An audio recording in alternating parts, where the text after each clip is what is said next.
Hello, hello, hello. And welcome once again to Meatballcraft Dimensional Ascension. Dragons are cool edition.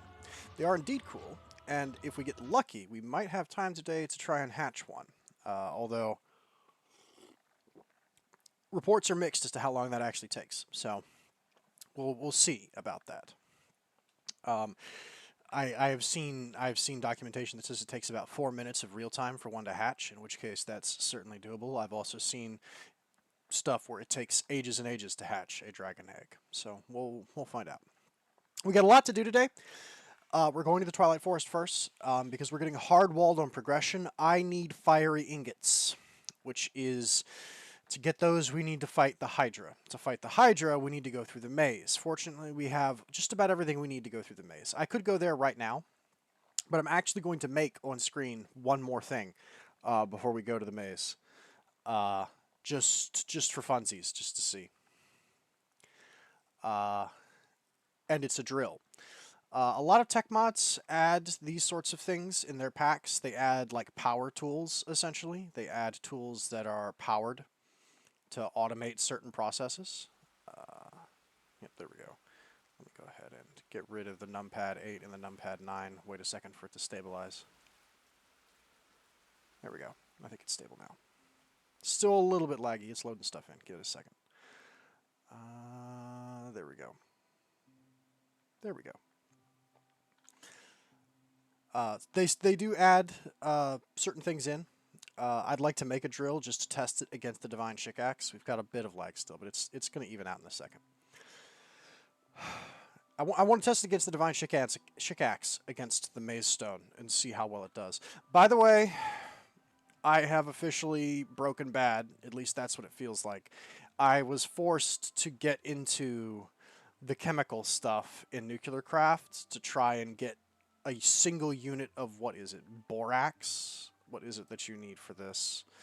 To get the miniaturization field projectors for compact machines, you need... All of this is super easy, except for one little thing, and it's this, borax from Nuclearcraft. This was an adventure to try and obtain this. It has to be created from borax solution, which has to be made from boric acid and sodium fluoride, which sodium fluoride has to be made from molten sodium hydroxide and fluoromethane, and each of these substances that I'm ignoring also has to be made a certain way. Methanol and hydrofluoric acid. Methanol has to be made by combining carbon monoxide and hydrogen, right? Like there's multiple branching paths you have to go down to try and get all of this. In the end, I'm not sure. I kind of feel like I'm either Walter White or the Unabomber. I don't know if I've broken bad or if this revolution and its consequences have been a disaster for the human race. Either way, I've got a million drums of chemicals just in my foyer now, and that's just the world we live in. Go figure. Anyway, I did get the borax, and as a side benefit of that, I actually ended up with everything I needed to get the boron nitride that I mentioned a while ago, which is the objectively superior choice. So I went ahead and made some and switched my armor over to the boron nitride instead of the not aquamarine, I don't even remember what it's called. I'm drawing a complete blank. The mind fog is already setting in. We're barely started. But the prismarine. Right, prismarine. Mind fog overcome.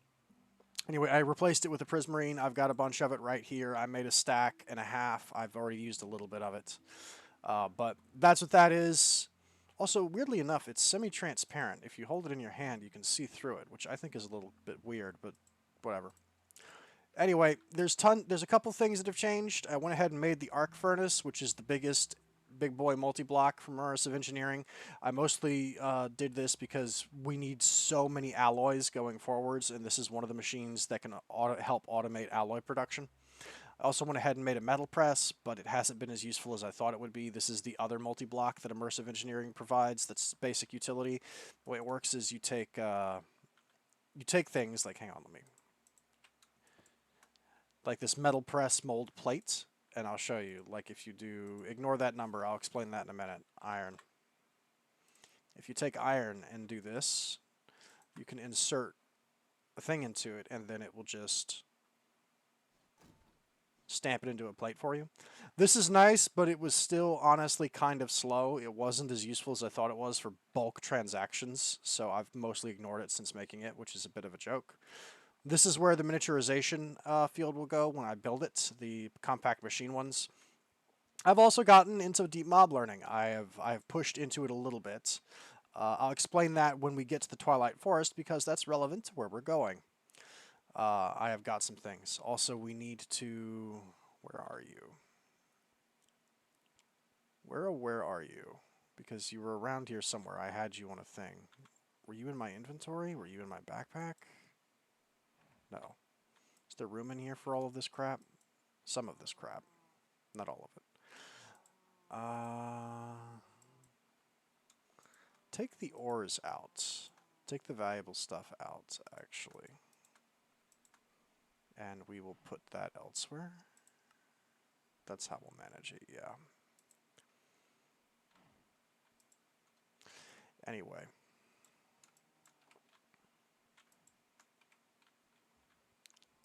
Where's the food? Because I know there's food in here, too. Ooh, Indiana Jones hats. I forgot that we found those. Reed donut, that's food. Ball of sap is food. Crab claw is food. That's food. And that's food. That's food. That's food. Gonna need those fire charges. I found out also doing some research on the more modern versions of the Betweenlands that apparently fire charges will also ignite those plinths that we saw, and I said, oh, I definitely need what's it for that? I was like, oh hey, apparently you can also do that with vanilla fire charges. They will also handle that, which is quite nice. That's nice to know. Okay, and we're clean. Excellent. I thought we were going to do this. Where is my drill? Is it in here? Did I put it in here? This is where I've been putting most of my stuff that I intend to do on stream. No, it's not. I had just made this drill, and now I cannot find it. I thought I'd left it on that crafting table in there. Maybe we will do this without the drill. I have been working... Oh, wait, no, I remember now. I had put the flux bore in here, along with the extra tool casing, right.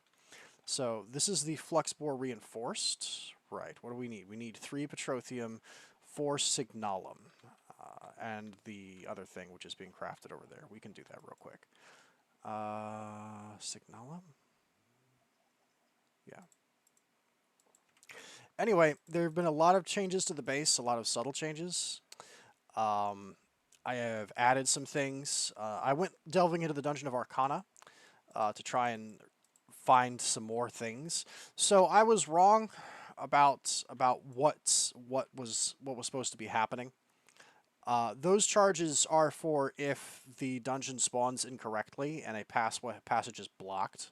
They can be used to, at great expense, blow up a wall. The idea was in the original Dungeon of Arcana, the developer of Divine RPG, you could break walls in the Dungeon of Arcana, which of course made completing the dungeon substantially easier, right? It was a lot simpler to complete the dungeon that way. And he didn't really like that. He didn't like that people could break walls in it and stuff, which is fair. That's perfectly fair. Crushed obsidian at redstone. Okay, we can do that. And so he made it so that the walls were indestructible, but then that caused a problem where people were complaining because they're like, hey, sometimes this thing glitches and we can't get through it, right? So we need wall, right? Red. So he essentially compromised by making a kind of bomb that can go through the walls of the dungeon, is the way he did it, which is quite nice. That's acceptable. That's a nice compromise that he's done. But that's what that is. It's not meant to open the doors. Apparently there's nerds wandering around the dungeon that have keys, and we need those keys to open the doors, is what we need to do. That's how that works. So just a piece, just a hot tip. I was wrong about that. Now, I didn't find any of the guys who dropped the keys, but I did find one Arcanum in a chest, and since it has an EMC value, I have it now. Arcanium. However, I'm going to continue looking for the dude with the keys because one, I want to get into those rooms and see what's in them, just for curiosity's sake.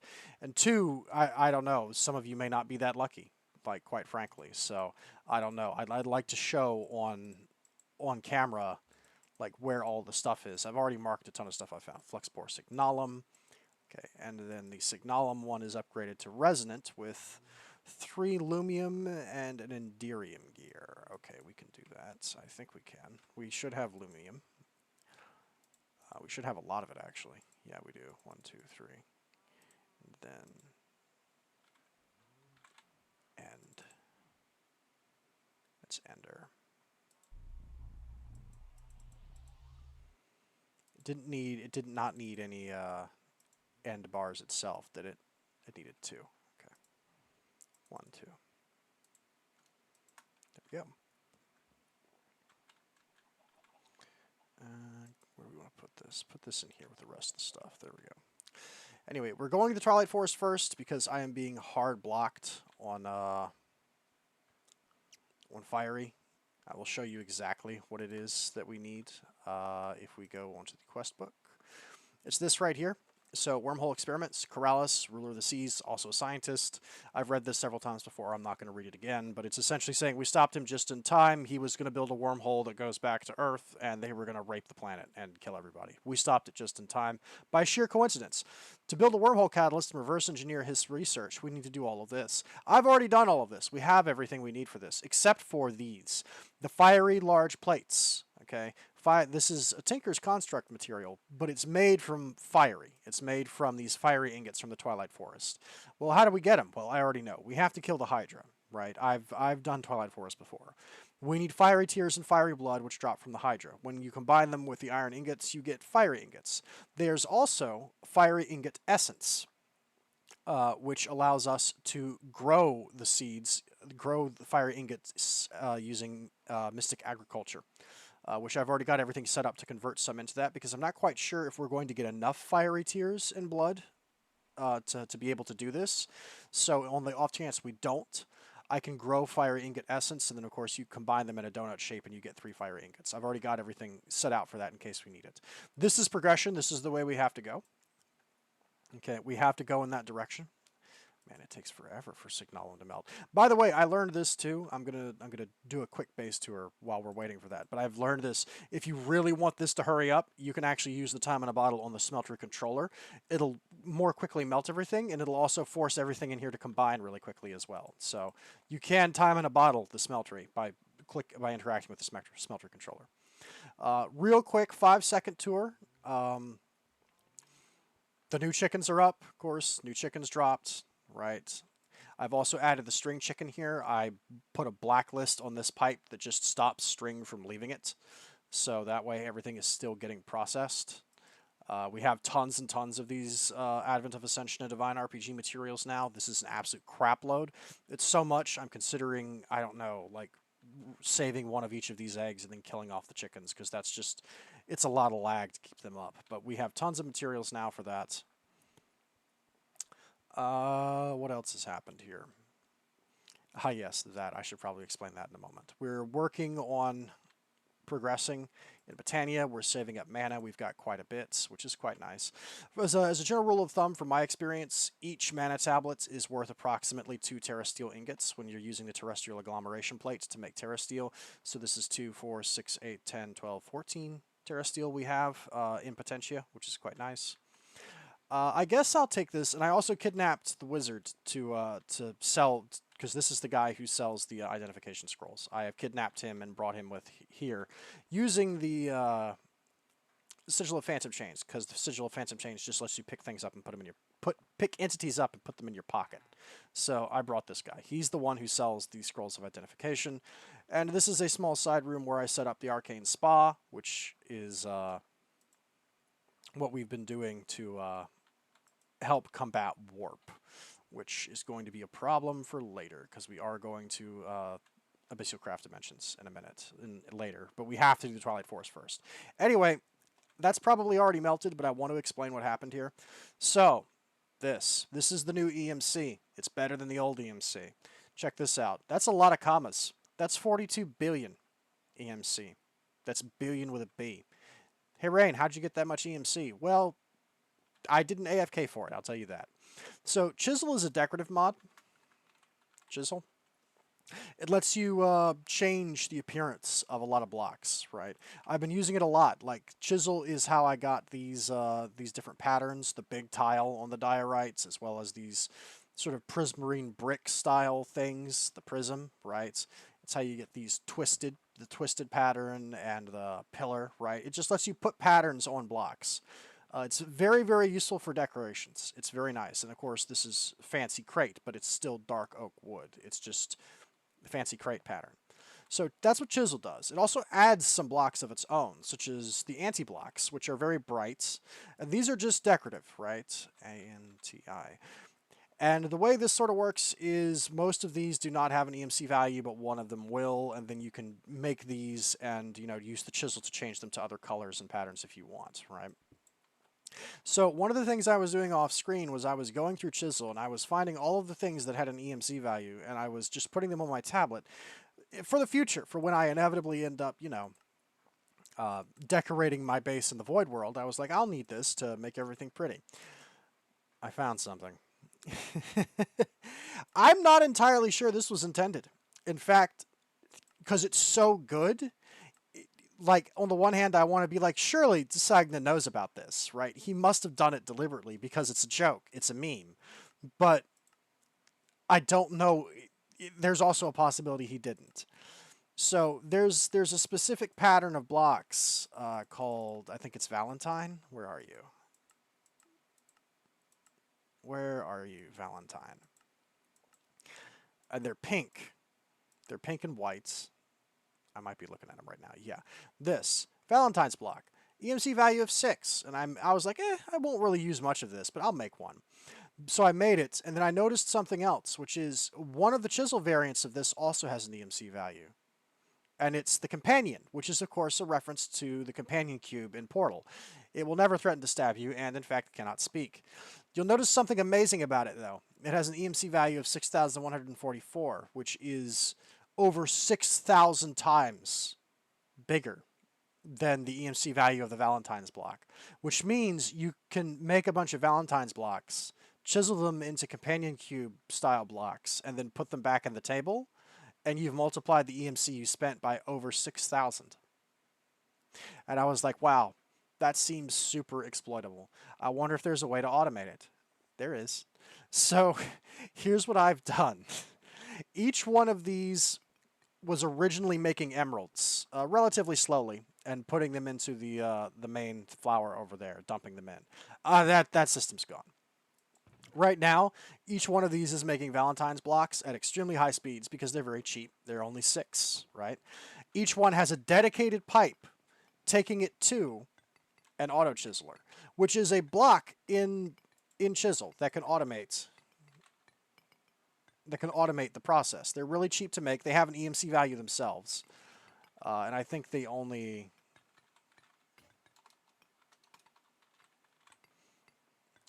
cost like 3 iron, 5 glass, and a redstone to make one of these. Basically, the way it works is you give it something as a pattern, and then you give it a chisel to use, and then you can put blocks in here, and it will automatically chisel them and output them. This doesn't need power to work, but powering it will make it work faster, is essentially how this works. So I can print Valentine's blocks for free.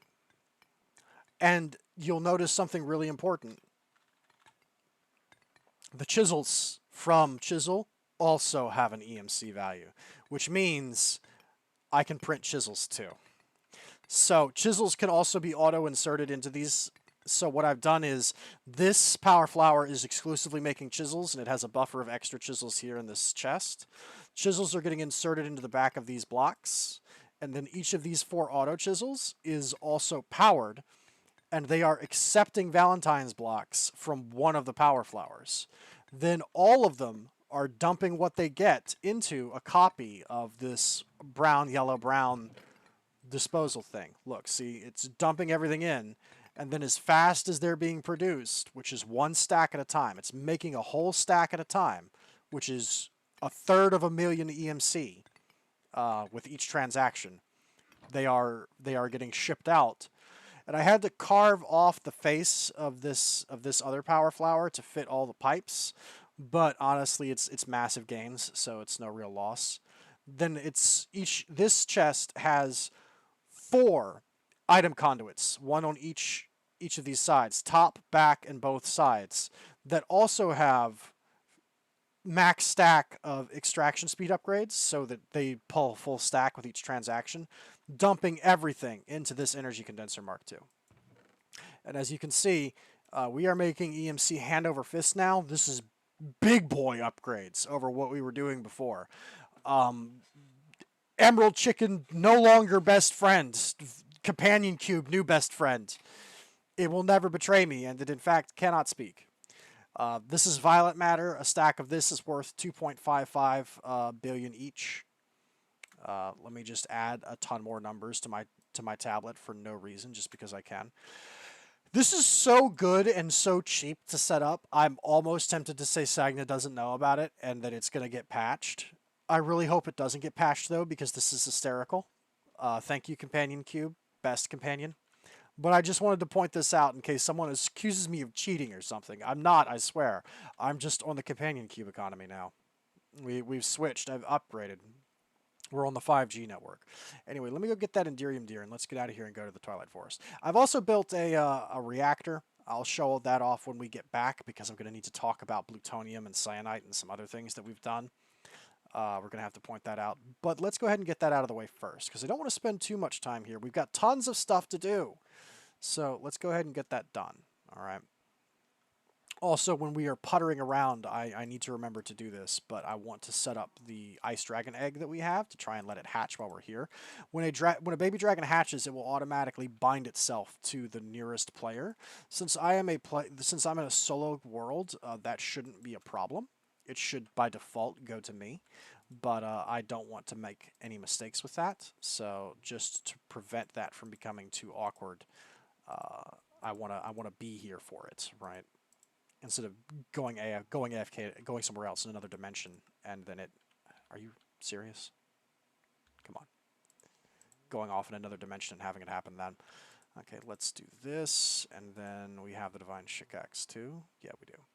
Okay, the Dire Pick. I want to try the Signalum Drill Flux Bore and see how quick it goes compared to... Oh, and by the way, in case you're wondering why it's slowly charging itself while it's in my hand, one of the settings... I'll explain everything new that I've set up over here. I just want to point this out real quick before we go. Just ignore all this. Yes, I've changed everything here. Yes, there's a big reactor down in the bottom. One of the settings for the basic flux storage, by the way, is you can do this. What this does is you can set it up to enable wireless charging. So my offhand, my main hand, my hotbar, as well as my armor slots and bauble slots, I can tell it, hey, send RF to things in those areas wirelessly. So my basic flux storage system just charged my flux bore for me, which is crazy. That's nuts. Like it's such a useful feature. It means I don't have to carry batteries or anything with me anymore to charge things. It's deeply unnecessary, which is an incredible convenience. Also, of no use whatsoever, but I found out you can do this.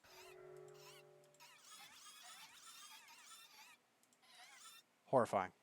Anyway, let's go to the Twilight Forest and go into the maze real quick. And then we will come back, I'll set up the dragon egg to hatch, and then I will explain everything I've changed to my base. Maybe the dragon will hatch while I'm doing the explanation. The reason I haven't hatched the dragon before now is because I wanted to wait until I had the Sigil of Phantom Chains to do it, because it's the most convenient way of transporting creatures around.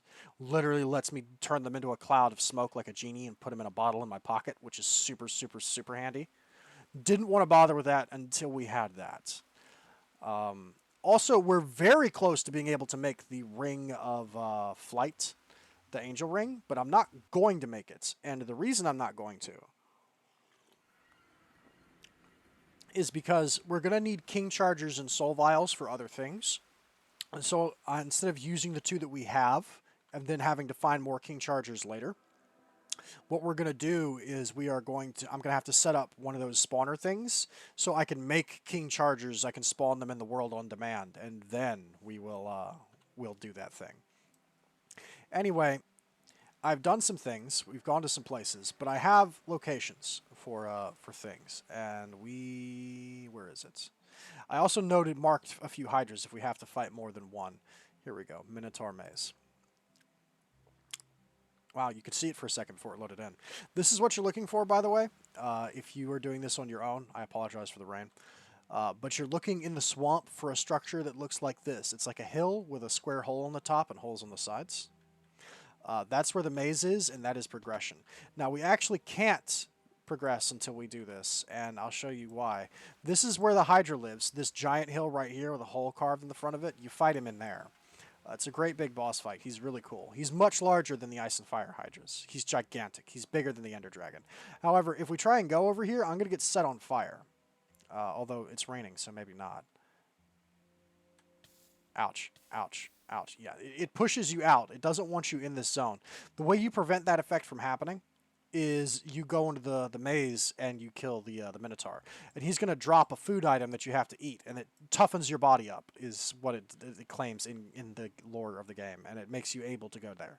So this is the Minotaur Maze. This is a horrible time sink normally. However, let me show you. This is a maze, and the guys who worked on the Twilight Forest want you to solve the maze legitimately. That is a Minotaur. They're the primary threat here. They spawn on Maze Stone. It's actually pretty rare to see one up this high, but I guess he spawned up there. Anyway, watch. This stuff is as tough as obsidian. Look how long it takes me to mine a Maze Stone brick. This is their way of forcing you to engage the maze normally, is they've made it really, really, really, really, really, really, really hard to dig through. That's their plan. However, the Dire Pick is a natural efficiency 20 by itself, and then it also has efficiency XX enchanted on it. It goes straight through it. Now, I want to know how the Fluxbore does, but we'll test that down there because it takes out big areas. It mines in a 3x3. Anyway, let's go. I think we've done enough talking. Actually, no, let me put no, we have a return up here. We have the Minotaur Maze icon up here. So we'll just go down here and get involved. So I have night vision on, but normally this is a very dark place. I'm not going to take my night vision off because I don't want it off. First of all, before we do anything, let me explain deep mob learning. So deep mob learning is the next step up from Woots. Okay, you make something called a deep learner, and then you make these things. Deep mob learning. You make these data modules. So the way this works is essentially, it's almost like a dog tag system. What it does is you make these data modules, gain data by defeating non-vanilla mobs in the Naga Courtyard and the Lich Tower, right? To get this Twilight Forest data module up. Okay, tier self-aware, which is as high as it can go. I've essentially finished this, right? This is done. Okay, I'll take that off. Although there is cool. Nagas, Liches, and Flying Books. What the hell have you walked into? Model tier self-aware. Forest creatures defeated 223. Max tier achieved. Okay, the forest creatures. Name, the Glacier Inhabitants, right? Gain data by defeating non-vanilla mobs in the Yeti Lair and the Ice Tower. Here you'll find caves with ancient beasts and Elsa's wicked distant cousin Aurora. Elsa might let it go, but Aurora sure won't. Self-aware, Glacier Inhabitants defeated 220, maximum tier achieved, okay? So, these modules, okay? What these let you do is they let you actually just print out things. Like, let me deep mob. Or wait, no, deep will do it. This is what they let you make. These pristine matters, as well as the twilight matter, the extraterrestrial matter, the hellish matter, and the overworldian matter. Like, let's look at the pristine forest matter, which is what we got for doing stuff in that. That's the first one I showed you. With pristine matter, we can fabricate Naga scales and charms of life and charms of keeping and paper and books and other substances that are exclusively associated with that area, right? That's what we can do. With the pristine twilight, where is it? Glacier matter, We can make frozen cores and Arctic fur and alpha yeti fur and packed ice and feathers, right? We can make all these other things that are associated with that area, right? So essentially, it's almost like a dog tag system. Once we get enough confirmed kills in an area, we can use these data modules to simulate mob drops. It's very cool. And the simulation is pretty cheap to run. It just requires energy to do. The swamp creatures. This realm sure could use building regulations. How are you even allowed to build a huge maze in your basement? Tier faulty. We've defeated no creatures here. Defeat 20 more creatures to reach the basic tier. Okay. And of course, there's also thermal elemental data, which I haven't started working on yet. I just wanted to show this, though, so people can see it. I think it's very neat. To get the Twilight Forest data module up, I found a Lich Tower that had a spider spawner in it that spawns the Swarmer spiders, which are a non-vanilla mob, and that's a Twilight Forest mob. Then I just killed the spiders until I got it done, because the skeletons and the zombies and armor don't count. They're vanilla mobs. And for the Twilight mob, I just went into a Yeti cave, but I didn't fight or defeat the Alpha Yeti. I just ran around in circles killing the Yetis until I got that data module done. I wanted this. This needs to be in your inventory somewhere for you to get credit for it. But we need to get kills, so I figured why not? We'll bring this with us too. Let me test this flux spore. I gotta know how this does. Terribly. Look at how slow this digs. Garbage. Trash. Into the thing you go. Get out of here. Okay. So, there's several layers to the maze. And for all intents and purposes, we are trying to find the bottom. Okay. I could clearly just dig to the bottom. In fact, I might. There's also chests here that can be found. We can find them by pinging. This is slow digging this, but believe me, this is way faster than what it would be if we were trying to obey the maze normally.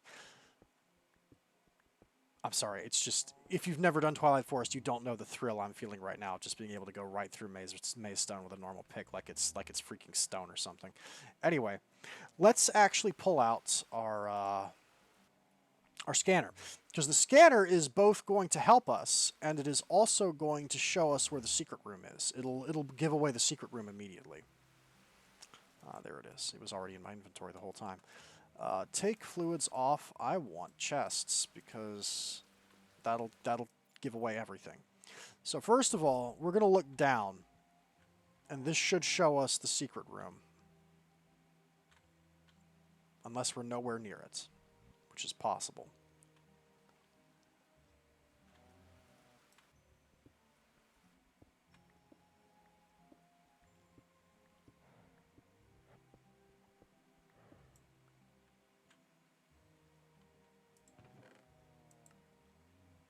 Scroll. Oh, from the Twilight Forest spell pack. Nice. Cute. Let me go ahead and put that away, and we'll take one of these. Take that. Take all of that. Okay. We're just going to loot this place to the ground, and then we're going to kill the Minotaur, because this is... There it is! That's the secret room right there. That ring of chests, that's it. I'm certain that's it. That's it. That's the secret room. We got to go through a wall to get to that one. The secret room, there's no way to reach it. It's hidden. Normally, you have to get a maze map and then find a blank area of the map that's suspicious. And that's how you do that. But, I mean, we just out here cheating.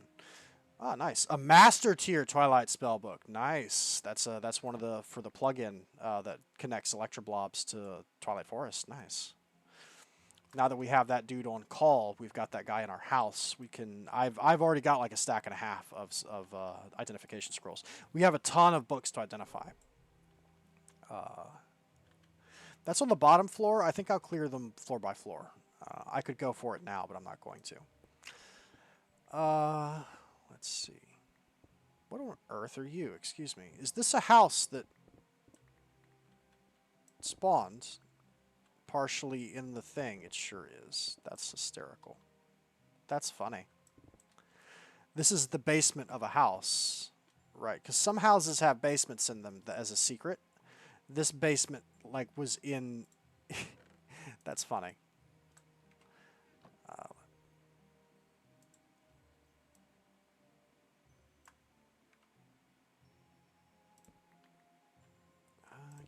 skull. How about you? Yeah, I'll take you too.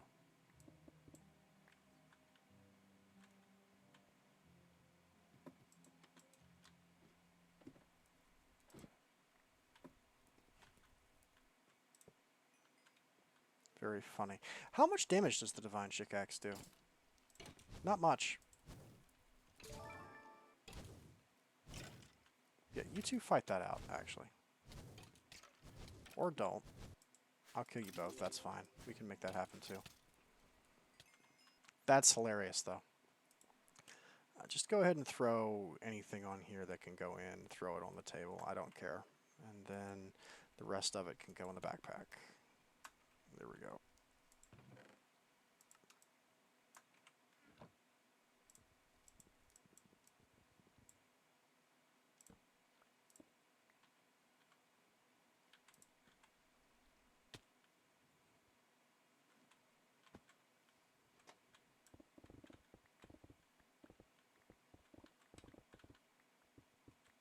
That's hilarious that this thing spawned like this, though. Anyway.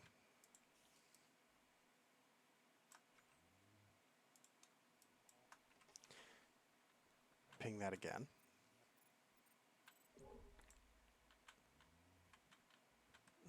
Nothing over there, but we got some stuff over here. Oh. I forgot about these guys, the maze slimes. They're kind of cute. Some of these are trapped, by the way, so watch out. Some of them have a string, and they are hooked up to dynamite. Ooh, another Twilight spellbook. I'll take that. Thank you. I guess since I'm just running around scraping this place clean, now would be a good time to talk about some of the things that have changed or that I've done. So, man, this maze, it's kind of hard to tell. Oh, by the way, these that have green on them, if you break these, they give you these live roots, by the way, which are useful. You need them for some things.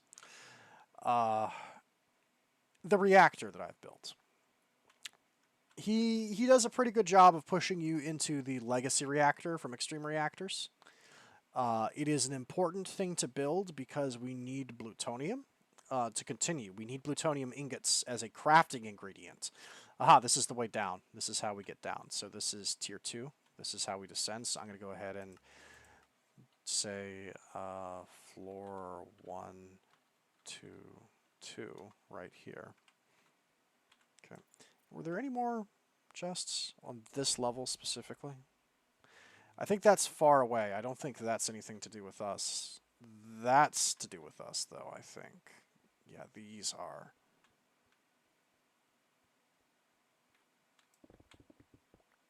I'm sorry, are you kidding me?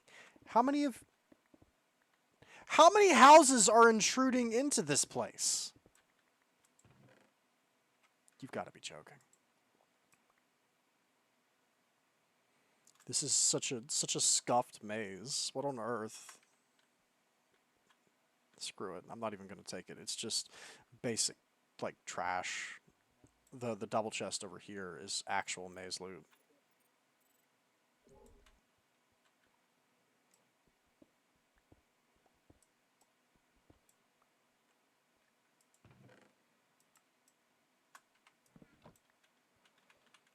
I guess I'll go ahead and take this stuff because I can, because it's going to bother me if I don't.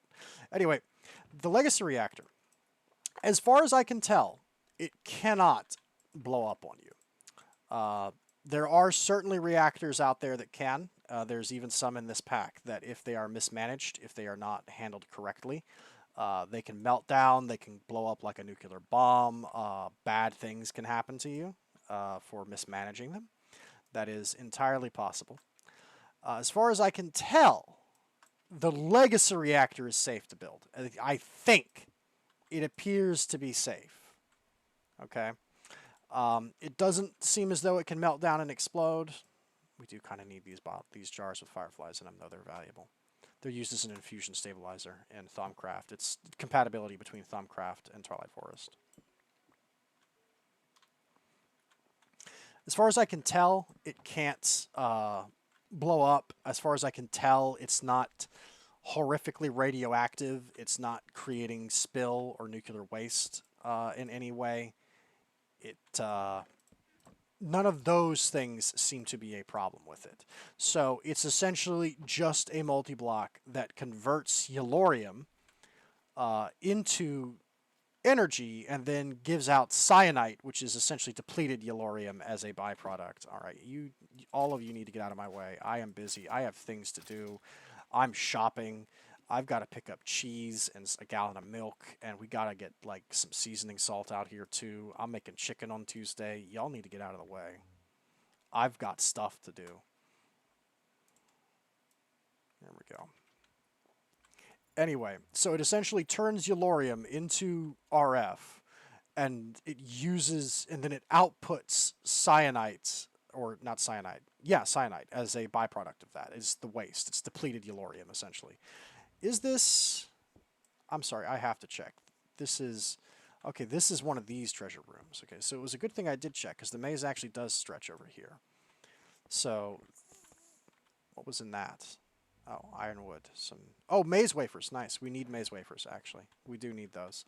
A maze wafer would be how you would make the...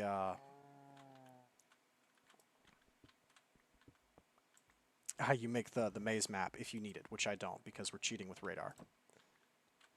Actually, while we're here, let me do one of these because we kind of want... How many... Or no, that's the wrong one. It's... First, let me put some of this stuff away because we're just cluttering this up with random crap. Put all this away. How many woot shards do I have? Because I want to do one on the Hydra, and I want to do one on the guy downstairs.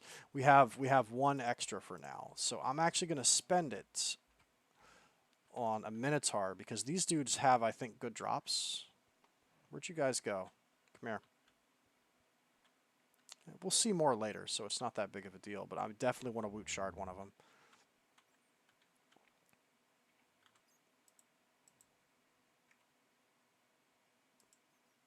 Where on earth did my Divine Shikax just go? There it is. Okay. Aha. These dudes are quite strong, by the way. They're pretty dangerous. They'll charge you. If that hits, it does a lot of damage to your armor. There we go. Minotaur mob capped. Nice. Go ahead and put that away. Sometimes it's hard for me to know if the sound is just being weird or if the music just isn't playing. Because I can hear the chest opening, right? But why isn't the music playing in these dimensions? This may be a glitch with Meatballcraft. I'm not entirely sure. You see, the music is there, but it's the really faint music that plays in the background. It's not the good music.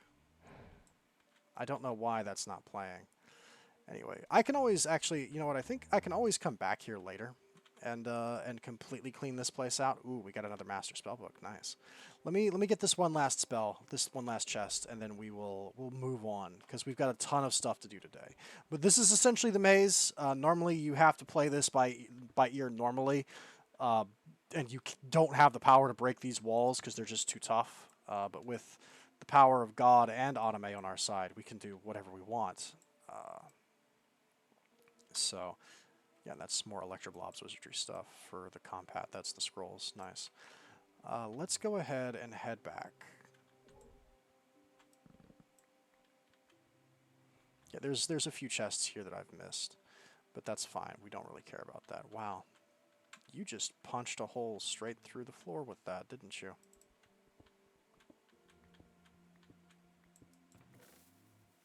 Ah, that was a trap.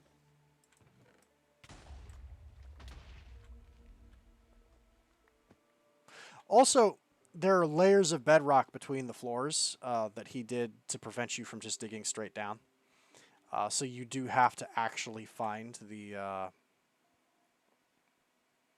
thing. You have to find the hole that leads down. Otherwise, you cannot just dig down. He really didn't want people to do that, which is again fair. Like that makes sense to me. Yo, okay. So let's go down a floor.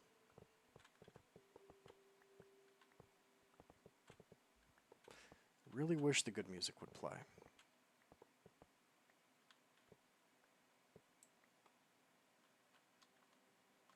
Okay, welcome to floor 2. Right. And there's no helping it since we can't dig straight down. There is no helping it. We kind of just have to go for it, right? We're just going to wander around collecting loots until we find the way down.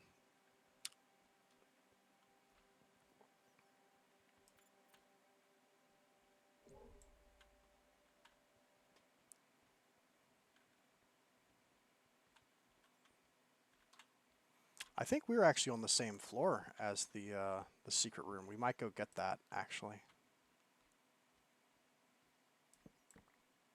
I'm paranoid now. I don't trust any of these chests since the trap.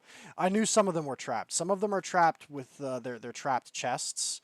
Some of them are trapped with string across them and a tripwire, so that when you go to get them, it springs. Boop. Get out of here, maze slimes.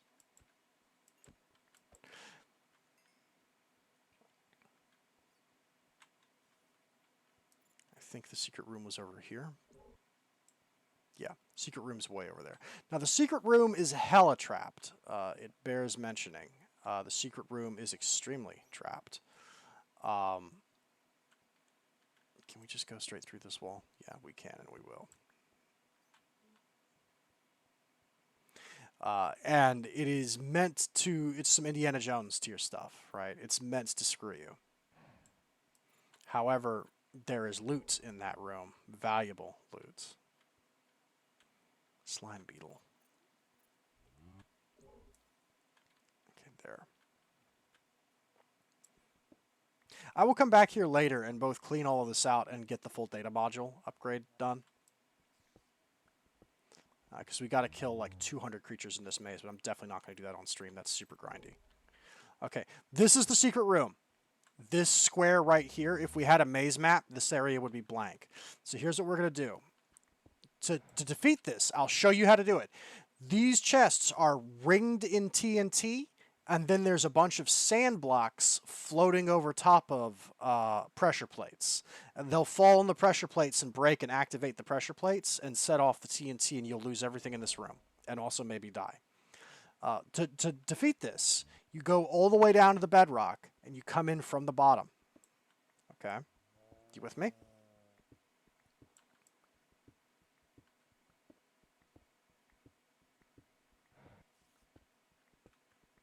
There's the TNT ring. And then we are going to follow this around in a ring and take out all the TNT.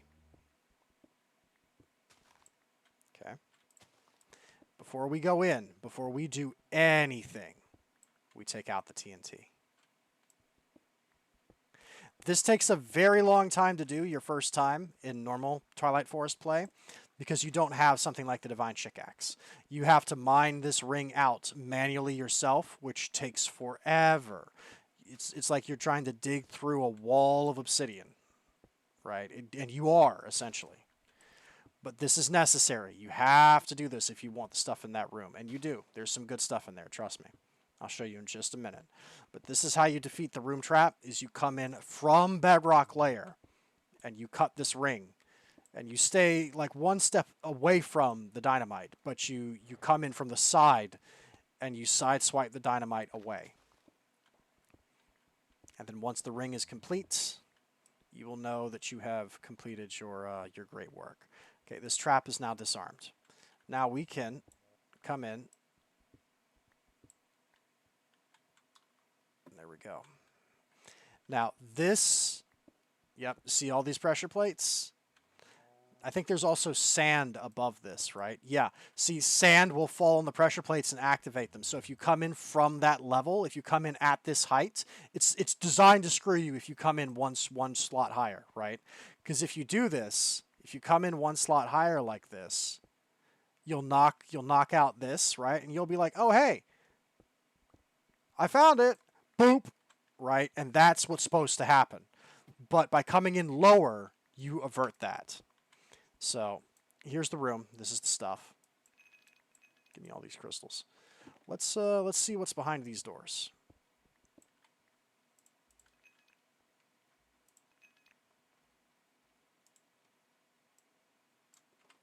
First chest.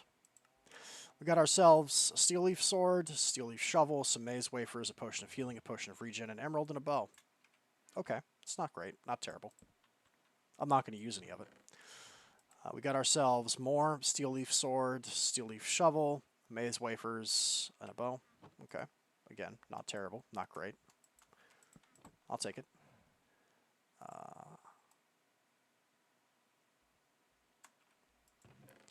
There it is, the mace breaker. That's the real treasure here. So the bow, the potion of regeneration, all this. The maze breaker is a special tool in Twilight Forest. It is designed to break maze stone. That's what it does. That's its purpose. Fortune 2, efficiency 4, unbreaking 3. We're going to take that. Challenge completed. Breaking the maze. Right? That's this quest, is to see if you can find that. That is where you find the maze breaker. That is it. I don't think you're guaranteed to get a maze breaker in the secret room. I think there's like a one. It's a coin toss essentially. There's a chance you can get it. And let's test it against the divine shikaxe. Actually, let's see, because this is. Get out of here. Let's test that, right? Because this is meant to break those things. So let's go ahead and try. Let's see how that feels. Okay. So this is the divine shikaxe with the enchanted as the dire pick. Oh, the dire pick is better. The dire pick is better. Wow, the dire pick is better than the maze breaker. That's nuts. Okay. All right, fair enough. Let's see. What can we do here? Let's go ahead and actually. Some of this has EMC value and can be put on the table to get rid of it. What of you have I thrown in here that has EMC value? Some stuff near the top, I imagine. Melons. Ooh, I can eat these. I have never eaten melon before, apparently.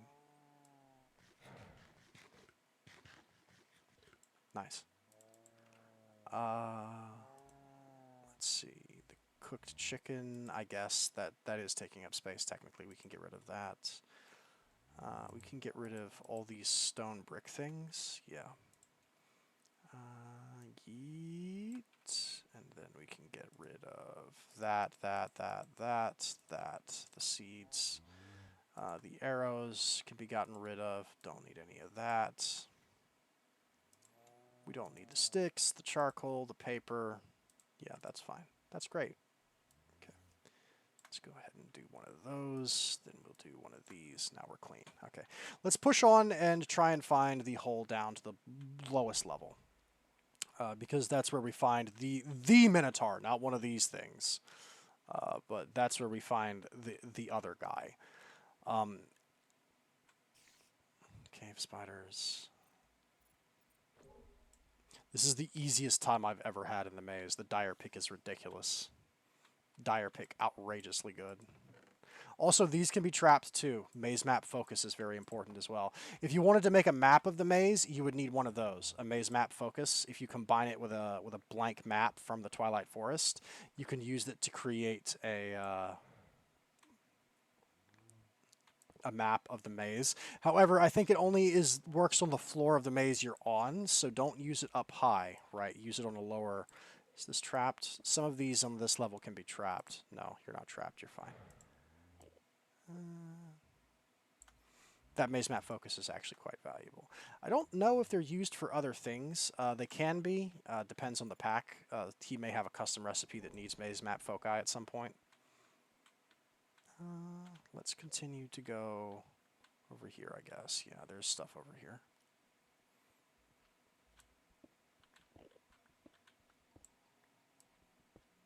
Aha! This is one that was trapped as a tripwire. I think that's going to blow up. Yeah. because I touched the tripwire. But that's fine, because I actually kind of wanted it to blow up. And this is actually... So, this is a bit of a cheat. The ones that are rigged like this, you actually can go below them and break through the ceiling, specifically because they'll do this thing to you, right? Because the TNT has to be below. When it spawns, it actually does. It has to have that there. So I believe, yeah, you actually can. Can you? Or wait, no. No, this is the actual bottom. Oh, wait. Aren't there normally 3 levels to this? Why is there only... Oh, wait. Oh, crap. That's actually him. I'm sorry. I thought there were 3 levels to the maze. Apparently there's only 2. That's the boss room. That's his spawner right there. Okay. Never mind. I apologize. We're about to fight him. Let me get a woot shard out real fast, because I want his soul in case we need to farm him for anything later. Give me an empty woot shard. Thank you.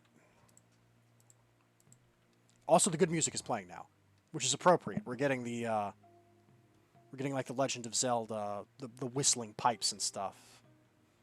The Lost Woods. There he is. He's an actual centaur minotaur, which I think is very funny. That's his whole joke. Just so none of this stuff breaks while we're here, let me go ahead and claim the treasure first, and then we will fight him. Eating the thing he drops is the real treasure. It's the reason we're here, but I don't want him to like charge around and smash this stuff, because I believe he can break blocks by touching them. I'm pretty sure he has that power. It's appropriate that the bass line drops for the soundtrack right as we find him. Yeah. Got a lot of maze map foci. If we need them for anything, we've got them. Okay. Clean that all up. Okay. You cannot capture this mob. Interesting. Can't capture this mob. Cannot capture mob. Fascinating. So does that mean I can't do it to the Hydra either? Because I was planning on it. These fire beetles are attacking him. That's very funny to me.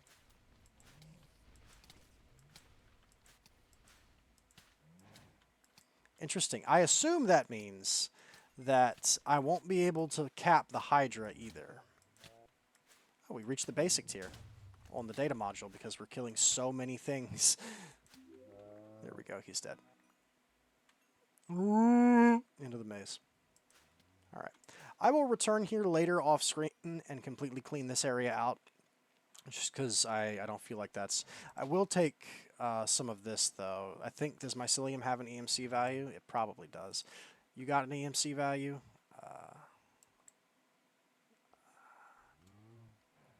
Ooh, slime pearls. Interesting. Oh, we got the Minotaur's axe as well. It's a super enchantable thing. This is what we were looking for. Meef stroganoff. Not yet eaten. What does it taste like? Who knows? Yeah, hang on. I'm sorry. We've got so much stuff here. Put the slime balls. There we go. And yeah, mycelium does have an EMC value. Okay, there we go. Let me do a line here. Defeated Minotaur. There we go. And then let's go back up to the surface as well. Minotaur maze. Then we will go ahead and change this to edit.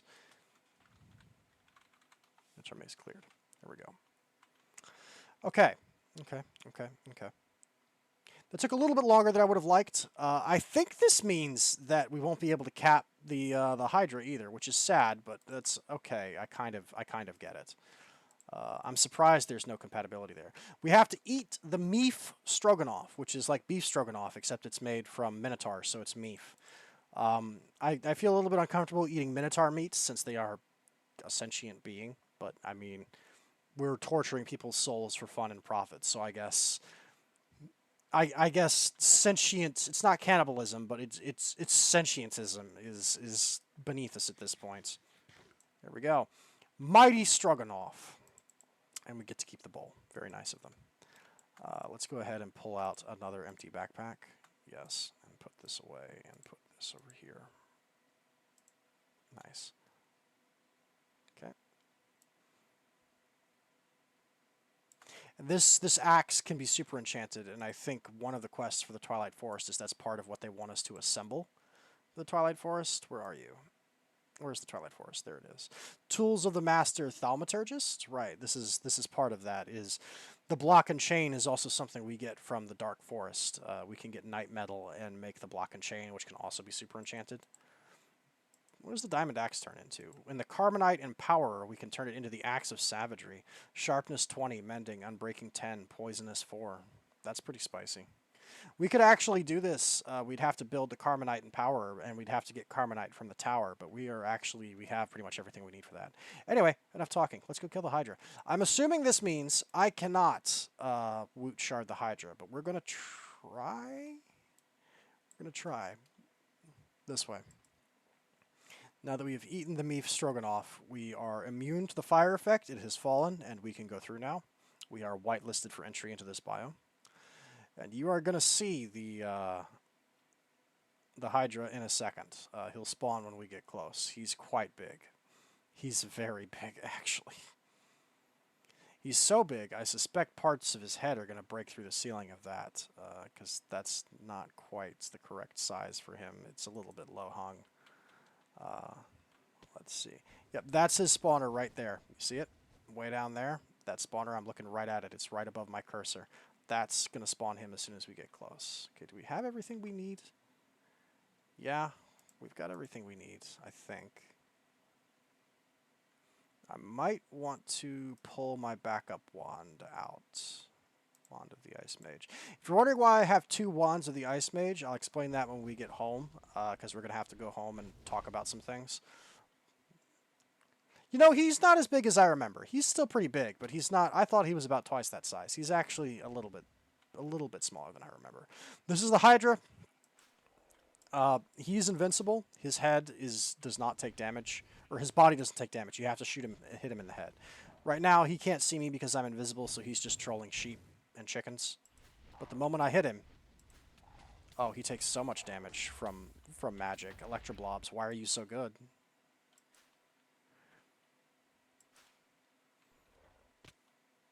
Why are you not paying attention to me? I'm literally the most dangerous thing.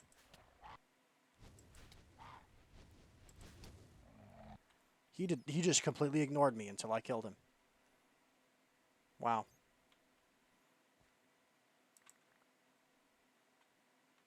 I even forgot to try and Woot Shard him, but that's okay. Okay, we got 9 fiery blood, which is not enough. That's okay, though. Oh, I need to kill these lightning wraiths, I think. Or though they're not from the elemental stuff. They're from the other thing. We're going to need to go to at least 1 more. But that's okay, because I've already marked another one. Hydra. I suspected this might happen. So I went and found another one. However, this is the only other one I've found, so I really hope he drops at least 8, because otherwise we are up a creek without a paddle. These giant lily pads, by the way, are super cool. The huge lily pads from the Twilight Forest.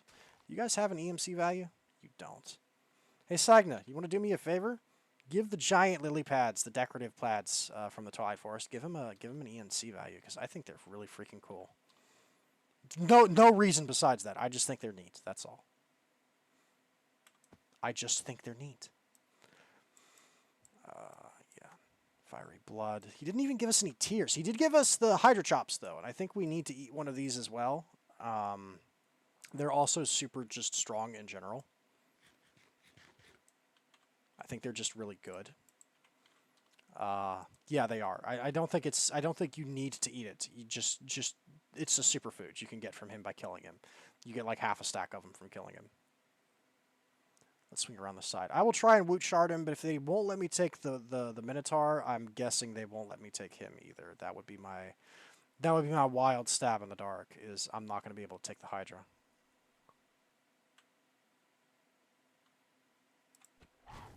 Captured mob. Are you kidding me? I can't capture the Minotaur, but I can take the Hydra? Interesting.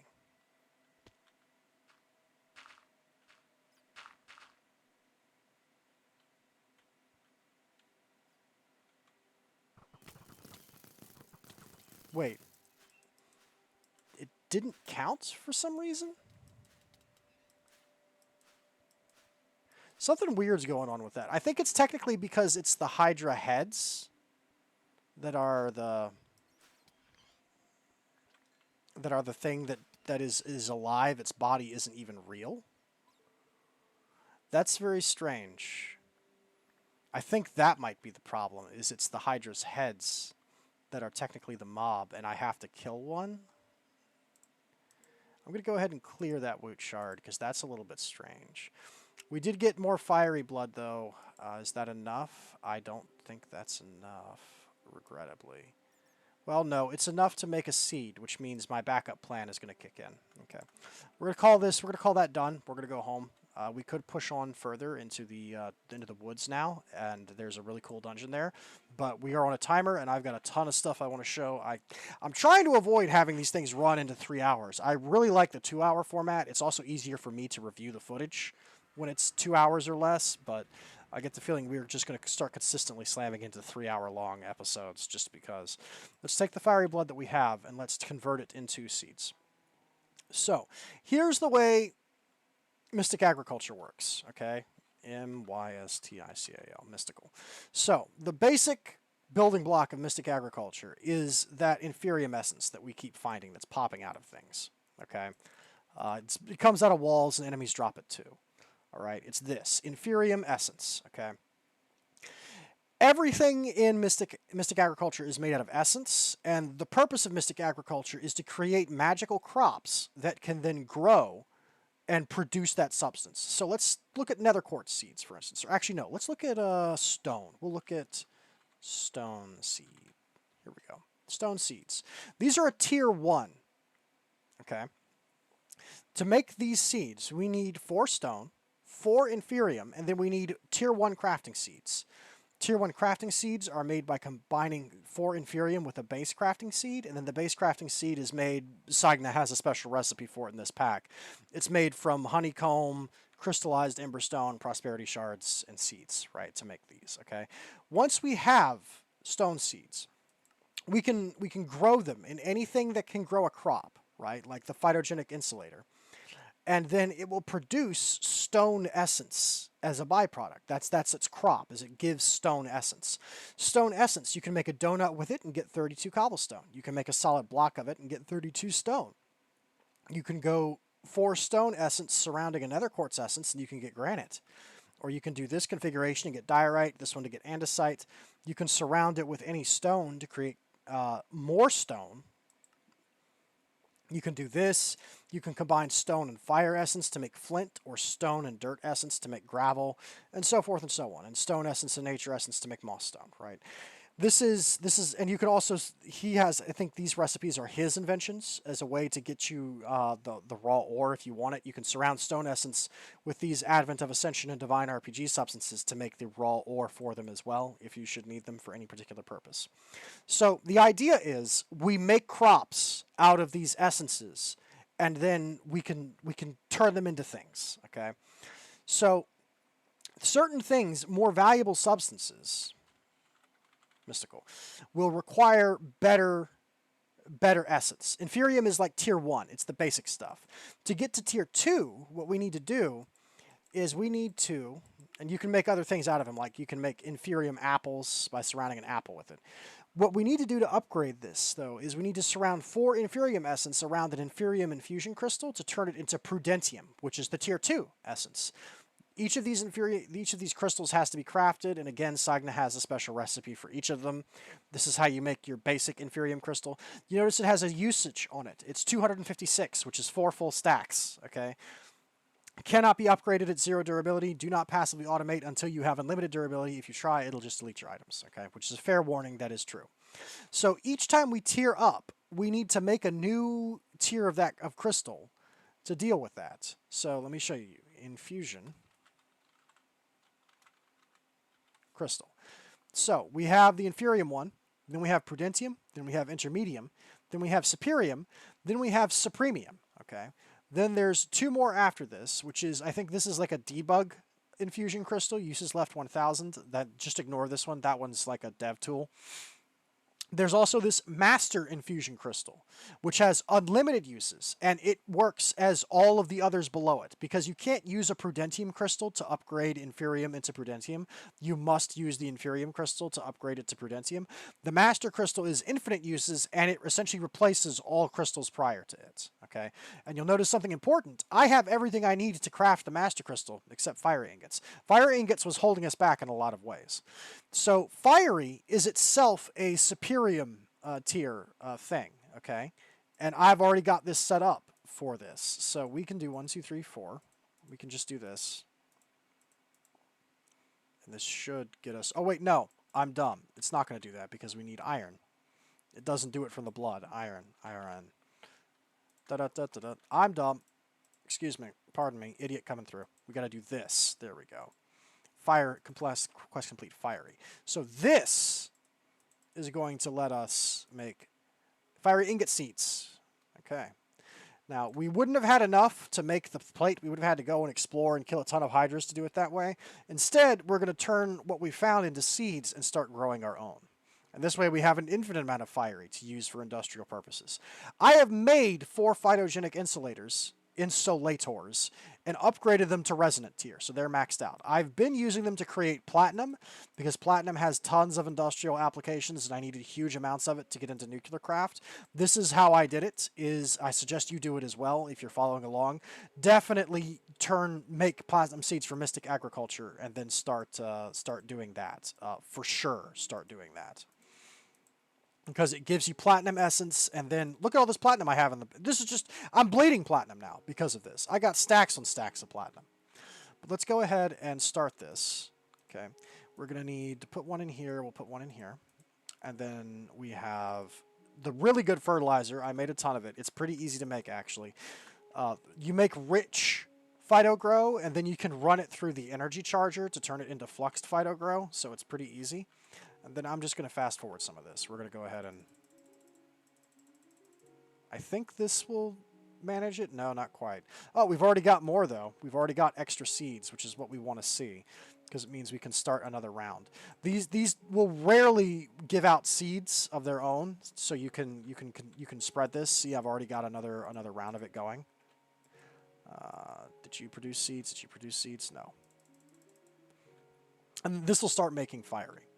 Anyway, while we're waiting for this to cook, let's go ahead and set up the dragon egg, and then I'm going to explain everything in the base while we're waiting for this to cook, because we have to wait for this to cook. So first of all, the dragon egg is going to be in here with all of the fire and ice stuff. So let's go ahead and grab the egg. And I think I put the book... Is the Book of Lore in here? I know I wouldn't have combined it with the Akashic Tome. Let's go ice. Yeah, that'll show it, but...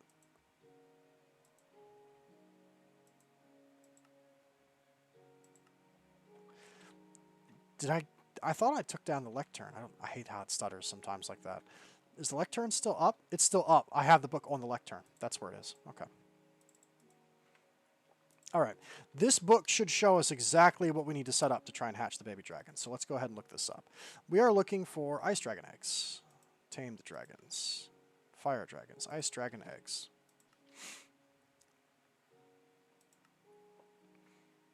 Okay.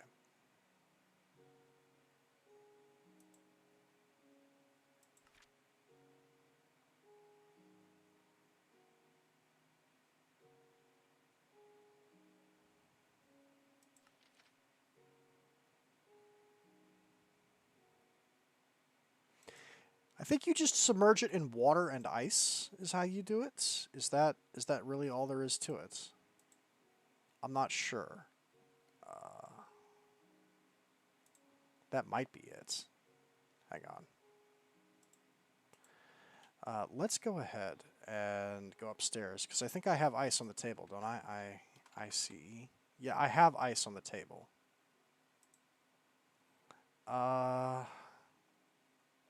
Hang on, let me double check the internet real quick to make sure we're doing it correctly. Because I think you just submerge it in water and ice and it'll hatch, I think. But let's take the egg and set this up. We can do it upstairs in the pond, I think. We could also do it indoors down here if we wanted to.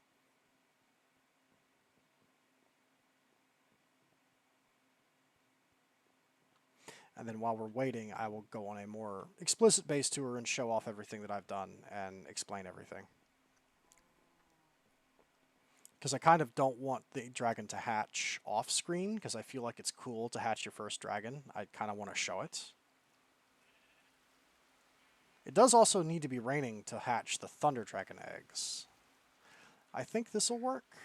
Okay, let me pull up a blank page. So ice and fire, ice dragon eggs. If I was really smart and forewarned, I would have gone ahead and pulled up a picture of this beforehand. Let's just get some ice. Packed ice and regular ice. Okay. Dragon eggs from the Feist and Ire fandom. Please don't have a million pop-ups. It takes 7,200 ticks to hatch by default. Okay, and they've got a picture of the egg. Okay. Their picture looks like that. Okay, that's doable. I don't even think we need to do it in the pond. I think what we can do is this. So it looks like what we need to do is something like this.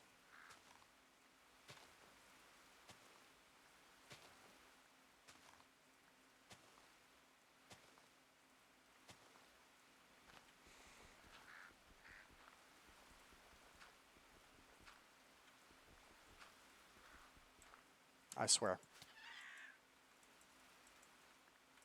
I can't wait to figure out how to update this world to get rid of all of you. Sainagh, send help. Help me, please.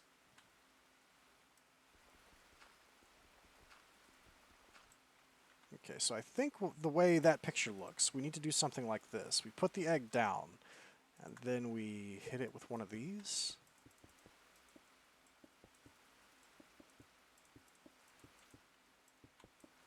It only needs to be 2 deep, but I'm going to ice it over again just because I can. Well, actually, no, I won't. We'll mine this up too. So that should be sufficient, and from what I understand, it's going to take 7 minutes of real time, approximately, to hatch, unless he's dramatically changed the configs of this. That should be sufficient, and the dragon will hatch in 7 minutes. We got 7 minutes. We got time. That's nothing to do a base tour. So let's go ahead and do the base tour. Okay, we can actually start out here. I was originally farming aquamarine using Mystic Agriculture, and this is what the aquamarine plants look like. Because aquamarine can be put into light wells to make liquid starlight. So anyone who's not familiar with Astral Sorcery, to get anywhere, you got to make liquid starlight. Okay. We have to. I'm actually going to sleep to get rid of that rain, so it's not constantly happening. I'm sorry. I'm going to get rid of that real quick.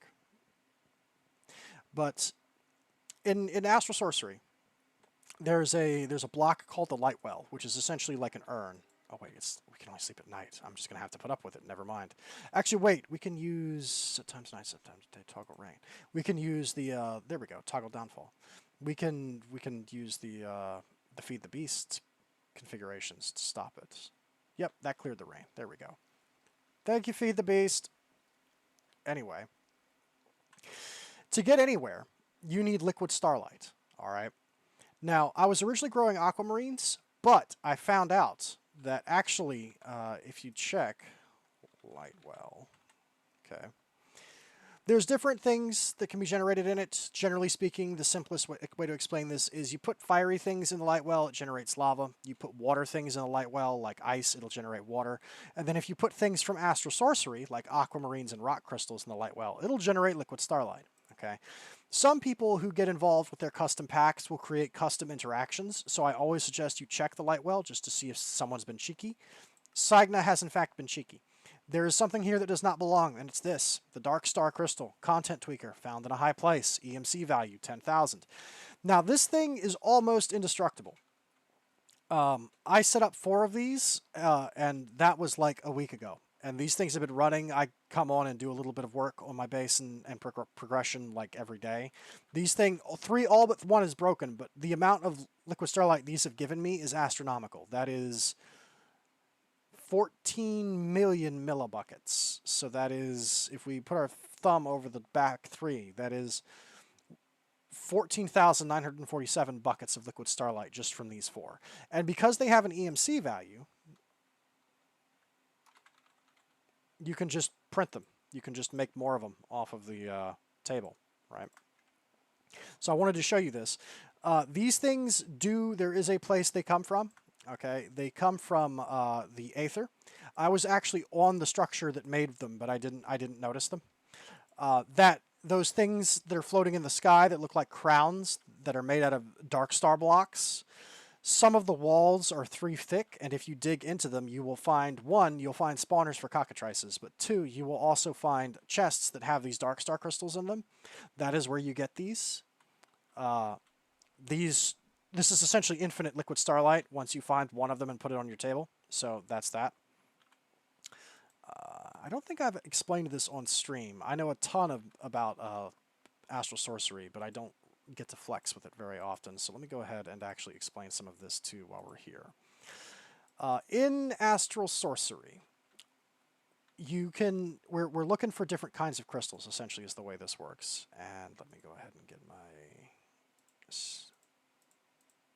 pick that has fortune on it, and let's go ahead and pull the bucket as well.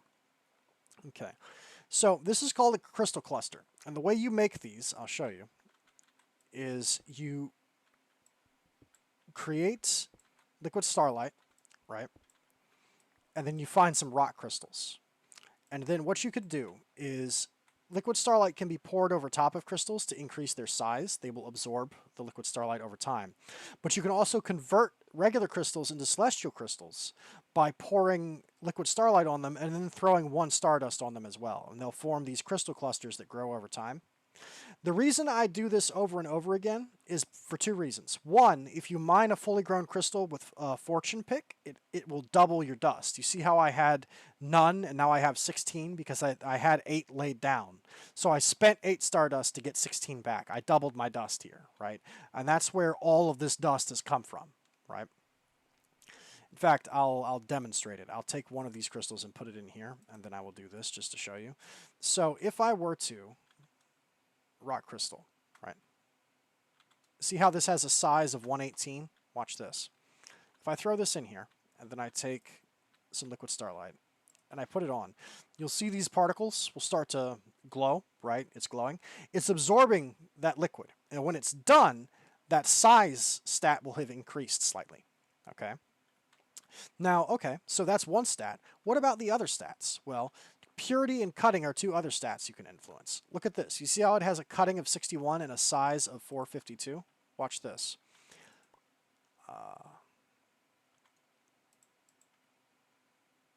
Actually, let me put these away so I don't get them confused for the ones in my hand. 1, 2, 3, 4. Okay, watch. The size has gone down, but the cutting has gone up. You use the grindstone to spend size to increase cutting. Okay, so that way you can increase those stats of the crystal, and the stats a crystal has governs the traits that anything you craft out of the celestial crystals will have. So how effective lenses are at bouncing liquid starlight around, that sort of thing. That's what those stats do. Now, there's one stat, purity, that is a problem stat. Okay, it's a little bit difficult, right? We can't directly influence it, but we can roll for one. We can gamble.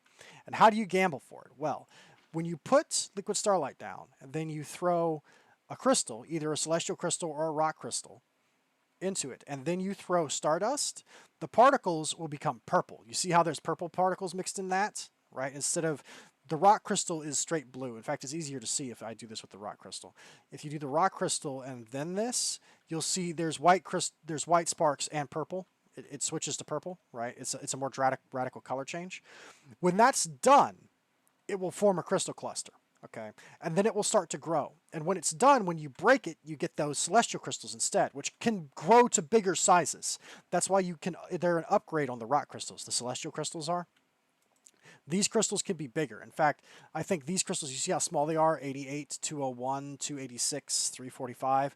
Look at these, 629, 456, 481, right? I believe these can go up to 900 or 800, one of the two. Every time you do this, the stats on a crystal are randomized. See, that one just did it. We got a lot of lag. Hang on just a second. It turned into a celestial crystal cluster. Over time, that will grow up into a full-sized crystal, and then it will start emitting sparks, and we can harvest it once it's full-sized. Every time you do this, their stats are randomized. This means even though we can't directly force, we can't directly change the purity of a crystal, we can roll for one. We can gamble for it. By continually laying down beds of crystals over and over again like this, I'm essentially hunting for a crystal that happens to roll with a 100% purity stat. Now, when you grow a crystal to its maximum size, and then you try to continue growing it, I'll explain what that is in a second. There's a chance it can split, right? Once it reaches max size. And when it splits, the size and the cutting are ruined, but it inherits the purity. What that means is once I get a crystal that has 100% purity, I can spend large amounts of liquid starlight to feed that crystal and split it over and over and over again and get tons of crystals that have 100% purity by essentially duplicating that crystal. I can grow it and then split pieces of it off to make new crystals. This is the older version. Excuse you. I definitely threw some in there. There we go. Now it's working. Sometimes they magnetize to each other, and they don't want to quite obey. Like, because they're on the ground close to each other, they try to cluster up.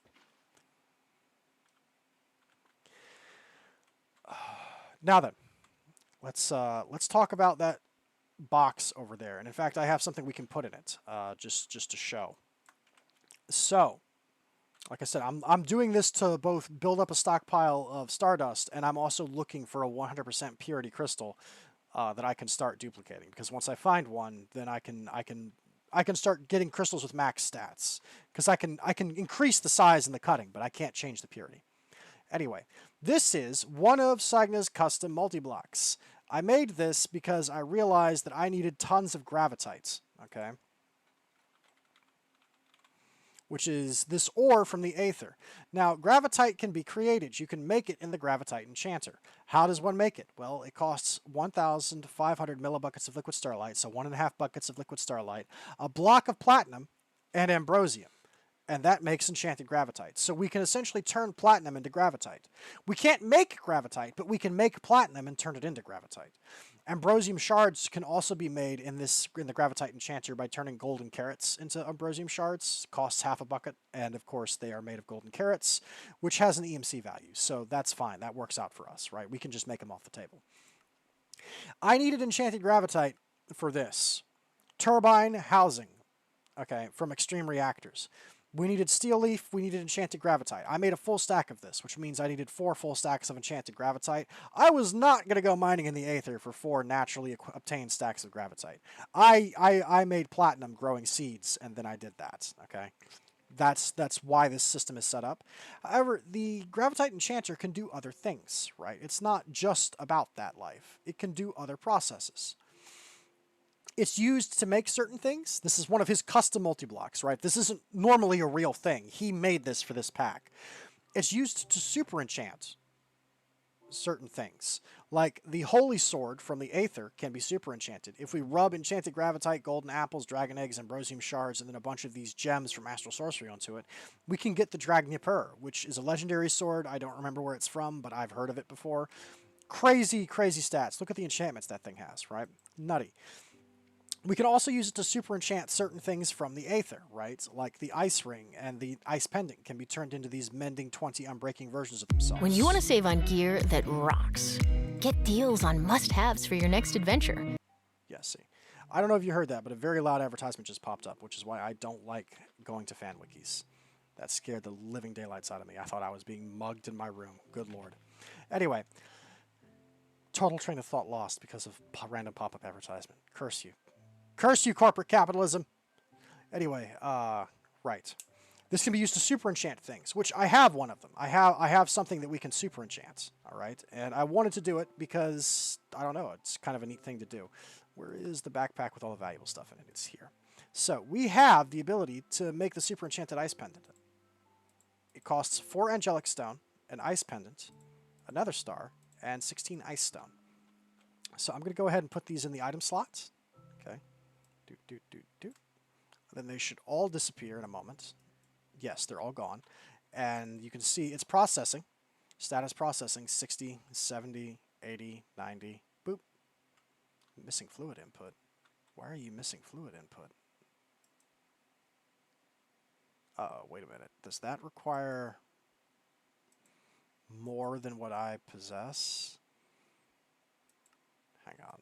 I thought for sure we could do this. No, it's not. Did it just do this?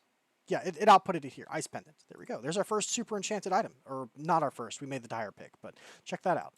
Now, what the ice pendant does is if you wear it, it makes it so both water and lava freeze when you walk over them. So you're essentially you just walk on it now. Also, because this is an Aether pendant, it can't go in your normal baubles. Right? It's not those. It's the same stuff where I have my invisibility cloak. So check this out. If I were to go over here, we should probably check on our dragon. I don't know if it's been 7 minutes, but it feels like it's been 7 minutes. Are you over here, buddy? Do we have a baby dragon? Not yet.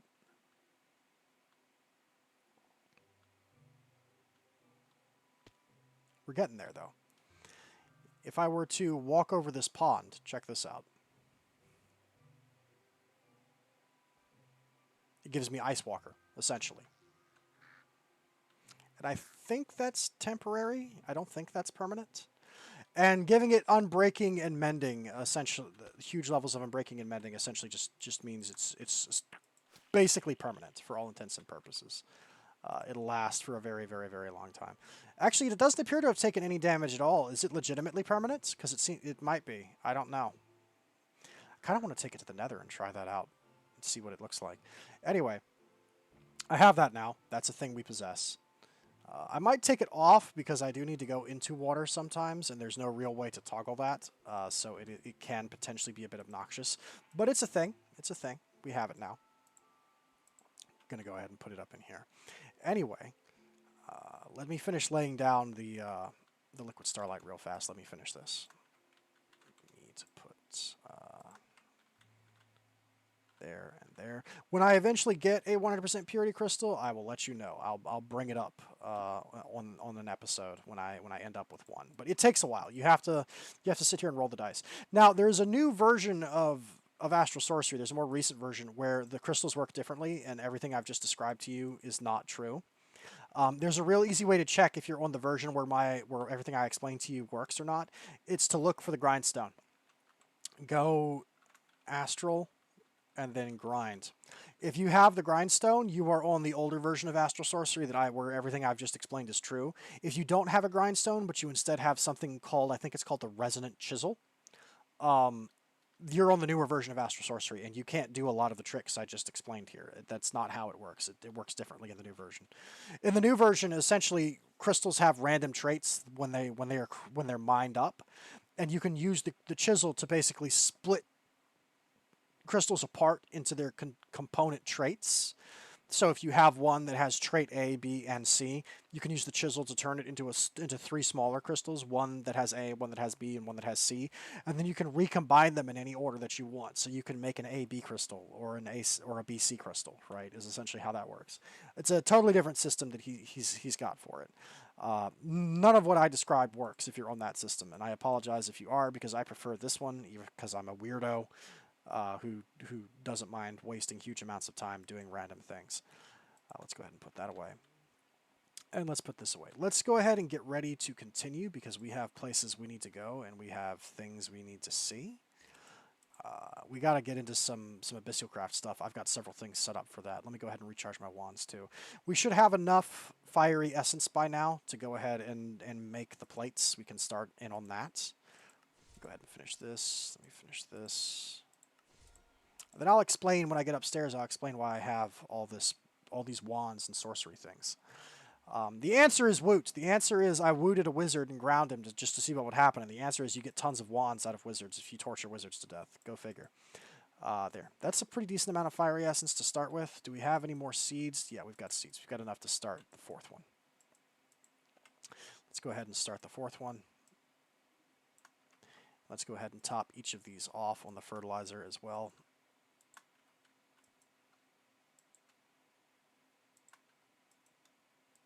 There. Now we've got all of it running and they're all on full. Excellent. Also, just so you know, if you do get into Mystic Agriculture, there is a device called the Seed Reprocessor. It can turn your extra seeds into more essence. It can also be upgraded further, just like everything can, by rubbing more advanced essences on it. Currently, I'm turning these Inferium seeds into Inferium essence, but just to demonstrate, if you put Platinum seeds in here, it's still got an Inferium seed in it. But come on, hurry up. Hurry up. There we go. It'll start turning the Platinum seeds into Platinum essence, right? And this is my box where I'm keeping all of my things. I have Insanium essence. We've actually got Insanium and Supremium essence. We can make the other things. See how it's making Platinum essence? It's getting rid of those seeds. Very handy. So let's see. Fiery. What shape do we need to make with these? A donut? Classic. Okay, we can do that. We just add all of this, balance it out. There we go. We just made 43. Look how much more we have now than we had a minute ago. Wonderful. Let's go ahead and start melting this, because I think this will be enough to make the plates, because we need 4 plates, right? Let me double check that. And then while that's cooking, I'll explain the less basic fission, and I'll talk about ludocrites. But we need 4 of these, correct? Yes, we do. Okay, so that's 8 each. And that means we can do 1, 2, 2. There we go. That'll do it.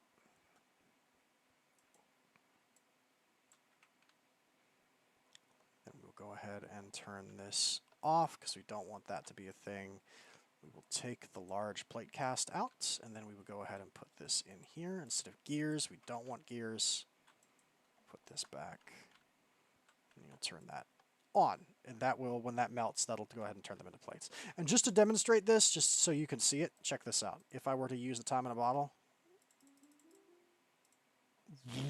see, it super melts it now. Like, you can totally fast forward that if you want to. Okay. And that's going to start making the plates pretty quickly.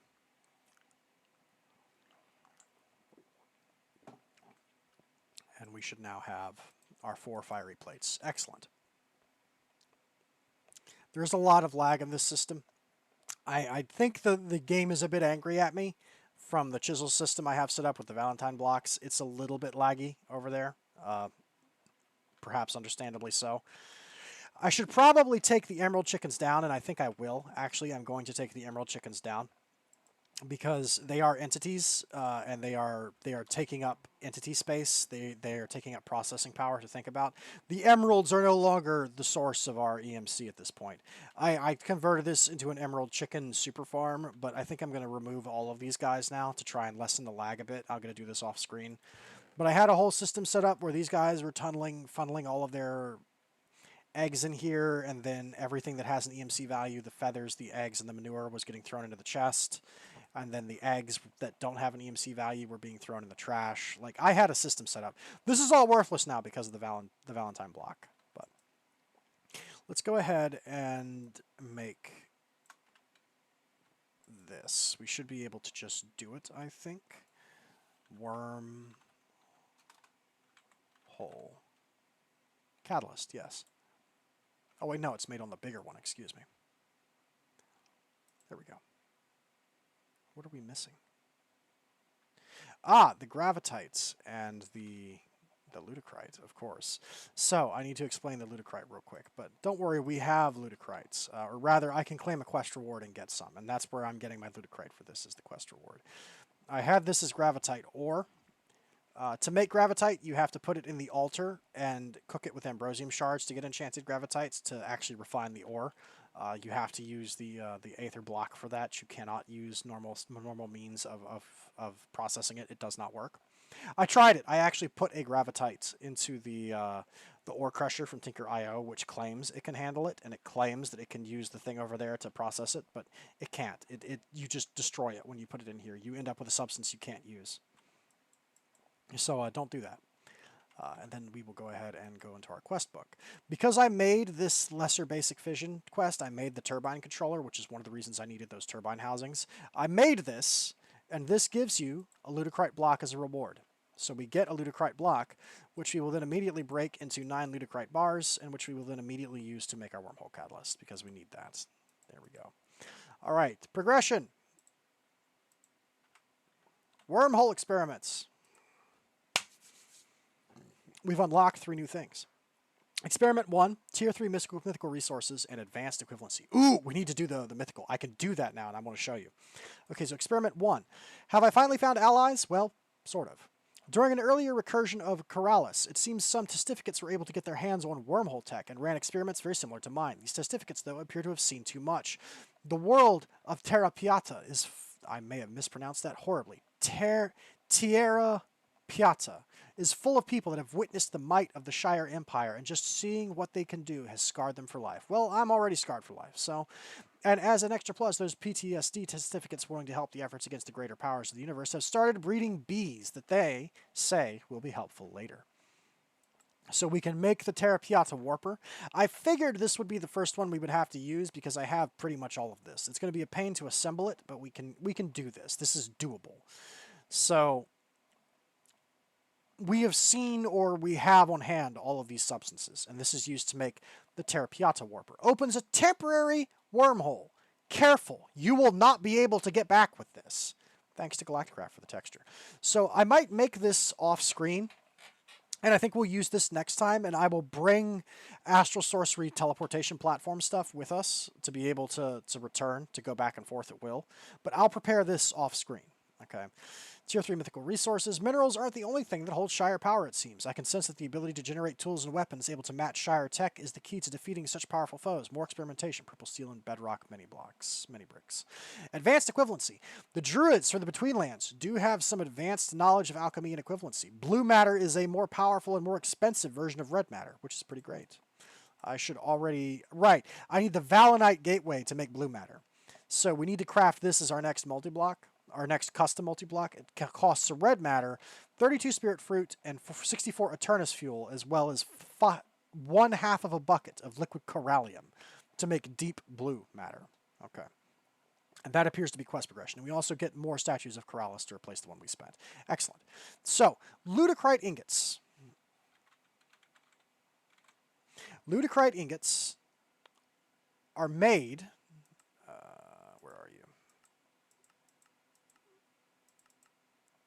from ludicrite blocks. Ludicrite blocks are craftable from plutonium.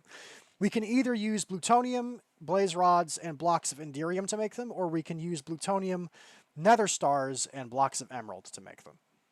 But both recipes cost plutonium. Now, how do we get plutonium? Great question. Glad you asked. I already kind of explained this, but I want to show you explicitly.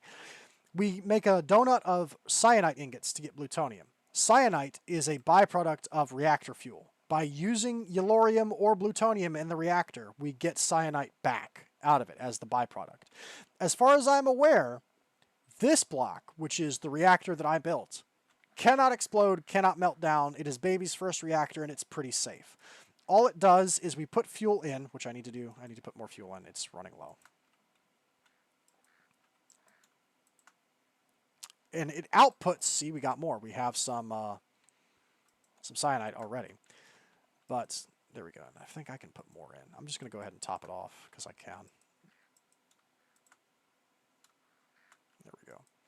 Anyway, so the way this seems to work is the hotter it goes, it produces more energy, but it also burns through fuel faster.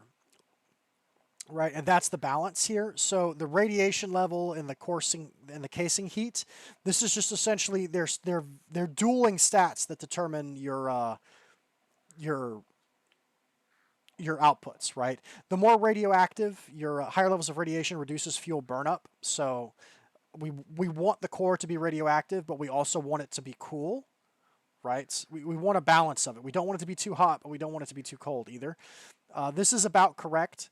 Now, there's two ways to cool it. You can do it with solid blocks, or you can do it with liquids. Doing it with liquids would require a liquid input, and I would have to be pumping liquid into this to do it. I didn't want to bother. So instead I went with solid blocks. And the Big Reactors book that they give you explains this, but essentially valuable vanilla blocks, the more valuable the better, are what you should use. So I filled this with emerald blocks because, I mean, I have a giant house full of emerald chickens. Of course, I used emerald blocks for it. And they're working pretty well as a solid block coolant. They are never used up. I don't ever have to break into it. This just works now because I filled them. And these are the 5 reactor control rods that are down built into it. If you want to build one of these, the big reactor book, which is a book you spawn with, I had it in my Akashic Tome. It's one of the books you get when you spawn into this world. Has a very simple step-by-step guide that's very easy to understand to explain how to build your first reactor. I didn't have to make mine this big. I just wanted to. It outputs enough electricity that it has filled this capacitor bank. So vibrant capacitors, Ender IO has a lot of stuff in it that seems to be geared towards handling heavier industrial machines. They're just better than stuff from other mods. And the capacitor banks are a great example of that. The basic capacitor bank holds 5 million redstone flux, which is actually worse than the high voltage capacitors from Immersive Engineering, because I think those hold 6. However, these can be upgraded. They're made from an energy cell, 2 Enderium ingots, and a basic capacitor. These can be turned into capacitor banks, which hold 50 million RF, okay, times 10. All right, and you get 2 of them from this. So one capacitor bank becomes 2. One basic capacitor bank becomes 2 capacitor banks. Then capacitor banks, it takes 2 of them, so you you get more, but then it goes back to the original starting number. 2 capacitor banks combined with all this stuff make a vibrant capacitor bank, which holds 500 million RF. And these are sort of a free-form multi-block. When you connect them to each other, they just automatically connect. This holds 8 billion RF, and I have filled it. That is a full bar. 8 billion out of 8 billion RF. That is a ton of RF. I mean, it's not a ton compared to stuff like, Draconic Evolution, but still, it's a lot. That's a fair amount of energy. Everything is topped off. For all intents and purposes, my steam dynamos and my magmatic dynamos are irrelevant. I could rip all of this down. In fact, I probably will after this stream is done. I'm going to get rid of it because it's not needed anymore.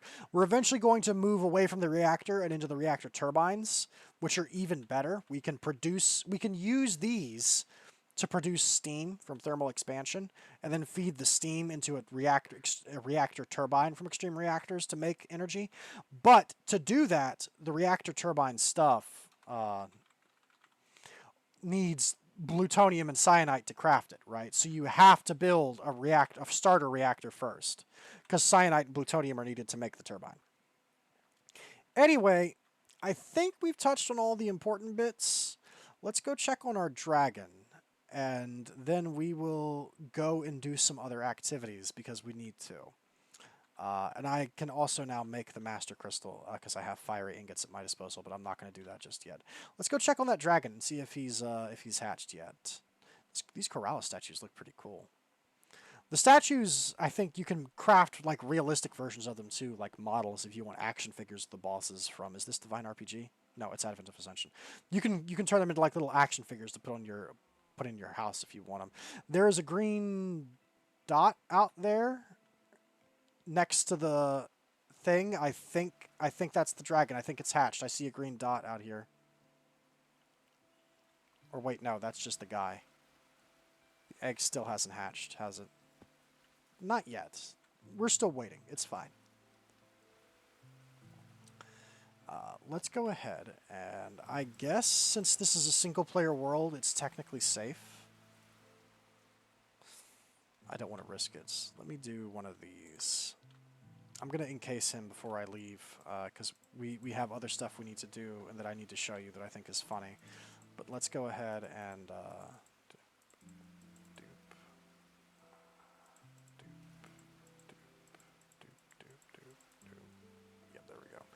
Let me go ahead and encase this little kid so he doesn't... I'm worried he'll hatch in the middle of the night when I'm not here and then get jumped by mobs and die, which would be tragic. We actually are eventually going to be able to craft dragon eggs directly using a special recipe sainagh has in this pack. But I don't know. This is an egg I won fair and square from a tier 5 that I found fair and square.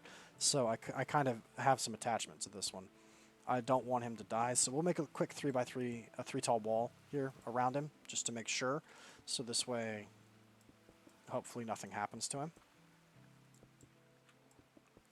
And then we're going to go, I think, to the Betweenlands because we've got stuff we have to do there. Actually, we're going to go to the end because I have to show you some things, including something that I think is very funny that I'm going to have to go into creative mode to show you. There's some stuff we want to pick up while we're in the end, and I hate that stutter. I don't know why. This isn't even a lag thing. I've had it happen in other packs. It's just a Minecraft thing. Sometimes when you double tap to sprint, it stutters really heavily for no particular reason. Let's drop off all of our valuables, and we will also drop off our stuff. Let's actually, since we're on stream, we're recording, I'll just do this quick and dirty. Crate. Yeah, there we go. We're going to make a crate. We're going to contribute further to our expanding mess. I'm going to do this. No, give me the woot shard. We're going to need that where we're going. There, drop that off. Keep that. That's our decorative thing, our decoration backpack, but we can probably clean that out and get rid of it. Let's drop that off too. Okay. We can probably empty out our decorative backpack, but...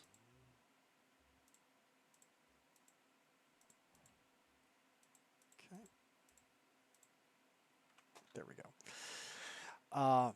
We're going to go to the end. However, before we do, I want to show you Woot, how OP this is. I tested some things with Woot. I was disappointed in one test and then grossly thrilled by 2 of them. 2 out of 3 ain't bad. So I went to the Abyssal Wastelands and Woot sharded an Abyssal Wastelands Shoggoth because I wanted to see if it would allow me to get Abyssal Shoggoth flesh from it without having to hunt and kill them there. The answer is no. Woot doesn't seem capable of recognizing the difference between the different Shoggoths from different dimensions. And if you Woot shard an Abyssal Shoggoth, it just gives normal Shoggoth flesh when you put it in the Woot factory, which is disappointing. That was a disappointment. Now, there's 2 things that weren't disappointments, and both of them came from Electroblobs. I'm starting to lose my voice a bit. Sorry, it's allergy season, and I have allergies, so I have to take a sip of my drink. Spectral dust drops from those remnants, which spawn in these structures, the things that come out of the spawners here. The different dusts are I'm sorry. Oh, an Enderman just died screaming in the rain. That's what that sound was. Like, look, this fiery spectral dust, you can use it to turn these ruined spellbooks into real spellbooks. You can also use it to turn magic crystals into fiery crystals, blocks of crystal into blocks of fiery crystal, and we can use it to turn regular wizard's clothes into the pyromancer clothes, right? So each of these is essentially aligned with one of the types of magic: fire, ice, lightning, necromancy, healing, sorcery, and I'm an earth, but I think this was the earth one and that's the healing one, right? So I was thinking, well, let me go around and collect one of each of the spectrals so I can, you know, I can farm those when I want. Well, as it turns out, that's not necessary because one gives you all of them.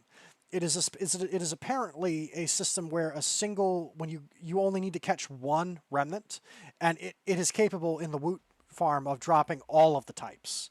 So that's a huge deal, and we're essentially post spectral dust at this point. I have as much as I want whenever I want. You can also see this is the Shoggoth flesh. This was from the disappointment of the Shoggoth flesh trying to get the other thing to work. Didn't work out. Now let me show you the successful experiment. I ground wizards. Well, wizards drop spellbooks. We have tons of spellbooks now. It's going to take forever for me to sell all of the extras to that guy downstairs. They drop clothes, So we have tons of wizard clothes, tons and tons and tons of wizard clothes now. They drop XP, they drop shards, they drop magic crystals. They also drop wands. Now, they don't drop every wand, and I know that because I left it on for a while to test it. They only seem to drop a few. However, it's still useful. They'll drop apprentice wands, advanced wands, and master wands. They'll drop master healer wands, apprentice healer wands, wands of shadows, master necromancer wands. They'll drop apprentice earthmage wands, master pyromancer wands, wand of the sorcerer, and wand of the ice mage. That's not all of them, but it's a fair amount. First of all, this means it's going to be a lot easier than I thought to make those enchanted swords, because we have several master wands we can just grind directly out of the wizards. Master pyromancer wands, master necromancer wands, master healer wands we have, right? We can also shortcut the sorcerer wands and the ice wands because they drop at the second highest tier. Wand of the ice mage and wand of the sorcerer are one upgrade away from being master tier wands, which is why I have a wand of the ice mage and a backup wand of the ice mage. Both because I find myself running through a lot of magic when I use this primarily as my form of offense. I don't know what set of fire there. That's kind of weird. That must have been lightning. But also because I'm trying to get both of these up, because one of them I'm going to keep as a wand, the other is getting turned into the magical ice sword. But that's what I'm doing. That's what that is. So I just wanted to explain that. Now let's go to the end, and let me show you some funny things I've found. Some very funny things I've found. They're hysterical. Ooh, lost souls scurry across the world. Creepy. Unfortunately, I'm not going to be here for that, though. Y'all can have fun. Scurry at will. So let's go to the end portal real quick and jump right in. Ah! And after we finish this, we're going to come back and I'm going to show you some things. So, first of all, let's get out of here. There's a bit of lag sometimes. I wanted to see what's over there off the edge of the map. And the answer is there is some stuff. If we fly over here, there's weird like meteors. I don't know what causes this, but I marked it as end meteor. I also have 2 loot thises up there as well that I'm going to show you. I'm going to teleport to loot this because I think this will show you a better view of what we're looking at down here. Is if I go loot this. Yeah, see. It looks like a meteor hurtling through space, which I'm pretty sure is the idea. And there is a meteor there made out of obsidian. I don't know what's inside of it, but we're going to mine into it and find out. I wanted to do that on stream. Now, you remember how there was something I looked at on stream a while ago? I think it was scale. It was like Ayarako scale or something. And it's like, hey, or A-Y-E-R. Hang on. A-Y-E-R. It's Ayarako Heart, found in the Shulker altar in the end. Well, as it turns out, if you break the spawner, there's a draconium chest under it. Now, we cannot currently make these. They are an extremely ridiculous chest that is capable of smelting things for you using energy. You can plug energy into it, and it can auto-smelt stuff to refine resources for you. It has Ender IO compatibility with it, and a network of things. Like these chests are crazy. Look how much space it has. But this also has 3 things in it. Pile of neutrons, try not to think about it, from Arborita. Tiny chaos fragment from Draconic Evolution. And hey, look, there's the Ayarako heart, exactly where the text said it would be, found in the Shulker altar in the end. We can also take these chests, and we're going to. We're taking this, because we can't currently make these. There's another one over there, loot this too, that I've also marked. I just wanted to take that on screen. Just as for anyone who's playing this alongside me for whatever reason, take some of that. Like, that's some good stuff. But let's go ahead and glide over here. And let's crack open this end meteor that's hurtling through space. I do like this. This looks really cool. And let's see what's inside of it, because I'm curious. I don't know if this is something he created, or if this is something added by Draconic Evolution, or what. I don't know what this is, right? But we're gonna find out. And in fact, we don't even have to do this the slow way, because we have the dire pick. Like, screw y'all. We got the dire pick. Let's go ahead and crack open a cold one with the boys. Look how fast it goes through.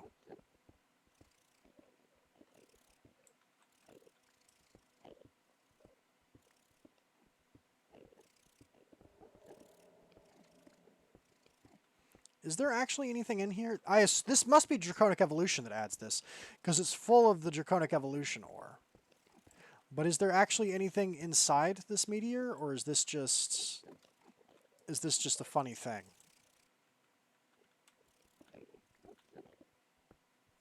I think we've definitely dug deep enough that we've gone to the center of it. I think we're coming out the other side of it in a moment.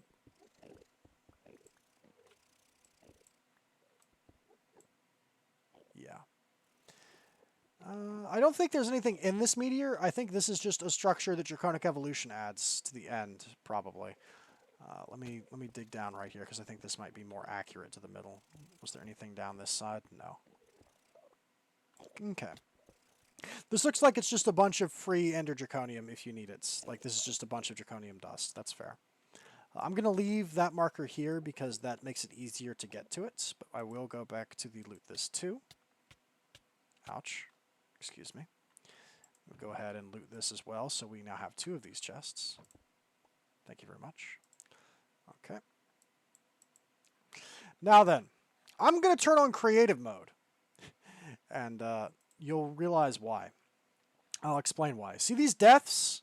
Yeah. Let's talk about that. So, if we pull up the quest book, and we go down here, immense power, found at multiples of 10,000 at the end. Well, this is probably a bit too much for now, but I found out the reason why nobody's truly gained control over the asteroids of Terra. There are more dragons, and they are really unlikable. Tasks, obtain a chaos shard. So, I was like, I should go check that out and see if it's something that, I don't think it's something I can do right now, but it would be interesting to know about, right? Let me go look into that. So, it would take a while to travel there, but with the power of Journey Map, we can create waypoints and change their locations. So what I did was, I made a waypoint on myself, and then I edited its location to be near a multiple of 10,000. So it's 9,900, 9,900 at a Y altitude of 80. This was the test. I then teleported there. I then died a lot. And what happened was, I teleported there, and I was like, this is interesting. I said, hey, that thing over there looks just like an Ender Dragon, except it's red. And then I died horribly. I got carpet bombed. I'm going to show you, because I think it's funny. Game mode 1. We're going to have to turn on creative mode, otherwise I'm going to die. If we teleport over here... Nope. Catch myself. Catch yourself and float back up. I didn't do this in creative mode the first time, because I died, obviously. I used the hang glider on this. But that thing is a Chaos Guardian. That is a much angrier version of the Ender Dragon. I literally spawned here, then I was like, flew over here to get a better look, and died like an animal to this thing. I'm not going to fight it. This thing is way out of our league right now. But this is essentially a much more hardcore Ender Dragon, is what this is. This is a Chaos Guardian. He's very angry. Look at how scrunched down his eyes are. It's like that meme, right, of someone drawing the angry eyebrows on an otherwise adorable looking cat. Like eyebrows scrunched, serious time now. Like, this is unknown. The thing doesn't even know what it is when I look at it. It's like, nope, who knows what that is? That's crazy, man. Where'd you go to see something I don't know about? Anyway, this is a fight we're not ready for. So, yeah, no kidding, it's a bit too much. But I just wanted to show this. Let's go ahead and remove these markers. We don't need them for now. Remove. We don't need those. And I think I'm going to go ahead and change this. We're going to go out here, I guess, back, because this is kind of where it is. I'm going to remove this test marker, remove, and then we're going to say Chaos Guardian. There we go. This way I have a landing that's on flat land. That's why I'm changing that. I think he will actually attack me if I go back into regular. I think I'm close enough he will still see me. Game mode 0. Yeah, he sees me. He sees me. Ah! Home. Man so scared he transforms into a jazz band. Yeah, that was definitely, he saw me. I spawned in on that test marker, said, hey, is that a red Ender Dragon? And died. Look how much damage he did to me! Like 2 of those things hit me. He knocked like 3 full health bars off my health. Look at that. Look at that! Who does that? He does, because he doesn't play games. That's a problem for future me. We're going to have to do that eventually, but not today. We have other things to deal with. So, we will check on the dragon again, because I kind of am worried he's going to hatch without me. He probably will anyway. But we're gonna check on the dragon again, and then we're going to go... I guess we'll deal with the Abyssalcraft stuff, because that's going to be a huge pain to do. We'll deal with Abyssalcraft stuff first. And then we will go to the Betweenlands and deal with some stuff there. So let me pull out Chimkin. There we go. I did want to just show that off.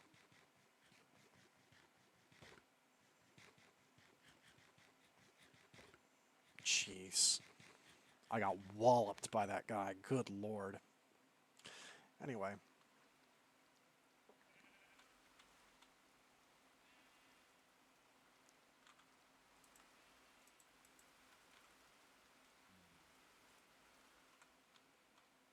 Local man sees dragon, turns into the Scatman.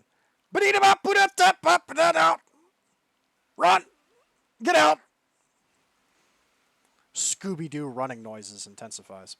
Anyway, we've got some stuff to do in Abyssalcraft, regrettably. We have to fight 2 bosses to progress in Abyssalcraft. We got to kill a guy, and we also have to go loot a thing. Now, I did do one thing without you. I know, you're so disappointed. I'm sorry. But essentially, in Abyssalcraft, to get the key, let's see, A-B-Y, Abyssal. To upgrade the key, okay, where is it? Right, here it is. Dread-Plagued Gateway Key, okay. Or actually, can we just, would it be better to, because sometimes these magic rituals don't quite show their output results. Here it is. If we do this. So, to get to the next dimension in Abyssalcraft, we have to upgrade our gateway key so we can make a new portal. Okay, we have to turn it into Asora's dreaded gateway key. All right. To do this, we need 3 things. We need a transmutation gem, a Dreadlands infused Powerstone, and Eye of the Abyss, Eye of Asora, the Fallen. Okay. Now we can make a transmutation gem, and I made a fresh one. Now I recall, I think we had to do this. I did this with some friends in. Sevtech Ages, which I played multiplayer with some friends with that.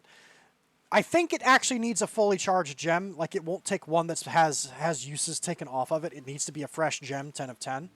Don't quote me on that, but I made one just in case. I have a fresh one that we're going to use for this.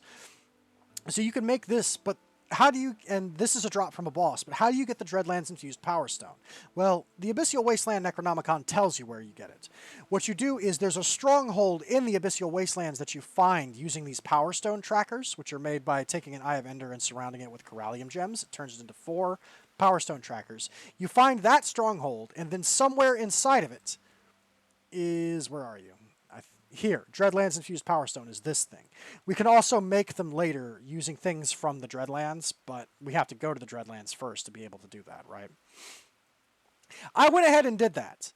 I don't have it on me, but I went to that stronghold and cleared it, and now we're going to go retrieve that stone. I did this because after my experience in the vanilla Minecraft stronghold that just took forever, I didn't want to waste time on stream going through another stronghold that is also in a dimension that's constantly giving you warp as long as you're there. I hope you'll forgive me for that. I just didn't want to bother with it. I didn't want to waste everyone's time. Which is exactly what I've done. I found it, but I didn't retrieve it. We're going to go retrieve it now. Okay. I've marked it. It's on my map. It's here. Yep. So... this is what it looks like. If you would like to find this yourself using your tracker, this is exactly what this place looks like. It's a normal stronghold. It's just made out of abyssal stuff. I knocked down walls. I walled off dead ends. I did all of this, and then I found it. Okay. If you're looking for this yourself, my recommendation is to either use a custom tag scanner for liquids that's keyed to liquid CORALIUM, and then look for this square pool of it with 2 long pools on the sides. Or alternatively, just look for a spawner, because there's an Abyssalcraft spawner spawning abyssal zombies right next to it. So, which is taking the place of the one that normally spawns the little rat mites that I hate so much that I can't remember the name of because the brain fog is setting in. Anyway, this is the Dreadlands Infused Powerstone. It can only be mined with a refined CORALIUM pickaxe. Behold, see how it says it has a harvest level of 5? This Arlmite pick from Tinkers definitely has a harvest level of 5, but you'll see it's not currently harvestable. It has a red X next to currently harvestable, and even then the harvest... Yeah, I know I'm getting warped, thanks. And the harvest level is redded out, right? It's not active. It must be a refined CORALIUM pick. Do not come this far, come all this way. Do not fight for your life to get this thing and then break it. Because that is exactly the sort of thing I would do, and I don't want you to be like me. Don't be like me, okay? So now we have the Dreadlands Infused Powerstone. Great, fantastic, cool. Let's go ahead and delete this. I don't want to be here anymore. Delete.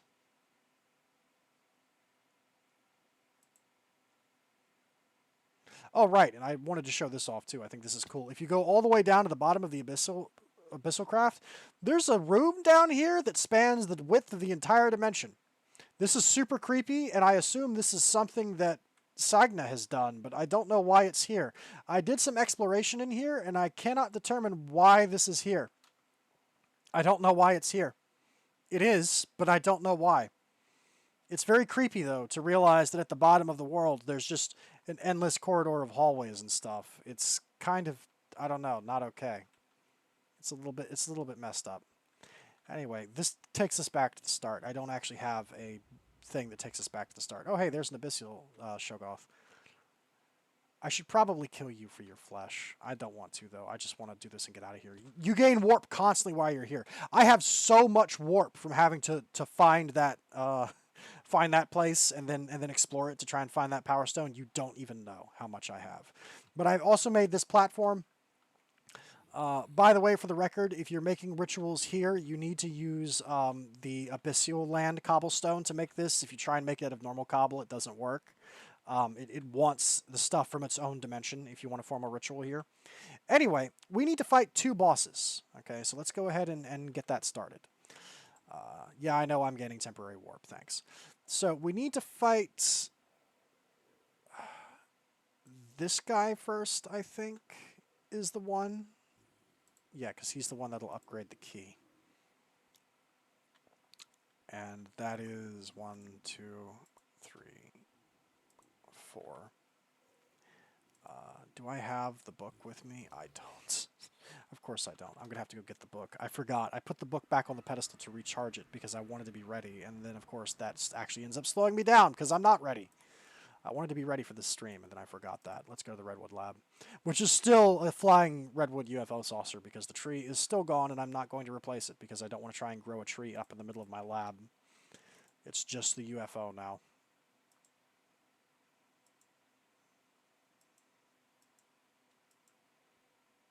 Wait a minute.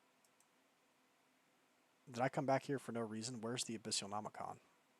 Uh-oh. Uh-oh. SpaghettiOs. Where is the Abyssal Nomicon? In before I put it someplace special so I wouldn't forget it, and now I've misplaced it because I did something stupid. Where is it? Uh-oh. Uh-oh. We can't do any of this without the Abyssal Nomicon. It's not here and just invisible, is it? No. It's not here. Okay.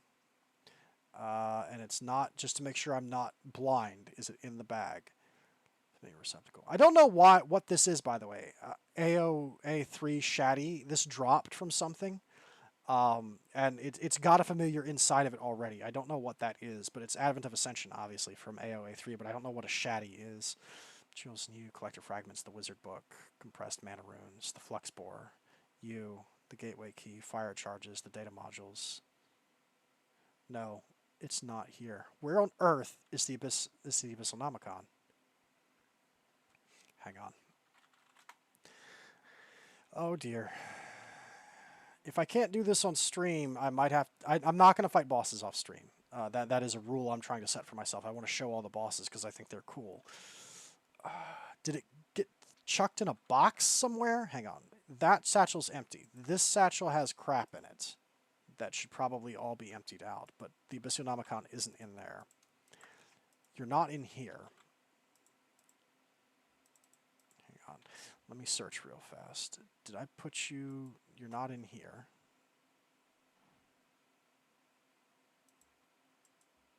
You're not in here. You're not in there. Not in my great big old thing of books. The coins are there. Uh-oh, SpaghettiOs. I sure hope I don't have to make a new Abyssal-nomicon. That would blow. I'd have to make a new one, which would suck tremendously. Uh-oh. Uh-oh. That's not good. I could have sworn I had the thing. It's not on a random table or anything, is it? No, why would it be? It wouldn't be on a table. I don't know where my Abyssal-nomicon went. I don't know where it is located. I'm a bit concerned now.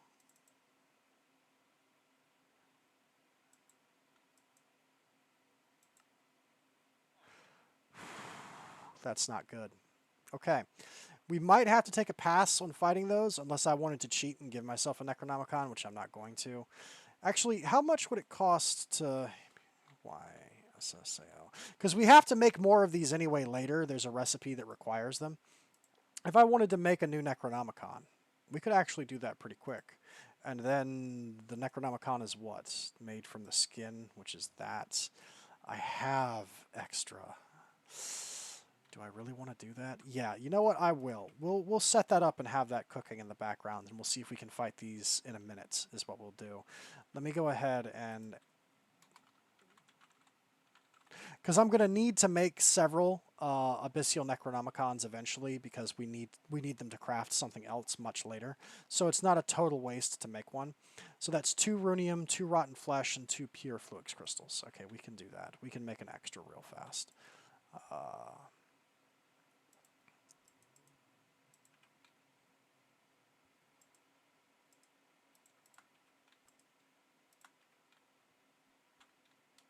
Rotten flesh.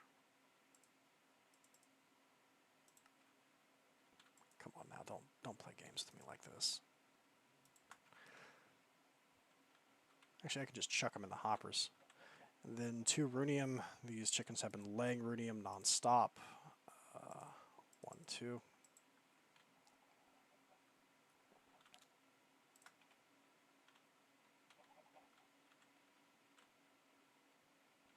And then we need to, what, click on the center with a book? Okay. I apologize for this. I thought I had everything ready. Apparently I've somehow managed to misplace something. Okay. Book.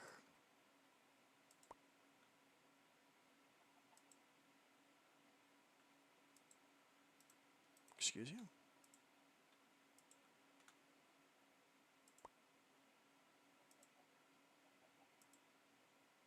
By the way, these are all level 7 danks. This is in preparation for moving everything to the new base. I've made a ton of the high tier danks.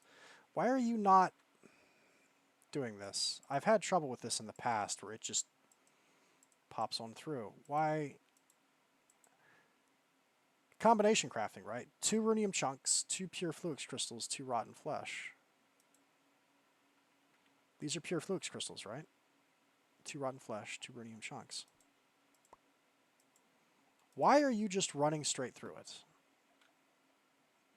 Okay, let me do this then.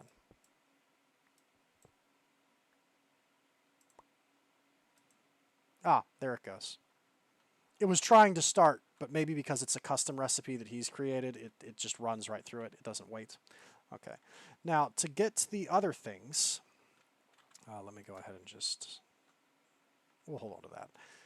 The other things should be Abyssal Wastelands. We need 3 of these. I did go and collect some more, which is fortunate that we have extra. And then we need to surround these with what? Rotten flesh is how this works. Abyssal-nomicon. We need CORALIUM plagued flesh. I'm definitely not eating that, at least not anywhere I care about, because I guarantee you it will CORALIUM plague me. Let's go ahead and do this. I think that might be just enough CORALIUM flesh to do this. If it's not, I'll cry. It is. 1, 2, 3. Okay. As soon as we get that Abyssal Nomicon, we can then go ahead and upgrade it to a new, or as soon as we get the Necronomicon, we can upgrade it to an Abyssal Necronomicon.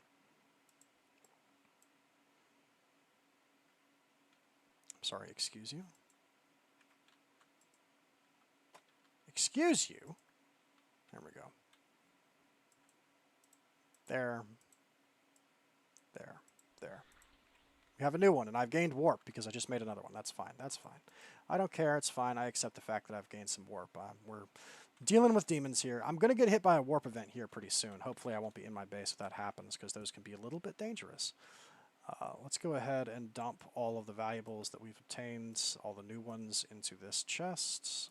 We don't need that. We don't need that. We don't need any of this where we're going. Okay.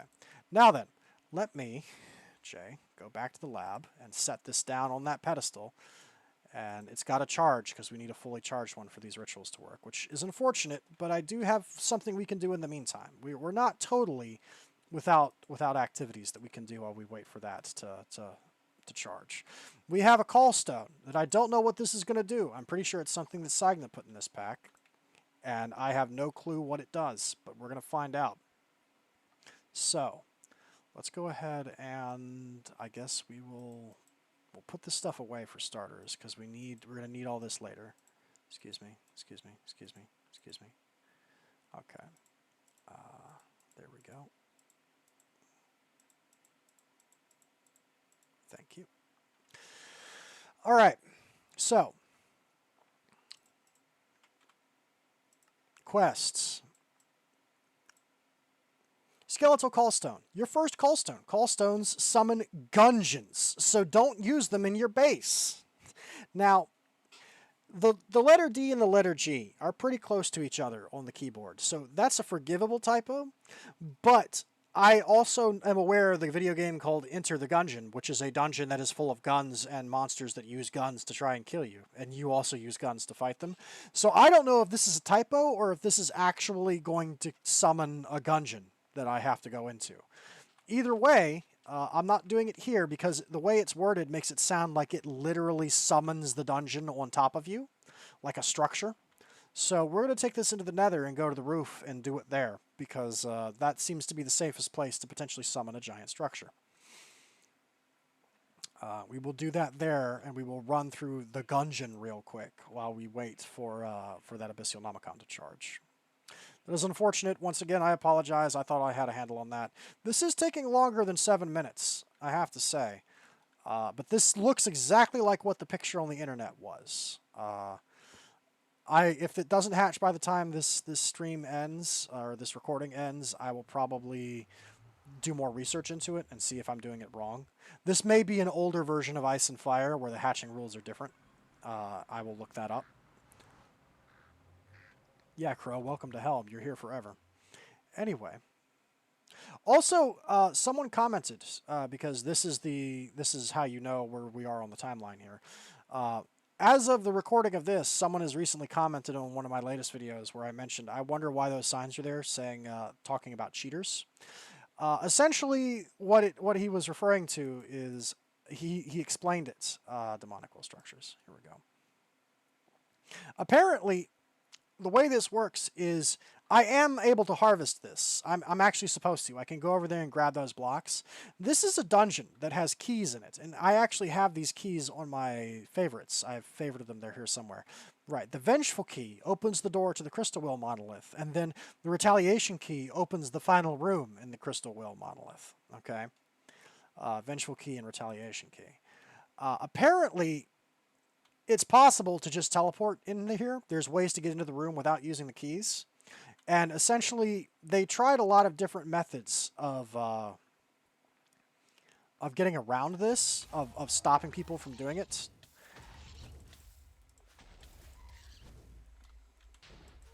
And the best they've been able to come up with, the best strategy, is passive-aggressive signs saying, hey, don't cheat, don't do it. Right? Which is fair. Like, that's perfectly fair. There's ways to get into that room, and they are essentially saying, hey, no cheaters. Use a vengeful key. We don't like cheaters. See, they're telling us to use a key to get in here, I think. I don't think it's saying use the key here, because these are just blocks of it that I think they're just giving us because we need them for things. I'm pretty sure this is what they're talking about. This. We're supposed to use a vengeful key here, right? There's also stuff here. Am I allowed to take this? I feel like I can take this because I need one of those Altair Agnomaticas. That's a way to automate. That's from Blood Arsenal. It's a way to automate a... yeah, Vengeful Portal. See, this is a portal. So I assume you use the key on the portal blocks to turn this into a portal, I guess. Apparently there's ways to get in here. Surely they're just leaving it out here. I should be allowed to take this. I can't imagine why I wouldn't be. I also kind of need these stasis plates. These are valuable objects in Blood Arsenal. They're hard to make. But essentially, there's ways to get in here without using the key. I imagine you can teleport. Like, I suspect if I wanted to, I could probably do...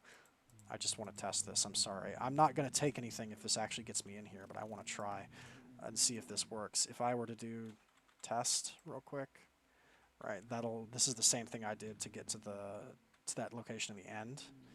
And then I just drop edit the Y level down. Like, let's go from 154 to 150. And that should create a marker that's physically inside the room, or what I assume is a room. Can I then teleport there? And let me do a real quick in case this telefrags me into a wall. Let's do a return. Does this work? Can you actually... I promise I won't take anything if this works. I just want to see. Yeah, this totally works. You can totally get inside just by doing this. Okay. I don't know what's in here. It doesn't look like there's much. There's the raw inversion pillars, but I think these are primarily decorative. I'm pretty sure I'd be getting attacked right now if I wasn't permanently invisible. Anyway, let me teleport out of here. Teleport.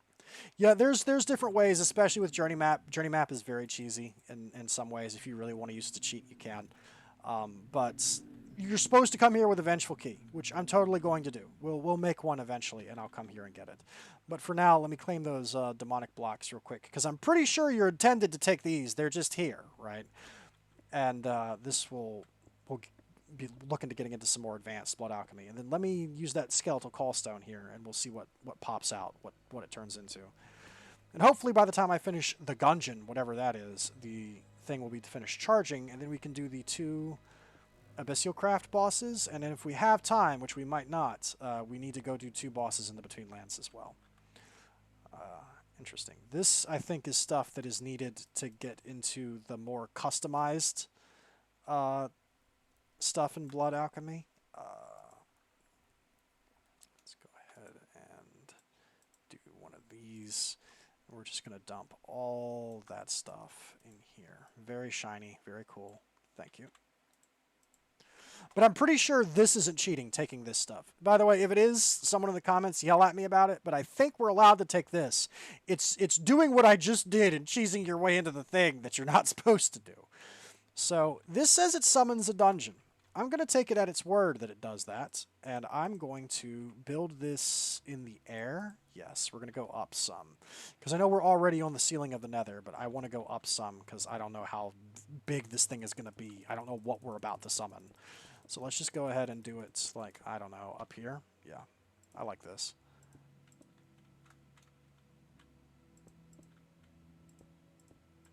Okay. Skeletal Callstone. Your first Callstone. Right-click to summon a dungeon. You got to be in the overworld. Oh, interesting. Okay, so they just flat out tell you, no, wrong. All right, I was going to do this in the nether because I thought the nether would be a safe, flat area to do it, but we can do this in the overworld. Where do we want to do this? Let's do this on the glacier, I think. I'll do this on the glacier. Yeah. Starlight crafting table. This should take us to the glacier because this is where I had the thing. This is set up where you can make this. The glacier is solid ice. There's like nothing of value here to be destroyed if this really does summon a giant structure. So this should work out okay. Let me go ahead and go to the far end of the glacier, I think. We'll go over here and summon it and see what this looks like. Because this is just a giant chunk of ice. Literally nothing of value would be lost if we summoned it here.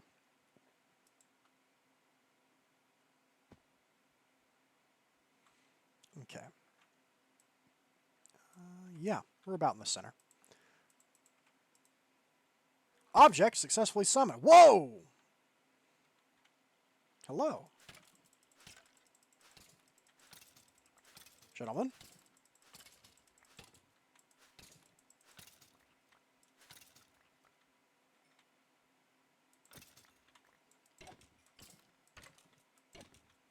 Man, my sword sucks compared to my magic.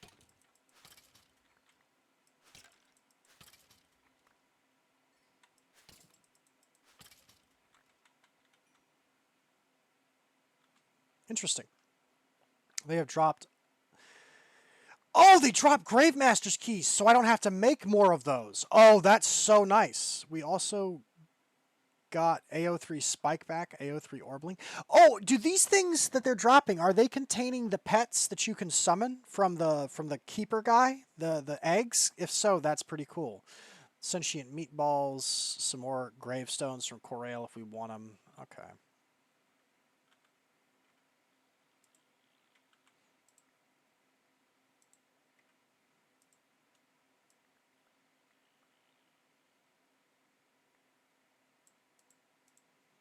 Seeds. Gravemaster's Key is a very nice swipe. That means we could potentially go into another... we could either go into another one of those things in the overworld, or we could go into one of them in the other thing. This is made of dark marble. These are bleached bone bricks from Railcraft. And there is a chest here. There is an Abyssialcraft crate that has stuff in it. Gendustry Bees, Spring Water Queen. Spring Water Queen. What do you produce?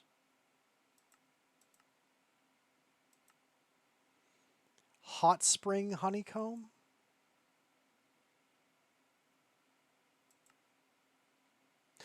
It lets us make hot springs water. I was already going to go to the Alps dimension biome thing and make it because I wanted to make a spa since we have the Arcane Spa. I was going to make pools of that, too, for decorative. It lets us make hot spring water. Oh, sainagh, you are a cool dude. I want you to know that. That's very cool of you. I can't believe you would actually give us a special bee that makes it. That's so sweet. That is really cool. We'll just go ahead and take the wooden crate, too, because we can. Gimme. All right, and also the dark marble is pretty valuable, too, but I'll just set a marker here. This was a skeletal coalstone. That's a neat little diversion. That's a neat little thing. I'm pretty sure that was meant to be dungeon and not gungeon. I'm slightly disappointed there was no gungeon, but that's okay. Okay,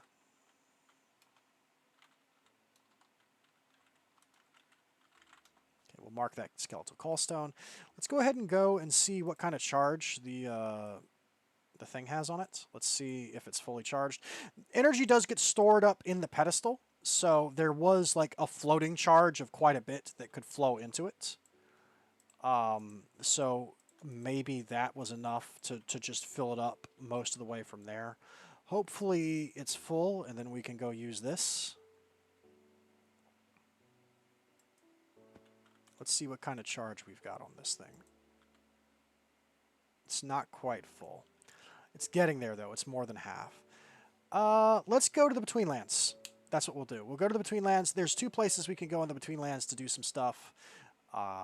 Yeah, we'll do that is what we'll do. Oh dear. We're getting retaliation from the Elder Gods who don't appreciate having energy siphoned from them. They shouldn't leave their statues lying around if that were the case. Y'all should really do something about that. Let's go to the Betweenlands. We've got two things to do there. We're actually, no! We got something cool we can do. Hang on.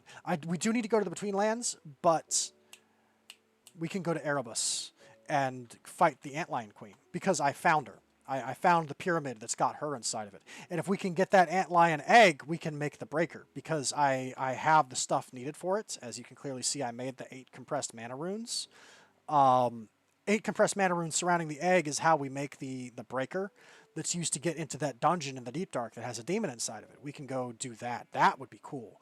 Let's do that real quick with some of the time we have left. Let's go deal with the Ant Queen, or the Ant King, whatever his name is. This is a bit of a dungeon, and I've never been here before, but that's okay. We'll go do that. Still not sure why he said you should make 2 of these as setups. I guess maybe it's because you need one of these to get back to open the portal home, like it's not automatically open. That may be what this was a reference to. Like you need another one to open the portal home is what the reference is. I would suggest, Sainagh, like seriously to consider this. Be a bit more clear about why you need that. Say like you need bring a staff with you to open the door home. Might be a better way to phrase that. I thought I needed to set up 2 portals with the way it was phrased. But anyway, let's go to the bug hell dimension, and then we will go. I had to travel quite far afield, by the way, to find this. I had to go really far afield to find this, several thousand blocks. But I did eventually find it. Let's go ahead and turn my floating ring back on. This is what we're looking for. Also, the Umber Golem idols is part of that too, letting us know that we're near one, because I think we need those. What? Wow, that is violent sounding music for sure. Where is my scanner? Did I end up putting my scanner away somewhere important? I probably did. I dropped it off somewhere where I shouldn't have. That's fine. We can do this without the scanner. So, Fast and Furious, that's your name, really?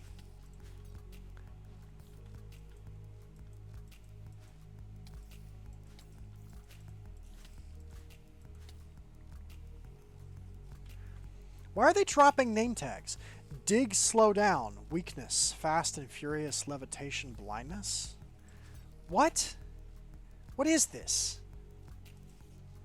Why are they named? That's horrifying. Anyway, let's use our tried and true method of solving puzzles and problems, which is just break walls. Wow, they really don't want us breaking walls. That's fine. I have a tool for when the game doesn't want me to break walls. It's called the no, I insist.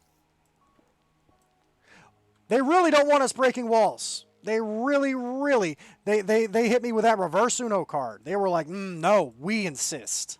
Actually, sorry, we insist that you not. Well then, I guess that is as they say that. All right then. Okay, well then we will do this the old-fashioned way. We block off dead ends.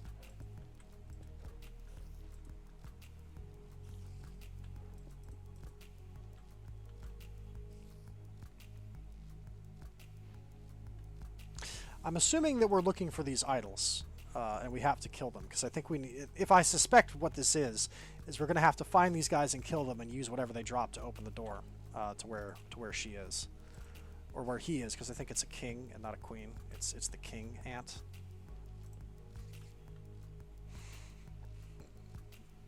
I do like this music, though. It's a bit of a bop. I like it. Magma crawler. I don't know what you are, but how about no? Man, I'm getting horrible flashbacks to Grounded. I do not like antlions. Grounded will make you hate antlions. All my homies hate antlions.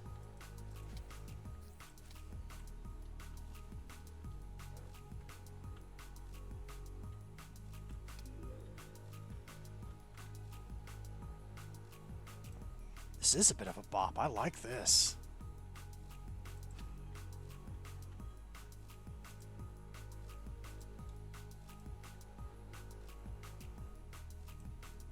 Magma crawler eye. Kinda spooky.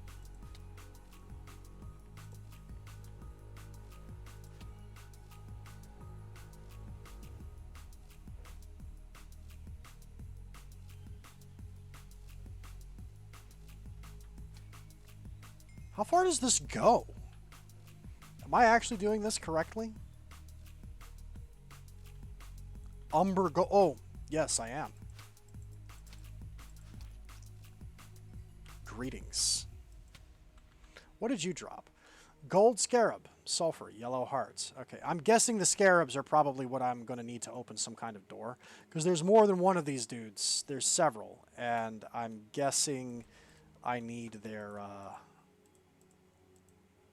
I need each of their scarabs to progress, would be my guess as to how this goes.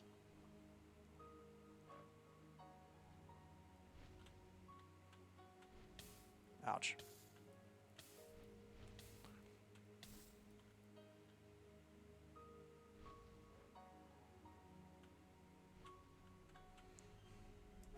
I do like the depths. Some mod. I always enjoy seeing what measures and depths people will go to in modded Minecraft to stop people from just cheesing like mazes and dungeons and things. The maze stone is a favorite of mine. Just making really tough blocks that are hard to break. That's interesting, as well as having a secret tool that will let you break them. That's pretty cool. I also like the idea of actually screw you. All these blocks are they're just made of it's just they're magma glass. If you break them, it just spills magma everywhere.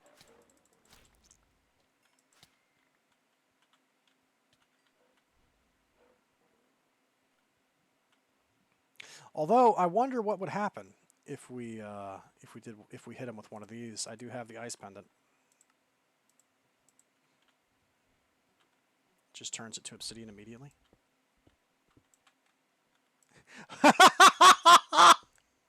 Cheater. Okay. All right. Gotta hit him with the old reverse Uno card. Actually, I'm a wizard.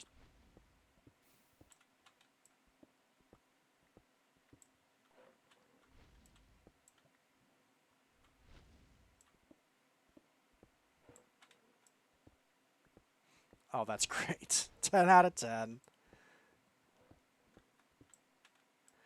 of course, with the Divine Shikaxe, this is just too easy with the Dire Pick. We can just go right through it.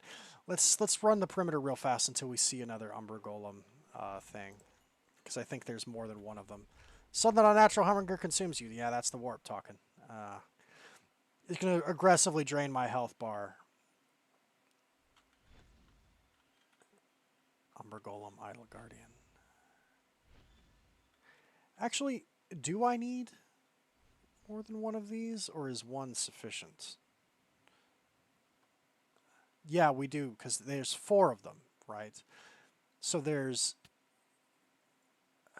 Right, okay. So I think what we need to do is maybe go this way.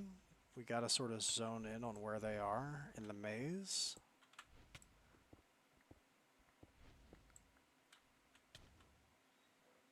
Blocko Bones. Interesting. Okay.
Aha. Let me guess, you drop a mud scarab. Yeah, we need to collect the scarabs. Gotcha. Where on earth is my EMC tablet? I am losing things left, right, and center. I must have dumped it into the end of the box when I just dumped everything. Oh, wait, no, here it is. Transmutation tablet. There it is.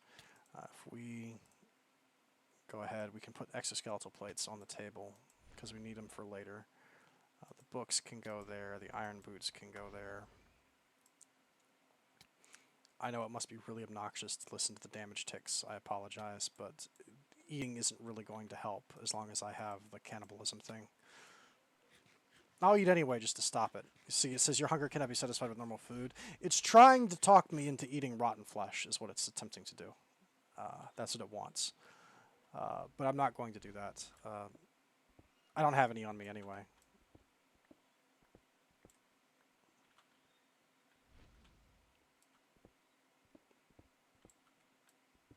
Okay.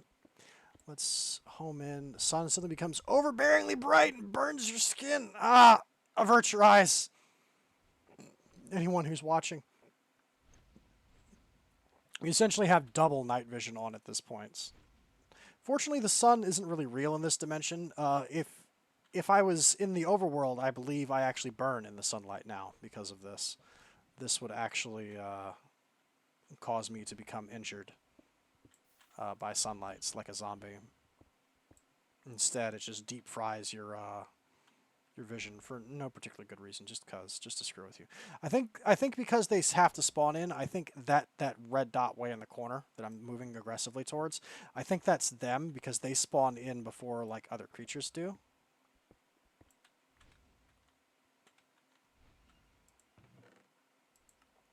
Interesting. Life blood heals you a small amount when consumed. Interesting.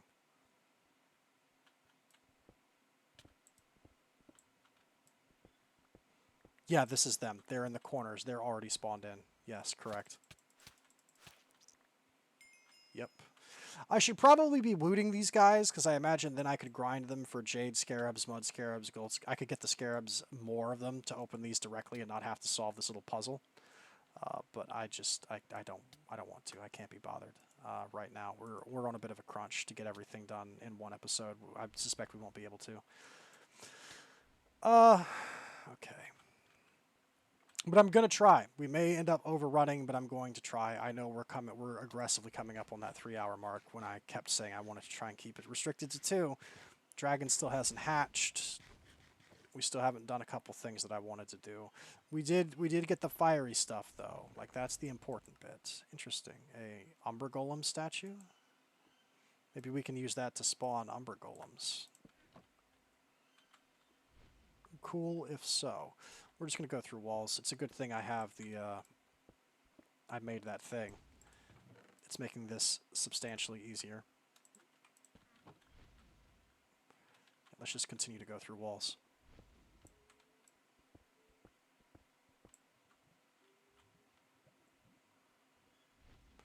Okay. Wow, I literally just destroy it when I get close to it because of that. That's so cool. Okay. Yeah, I think I see him over in the corner. I imagine that's him over there. This amulet is a lot better than I gave it credit for. This is actually pretty cool. It's a pretty cool trinket. It actually pushes the lava back. You're seeing this, right? The way I can just aggressively run up on the lava.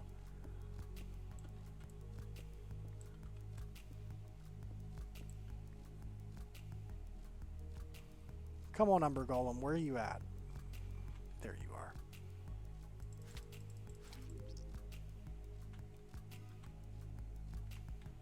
Did it fall into the lava? Oh no, I think it fell into the lava. Is this even completable? Because of that? Uh-oh. Uh-oh.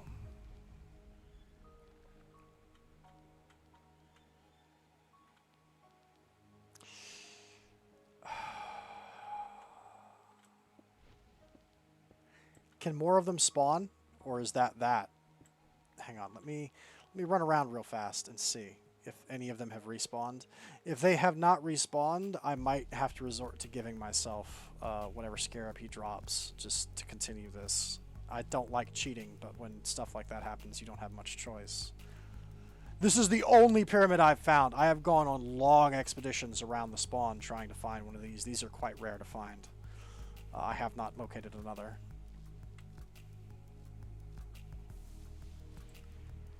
Oh, it does take damage. Very, very, very slowly.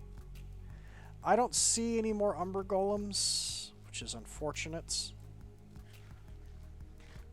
I think that means I'm gonna have to cheat.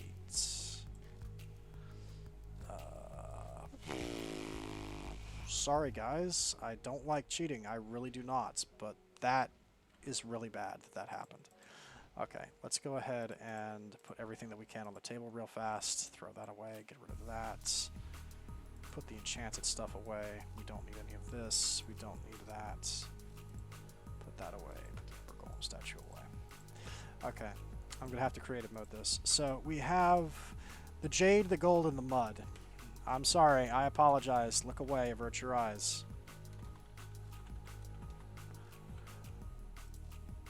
So, S-C-A-R-A-B. The Iron Scarab is what he would have dropped. Okay. If it hadn't fallen into the lava. Game mode. Actually, I also want to show you, for the record, just in case so you know, you can also toggle the creative mode on and off in the Feed the Beast settings. You can toggle game mode, and you can turn it back to update to survival. I can also do other things. I can change the daytime. I can toggle rain on and off. I can also fully heal myself to full if I want to, which seems extremely cheaty to me, but hey. It's there. It's a button they give you. It's a button that is given to you if you need to use it. So anyway, I apologize for having to resort to that, but I'm pretty sure everything he dropped fell into the lava. Okay, and as I suspected, these all go down here. Temple teleporter, jade slot. Interesting. So we need jade.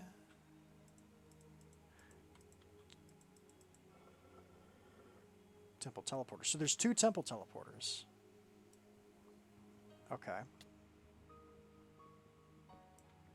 There's one that takes jade and there's one that doesn't. I'm guessing that must be the exit probably, and this is the entrance perhaps. I know it's not going to sate my hunger, but I want to just top my health bar off. Cannot be sated. I know. Thank you. Okay, let's go. Actually, before I do that, let me get a woot shard real fast, because I don't know. Sometimes it's a bit of a crapshoot who can be wooted and who can't. So let's see if we can... Oh! This is a maze that is asking how much stuff you have found. Interesting. Well, I do have EX... Oh, we have exoskeletal plates. In fact, they're on the table, and I suspect this may be one of the reasons why he put this on the table for us. Yeah, this is essentially... These are exits. And to progress, we need magma creams? Interesting. Well, we have those too.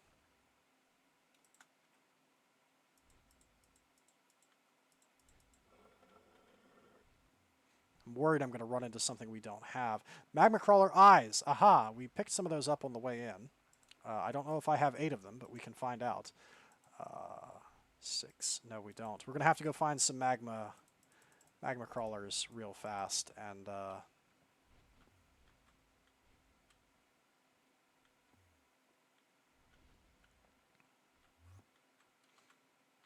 kill a few more to get this to work. Okay. That's fine. This is interesting. This is essentially just collection quests, but a little bit more tolerable because they're not quite so painful. Let's see if we can find some, because I have broken some spawners. I didn't realize I needed those eyes, but that's fine.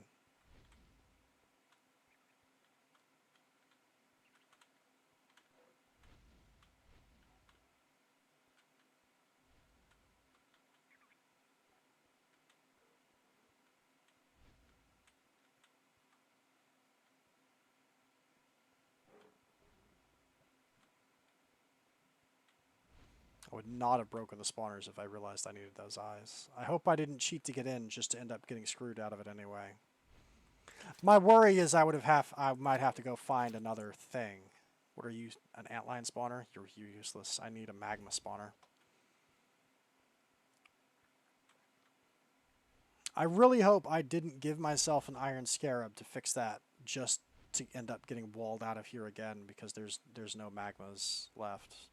Surely they would spawn naturally. Yeah, sure, there's a spawner form right here. Hang on, let's just wait a minute. Let's get some. Dylan forever. Beetle larva. Why do some of these insects have names? I hate it. I don't understand why some of the bugs have name tags. I really don't. Okay, that's one.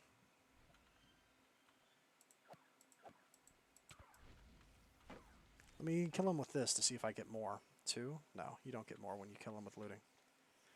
Okay.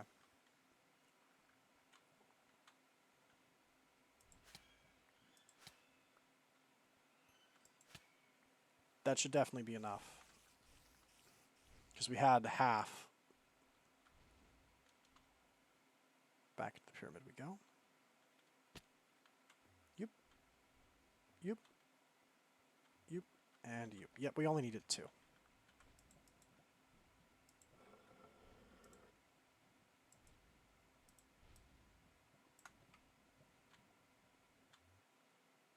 String. I have string back at base. I don't know if I have any on me here. I don't. Hang on. I will do this real fast. New. Return. We have string at home. I didn't know I would need some for this. We can go and get it. Let's go get some string. And when we come back up, we will check on the baby dragon again. Hopefully by the time the antlion is done, I imagine the Meatballcraft, the Necronomicon will be full. Then we can fight those 2 bosses. I don't think we're going to have time to do the Between Land stuff, which is unfortunate. But the Between Land stuff isn't ridiculously necessary. Although, essentially, we have to fight a tree, because the spirit tree is hostile to you, and you kill it, and you get spirit tree saplings from it, right? It's like, what if the Great Deku Tree was evil, right? From Legend of Zelda, that's essentially what it is. I'm sorry, why on earth did this... Oh, because I walked over the fountain, and that happened. I can fix that by just doing that.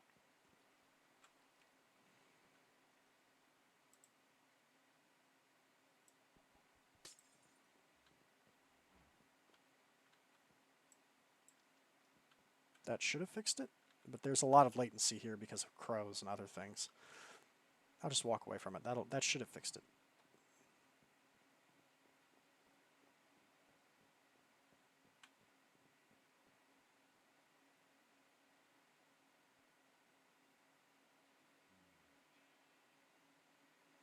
Do we have a baby dragon? No, we don't. That's fine.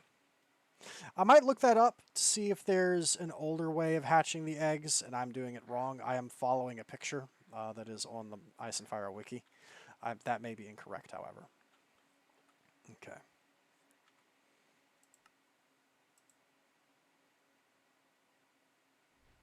Okay.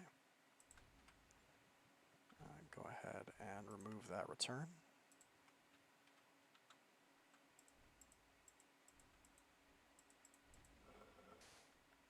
Yep, there we go. Potion of Night Vision. We got some potions. Nice. Okay, and that looks like the big boy. So let's go ahead and get ready. I don't know how rough this is going to be, but Antlion Overlord, it doesn't sound fun. Let's put our other wand on standby in case we need to use it, and let's go ahead and top off, because I think we are no longer being overtaken by cannibalistic hunger. No, we're not. We're good.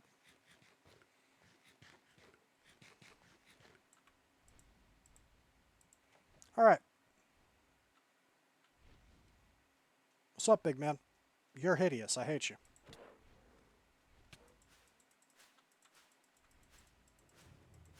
Are you immune to magic? You're immune to magic.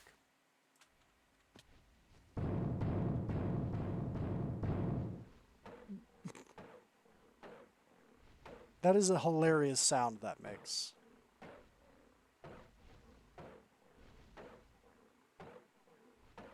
I'll stay here all day, buddy. This episode of Meatballcraft, sponsored by Battle Signs. Get yours today.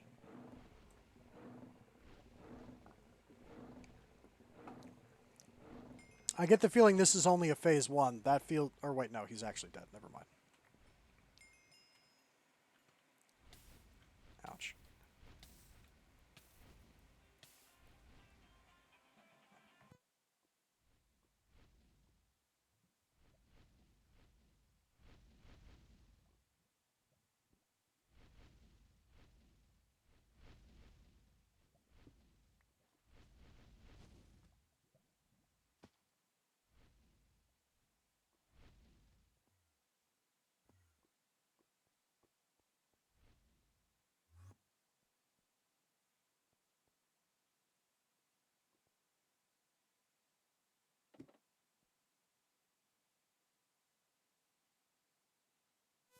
Alrighty. I apologize, that was a phone call I had to take. We have the Antlion Overlord now. We have a Soul Crystal, which I don't know what it does, but we also have an Antlion Egg, dropped by the Antlion Overlord, and it does have an EMC value. So let's throw it on the table. Then let's take it off the table. Then let's do this. Craft. Handheld crafting. We do one of these. Or actually, no, we need the stuff from the bag first. We do one of these. We do one of these. Unfathomable Breaker! Key to a prison in a deep, dark place. I'm sorry, that just sounds like someone's anime attack. Unfathomable Breaker! Key to a prison in a deep, dark place. Also, even though I don't like the bugs, the soundtrack for Erebus Bobs. Could we just agree with that, please? This is a really cool soundtrack. I wish the Twilight track would play more. I know it's a good track, but the music just doesn't play when we're there for some reason. I don't know why. I really like this though, the jungle vibes. But let's head home. Unfortunately, now that the good music has started, we go back. Let's check on the Necronomicon. Actually, no. We'll leave it because I think this will be pretty quick. I think there's just a dude in there we have to kill. And he drops something, I imagine. So let's go ahead and go do this real quick. I think this is one of the last things we have to do in the Deep Dark, is this. Once we've done this, I think we're pretty much done with the Deep Dark.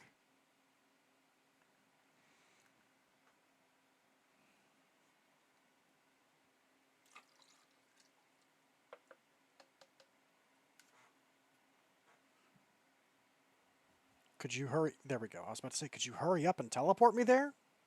Jeez. Anyway, as we can clearly see, it is... Where are you? Oh, it's not even visible on our thing as something we need to do. But, okay. Let me go ahead and turn this on as well. We've got flux phage, where we've caught flux disease because we've been warped too heavily. This place looks very different with permanent night vision on. I haven't been back since I got the night vision helmet. This place looks a lot less impressive with the shadows turned off. Anyway, this is one of the prisons that's being referred to, and I believe if we use the Unfathomable Breaker on it, we should be able to get through the top. I could have also cheesed it and teleported through this as well using a journey map, but that's lame. Stand on the bedrock on top of the prison. I'm standing on the bedrock. There we go. Okay.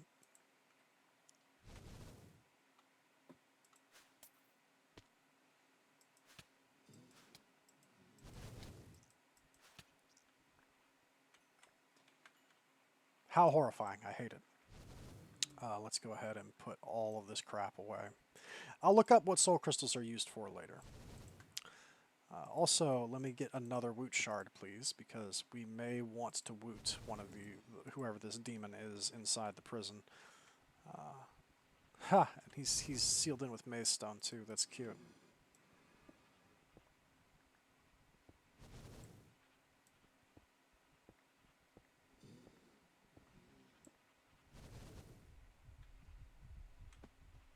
Docky. And a framed chest. How very cute.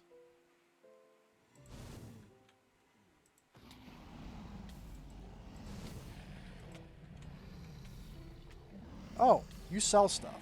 I'm sorry. I didn't realize I was supposed to talk to you. I apologize sincerely for that. I think it's too late, though. I'm pretty sure I need to kill you. Yes. You will still talk to me, but you'll kill me too. Interesting. Okay. Interesting. Interesting. Hang on. We may need to converse with him. I didn't realize that I was supposed... Well, I think he was attacking me already anyway. I was just invisible and he didn't know how to zone in on me. That might be my mistake. I don't think the dragon's hatched yet. Even if it has, I can't do anything with it because I don't have any of my gear. Now, the dragon hasn't hatched because there's nothing in that thing. Okay. Let's go get our recovery. And see if we can sort of wall Daki in a bit. And talk to him. Because he's got trades, and I think I may need some of the things he's selling. I think that is what this is about. Worst comes to worst, I can pick him up using the Mephistopheles thing and put him in my pocket. And I can carry him to a place of my choosing and stuff him in a box and deal with him there. Okay, let's go ahead and do one of these. Thank you. Thank you. I should be invisible. I'm not invisible because I don't have my cape on, but that's okay because he's not angry with me now. He's killed me. No, he's angry.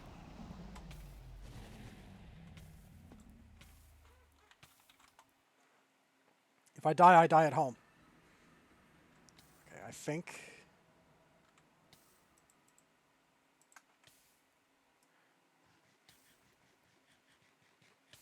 Yeah, he's hostile, but he'll trade with me even though he's hostile?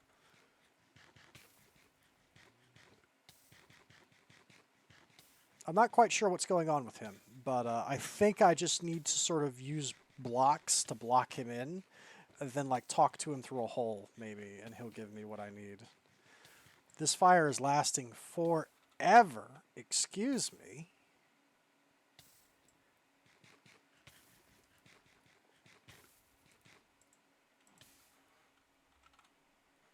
Okay, there we go. I was about to take a bucket out and dump myself with water. Jeez. Demon fire does not play around. Okay. And go ahead and do one of these. I think there's a couple of things I can make that I should look into that will just straight up make me immune. I could kill Daki and get his thing, but I'm not going to. Let's hold off on that for now. Let's wait on that one. Let's go ahead and do one of these. This has got the stone in it. Yes. Okay. I'm going to go back and wall him in. I'm going to try and just sort of trap him and then talk to him, and we'll see what he's selling. I got a glimpse of something in his inventory. I think he's selling soul steel. He's selling some things that I'm interested in. Let's check out his inventory, and then maybe then we'll do the Necronomicon stuff, because I think it should be fully charged by now. It better be. If it's not, I'm gonna pitch a fit.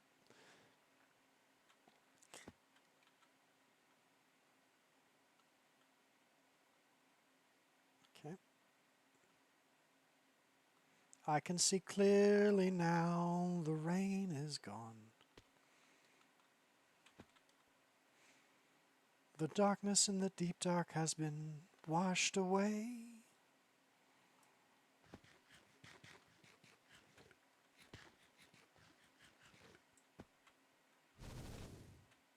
Yeah, he's just really mad about everything. Ouch, that does a lot of damage.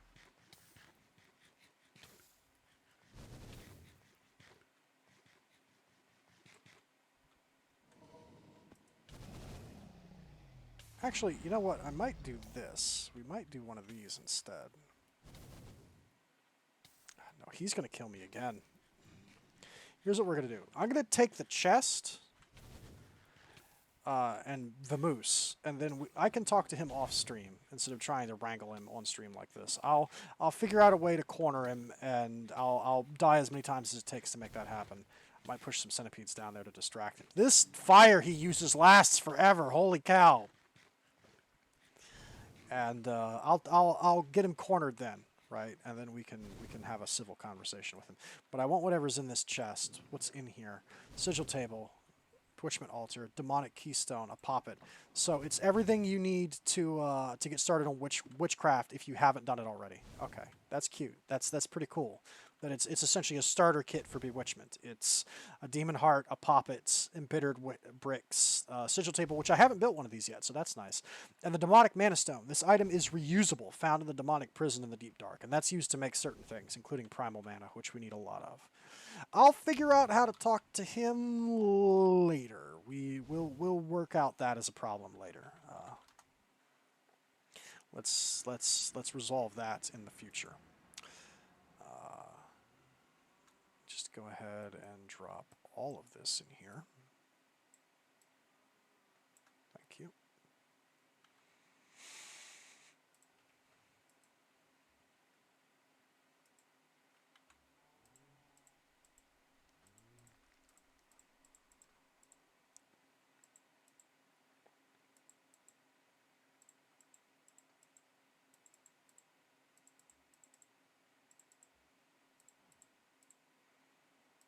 And we'll go ahead and put the Unfathomable Breaker away in our tools. Okay, let's check on the Abyssal-nomicon real fast. Let's go check on the Omnom-nomicon and see where we're at with that. Hopefully we've got what we need. I'm still flux sick because I've taken on so much flux from having to hang out in the Abyssal Wastelands looking for that dungeon and then going through it to find that statue. Oh hey, a Shoggoth spawned here at some point. If you leave the Shoggoth ooze alone long enough, it converts into dirt. Which is what all of this crap is. A Shoggoth showed up here. I want to be very careful. I don't want to break any of my stuff with this.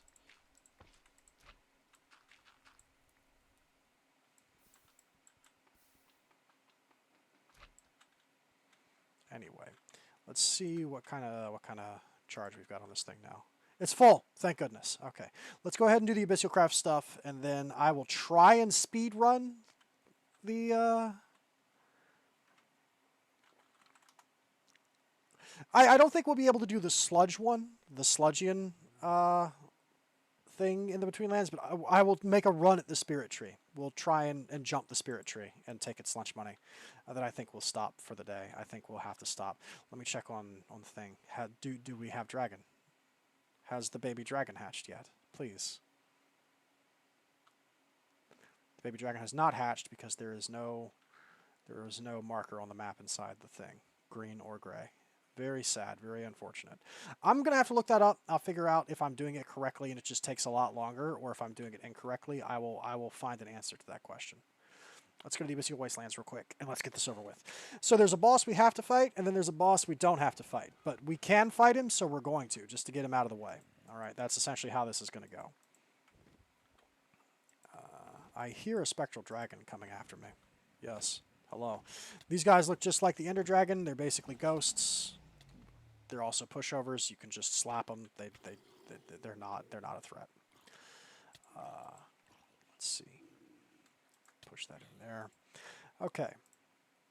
We're gonna need an enchantment table and liquid corallium, I think, for this. Yeah. Okay. Let me check the Abyssal-nomicon to make sure I've got this ritual correct. Okay, so Ritual of the Sleeper summons Asura, the Fallen, from the Dark Realm.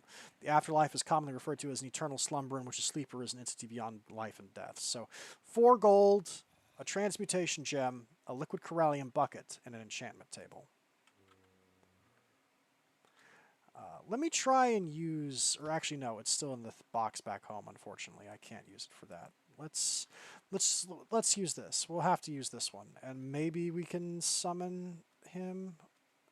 Maybe we can make it with a crappy gem. We'll see. We'll try it out because I didn't realize I was going to need more of these. Okay. So transmutation gem, bucket, enchantment table. Okay, so buckets of liquid corallium, which is this glowy stuff all over the place. Put that there.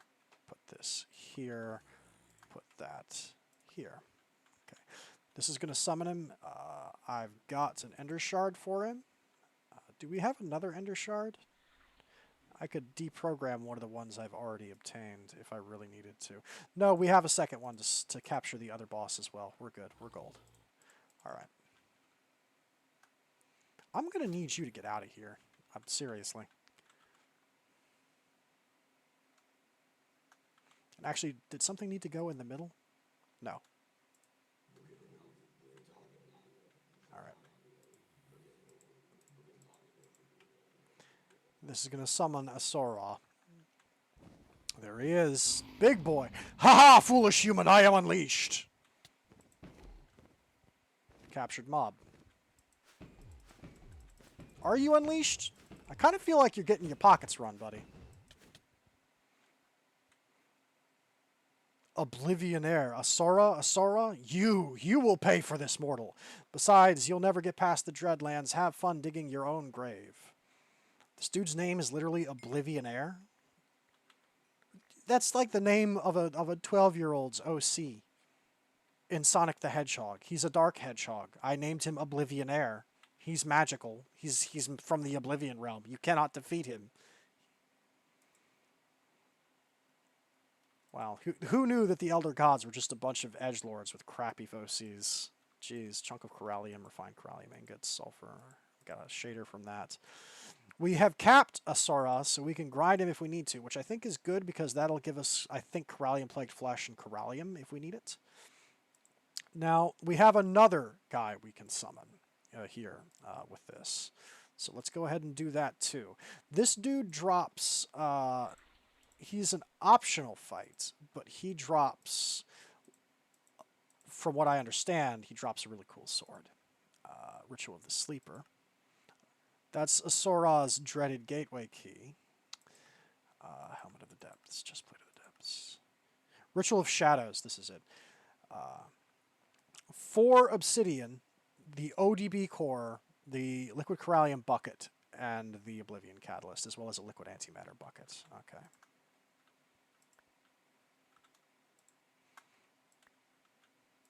Okay, so liquid antimatter. This guy is more of an optional thing to do, but we're going to do him too while we're here.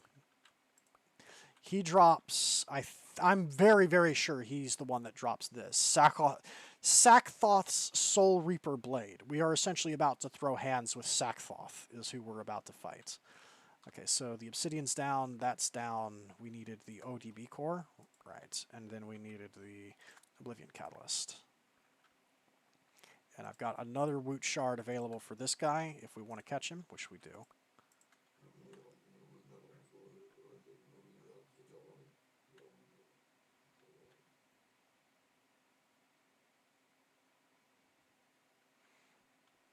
I am unleashed. Feel the wrath of the dark realm, mortal. Except I'm invisible, which means you don't even know where I am. Who's the real master of the dark realm, Sackthought, Harbinger of Doom? It's me! Cannot capture mob. Oh, that's disappointing. Oh, he works like one of them. I see. Your projectiles cannot harm me. Interesting. Well, you know what does harm you? Your own punches. I bet that harms you. So I can't capture him, and I can't use magic on him. But I can do this. I can just sit here with my finger on the mouse key, and I can take a refreshing sip of my drink. Harbinger of Doom, huh? Well, you know what? I think the new Doom games are cringe. What about that? How about that, Harbinger of Doom? Did you even play Doom 2? I bet you didn't. We're going to be here a minute. I am taking so much warp damage from this man. I need to get those cleansers that are at the end of this quest line that Sagnah's put together. This is getting out of hand. I have so much warp. Bonk, bonk, bonk, bonk, bonk, bonk, bonk, bonk. By the way, if you haven't made a Tinker's Battle sign by now, do it. Just do it. Just do it. Make one. Why would you ever not have a Tinker's Battle sign? What's your plan? What strategy are you using going into your life? What life strategy are you employing? Where you're like, you know what? I don't need a battle sign. I'm fine. Do you? Are you fine? Do you really not need one? Are you sure? I don't know. I kind of feel like you do. I kind of feel like everyone needs a battle sign in their lives. It's the one Uno reverse card that no one can double reverse back on you. Bonk. Bonk. Bonk. Bonk. Bonk. Bonk. Bye. Excuse you. Oh, he hits you one last time before he goes away. Oh, and he dissolves into a ton of shadow monsters and stuff. That's kind of cool. But I don't really want any of your stuff. You're all just trash to me. Please get off my platform. Thank you.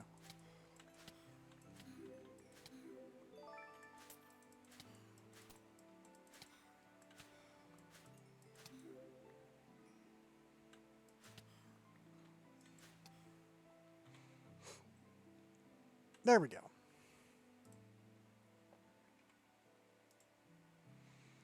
Don't need that. Don't need that. Shadow gems. Take them. Take them. There's Sackthought Soul Reaper Blade. Souls harvested. Interesting. What happens when you harvest souls with it? It's like, is it like the staff where you eventually get something in return, like harvest 1,000 souls, and then it sort of chunk pays you back somehow? I don't know. Interesting. Anyway, he couldn't be woot sharded, but that's okay. Let's go ahead and see if we can make the key, because we should be able to with everything that we have. The only real question is if this can take a non-full transmutation gem. If I recall, when, like I said earlier, when we did this in Subtech Ages, it wouldn't accept anything except a full health gem, which kind of sucks. But I think it can. I think it should be able to anyway. Let's go ahead. Oh, wait, no. Dang it. I didn't mean to misclick with that, I swear. Get out of here. You're not wanted. Not yet. Give me a minute. I gotta upgrade you, and then we'll open the next door. Let's see. We want the Abyssal Wastelands one. And it is, so it's Transmutation Gem, Power Stone, Eye of the Abyss with the key in the center. Okay. And the Dreadlands Diffuse Power Stone. Okay, there we go. And no, it totally works with one that's taken some damage. That's fine. That's perfectly fine. And this will essentially give the key 2 modes. Yeah, I gain temporary warp because I've done a horrible eldritch thing by doing that. I'm well aware. Thank you very much. And now this gate... Excuse me? Oh, it did need one, didn't it? Oh, no. Has it actually screwed me out of another... Do I have to find another statue and fight that dude again? Are you kidding me?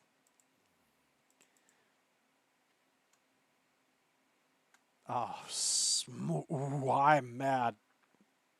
I'm not happy. This is Angry Rain, not Happy Rain. It's supposed to transform into a new key. I guess it was broken. It is. I remembered correctly. You need a full one for this. You need a full transmutation gem, or else it doesn't work. And it still took a charge off of it. It's just this doesn't work unless it's a full gem.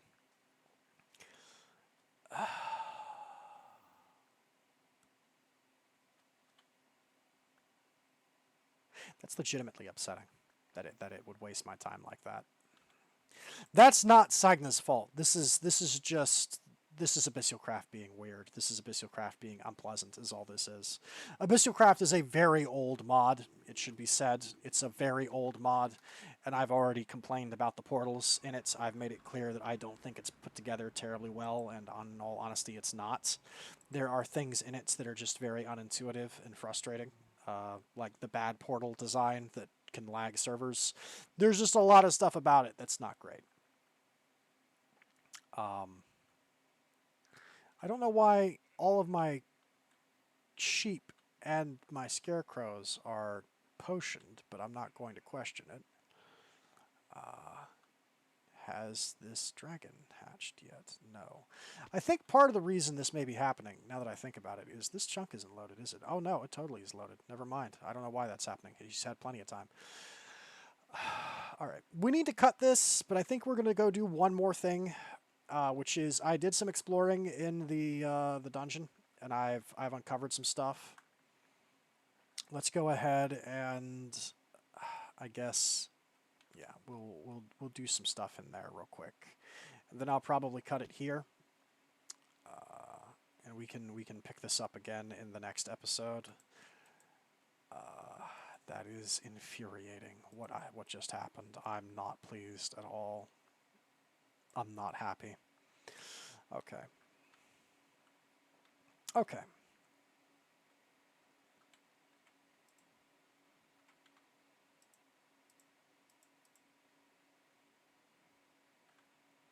I actually do want a Woot Shard for this as well. I do want one, because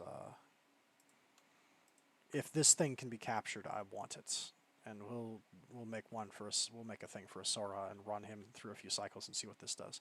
So, as I mentioned, I've done some exploring here. These charges are supposed to go through walls and stuff, but they're not meant to open the doors. I do want to try something though before we go, because I've found a location to fight a boss, and I have what we need to fight it. I have the Wizard's Book. But before we do, there's something weird I wanna look at real fast. If we were to go to Terra, I was looking at this stuff because this is Terra Steel, which is the stuff you use in Britannia. This is the good stuff. Crafted with the terrestrial agglomeration plate, it's used to make really good armor and weapons and stuff. However, I noticed something weird, which is there's a thing... where are you? It's not Master Spell Terra. Where are you at? There was a weird thing, and it's...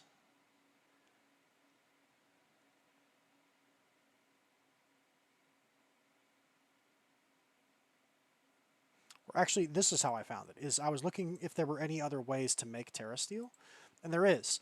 If you take Mystical White Petals and Gaia Spirits, which is dropped by the Gaia Guardian, which is a boss that you can summon in Britannia, Mystical White Petals, Gaia Spirits, and blocks of Mana Steel, you can create Terra Steel directly using this Terra Steel Crystal, which is Content Tweaker. It's from outside the Dungeon of Arcana. Well, we can go outside the Dungeon of Arcana. Like, that's totally something I think we can do. I wanted to do this real quick just to try this as well. We'll name this test. And let's see, what level are we on? We're on Y level 9. What happens if I put this on, I don't know, 20? How high up does that go?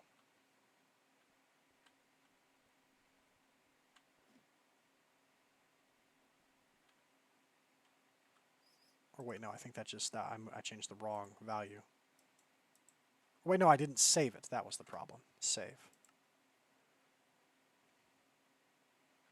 I still don't like that. That's probably in the ceiling.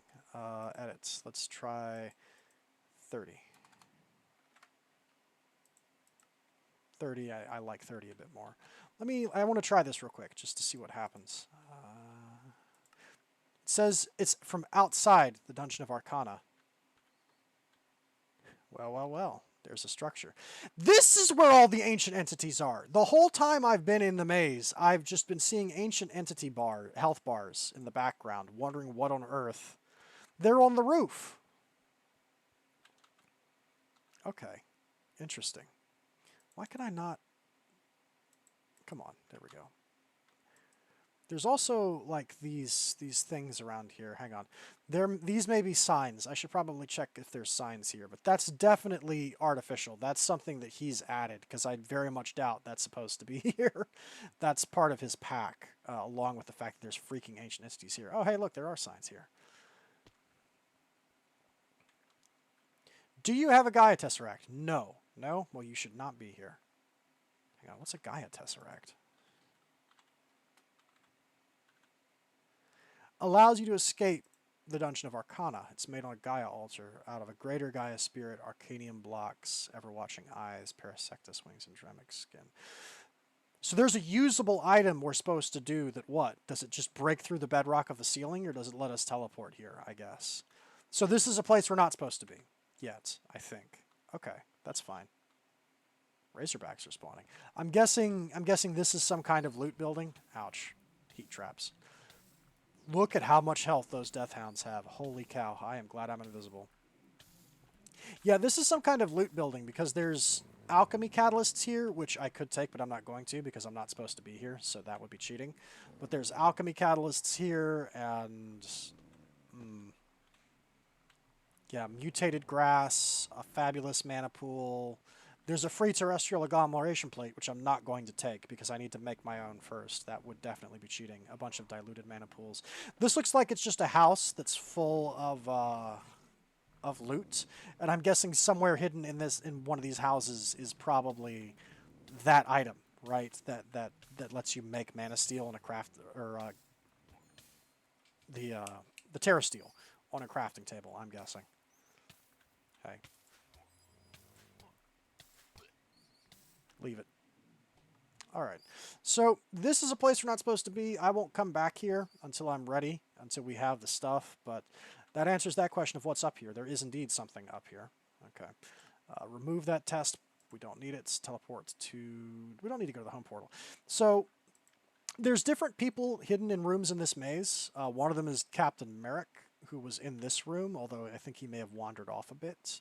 Yeah, he's the green dot. He should be down this way. He's wandered slightly. This guy sells stuff. He's also got 2 heads. I don't know why. I guess he's got 2 heads and 8 eyes. Go figure. But he uses Arcanum as a currency, and he'll sell you stuff, different weapons and things. Some of them look a little bit interesting. However, there's also a dude. Where are you?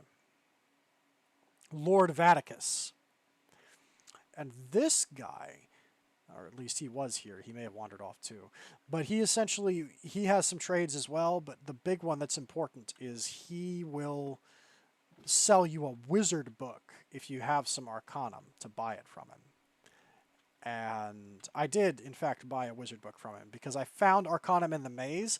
I didn't find the guy who drops the keys, but I did find in this room where I found the Arcanum, there's a room with 2 floors, and it's got these spawners that summon a ton of these Dramixes. You're looking for... What does it look like from above? It looks like cave layer.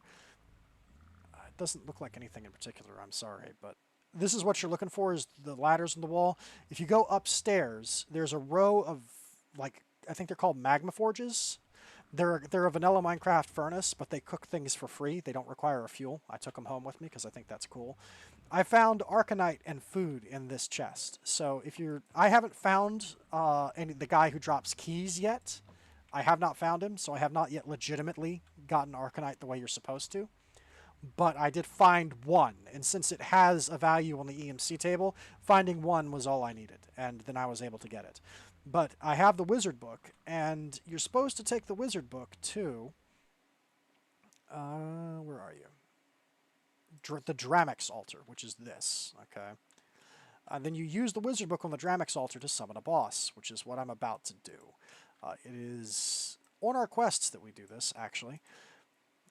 Dungeon tokens. This summons a Dramix, and he drops Dramix skin, a statue, and 5 tokens. I assume if I mob catch him, I will be able to grind these tokens out as much as I want. So I'm going to try and catch his soul with a woot thing. Where on earth did he go? I saw him for 2 seconds, then he disappeared. Wait, is he invisible? Hold up. Oh, he is. He blends. Ooh. He's got a lot of health, too. My wands just ran out, but that's fine. He is, like, vanishing. He's invisible. Oh, that's spooky! I like it. I can still see you, though, kind of. I can see the frost. There's a fun fact about Dungeons & Dragons that trips up a lot of new kids, which is that you can't actually turn invisible and then assassinate tons of people, because that's not how it works. You do actually have to roll to sneak. You have to roll to make a... You may have to make a hide check. There we go. And I caught his soul, too. Nice. We did get it. So, you actually can't use invisibility as a free cheat to assassinate millions of people. That's not how that works. If you turn invisible in a bar, essentially the idea is and throw a punch at somebody, everyone in the bar can see you because you're invisible, but they can see where you are. You just punched a guy, right? So everyone can attack you as normal. You would have to make an attempt to hide. You would have to roll a hide to try and get away, which is a great example of what just happened to that Dramix, because once I saw him, he didn't make an attempt to hide again, even though he was invisible. So it's like, I see you though, buddy. That's not going to work. So we have the Dramix. We got dungeon tokens from that. And that also gives us an award of energy collectors as well, which is quite cute. All right. Let me check the dragon one more time. We're going to run at the spirit tree, and then I'm going to stop, because I think we are actually closing in on almost 4 hours now, which is physically painful to even think about. I don't even want to consider it. It's going to be suffering to try and rewatch my own episode and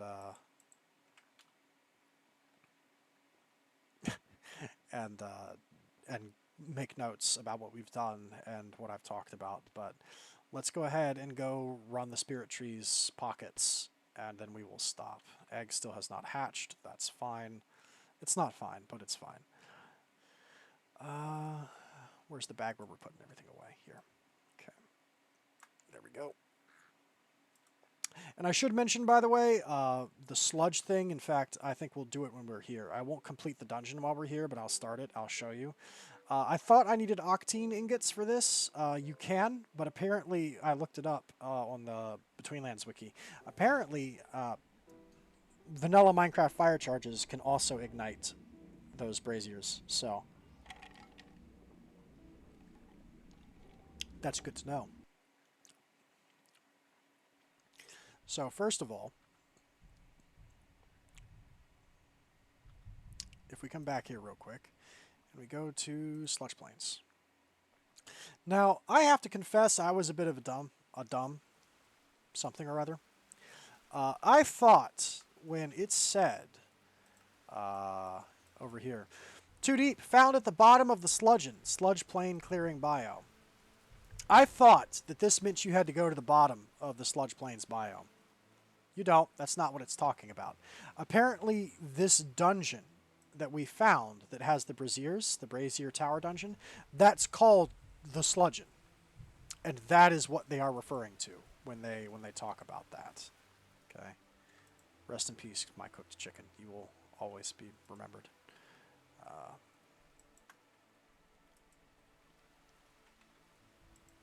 That is what they're talking about when they bring that up. It's that is called the Sludgeon. So I dug a giant hole down to the bottom of the world for no real reason. I mean, I found stuff. It wasn't completely pointless. I needed to go mining in this dimension anyway, but I just wanted to mention for anyone else so you don't get confused. This is the Sludgeon, which I guess is a portmanteau of the words sludge and dungeon. The Sludgeon. It's the Sludgeon. It even says it's the Sludgeon Tower. I'm an idiot. I forgot that that's what this place was called. But anyway, while you can use octane ingots to light these braziers and start the puzzle, you can also, apparently, use vanilla fire charges, which I'm going to. If it would stop lagging for 5 seconds. There we go. There we go. Yep. And lighting each of these will start the puzzle, even though it is raining. And then you can continue the puzzle from here. But we're not going to do it now. I just wanted to show this so you can see that it's done. And this starts the puzzle by projecting your first laser down, right? And then you can spin the crystals and everything and solve it from there. That is how that works. I will do that later. I will do that next time. But for now, we have other business to attend to, such as the spirit tree. It took me a while to find this thing. This thing did not want to be found, but I did find it eventually. I am almost out of rot. Let me go ahead and eat. Do I look like a zombie yet? You eventually, yeah, I do. I'm starting to become very dark and just like slimy looking. It changes your shape. You change what you look like over time as you get more corrupted. Let me go ahead and refill that corruption bar. There's a way to combine this purifying sap with food from the Betweenlands, so you can make food that also heals your corruption bar. We just saw a lightning strike. That's pretty cool. I don't think we can woot shard the tree. I'm pretty sure, but I also don't think we need to, so we should be fine. Let's go ahead and just start this, because it's gotten really late and I've overrun on time, as always. Let's go ahead and just get ourselves involved. I believe this is a boss fight. If I recall correctly, we are about to fight the tree. Yes. That's horrifying. I hate everything about that.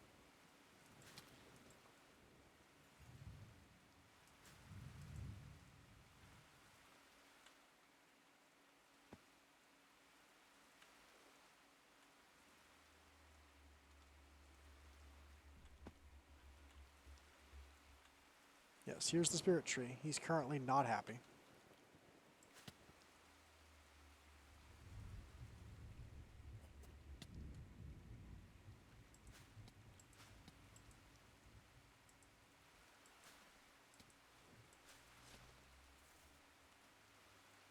Ooh.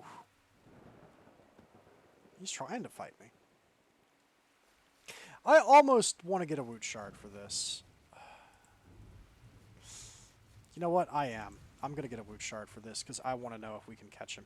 I'm sorry. I know this is weird to leave the mid-boss fight, but he's a bit of a pushover with how much damage we're doing with the wands. I don't think Electro Blobs was ever intended to come into contact with the Betweenlands. Let me get a shard because I have a box of them downstairs. Let me grab one real quick. I'm sorry. I want to see if we can catch his face because it's possible I might be able to grind. I might be able to get more saplings out of him. If we can do that, I have extras. I had extras. Where on earth did they all go? I had 9 of them. Don't screw with me. I had tons.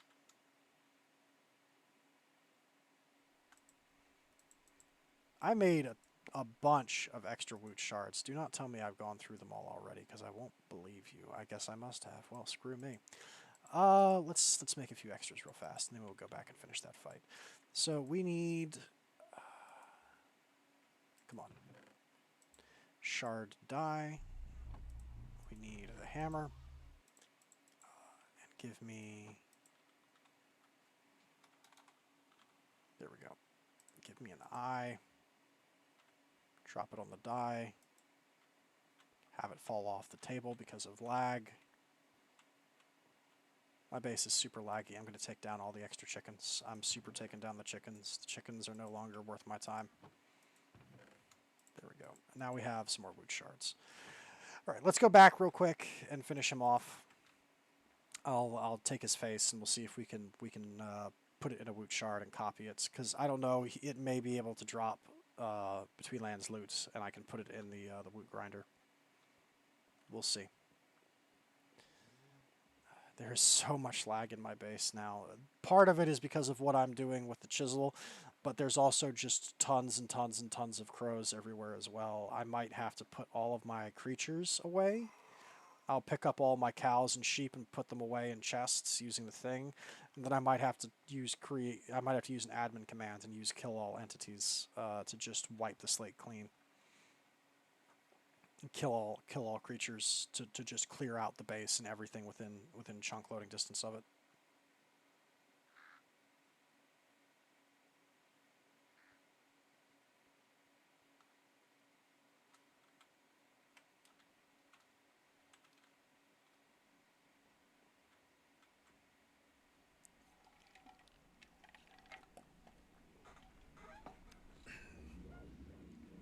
I do like, by the way, the fact that sainagh has put things out of bounds in a lot of dimensions, like at the top of the world, at the bottom of the world, next to bedrock, or on the other side of the bedrock. He's put stuff there, and it's like secret eldritch things. I think that's really cool that he's done that, because you can get out of bounds in vanilla Minecraft. The vanilla Minecrafters, the people who only play vanilla and don't play modded, those dudes are crazy. Like they have come up with some crazy stuff that they do. And it's just nuts to me. They absolutely can get on the underside of the overworld, and there's even people who've built bases down there using entities, because you can't build with blocks there, but you can get things to fall into the void, like on rail carts and stuff. And there's people who you can get onto the roof of the nether, you can get past that bedrock as well, and people build bases and mob grinders and farms and stuff up there. There's all kinds of stuff people do, and it's just nuts to me. And I think it's really cool that sainagh has made that part of his pack where he's like, actually, oh, we can totally capture him.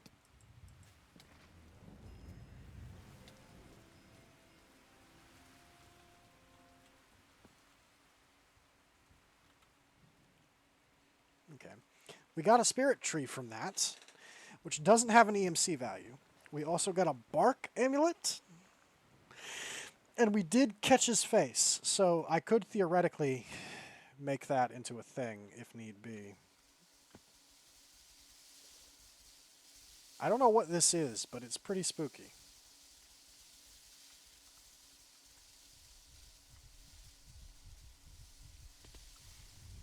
Oh, this is a warp event. The one where an endless number of shadow spiders spawn. Unfortunately, they're getting jacked up by the Betweenlands itself. They're not surviving very well. Let me cut the tree down, I guess, and then we will go home, and then I will sign off. I think that will be enough for one day. We've caught the Dramix, we've caught the large spirit tree. We did get a spirit fruit. We did get one, which is good. We can start working on farming that. Get out of here, spider. Let's get our axe real fast and whop down this tree and take its stuff.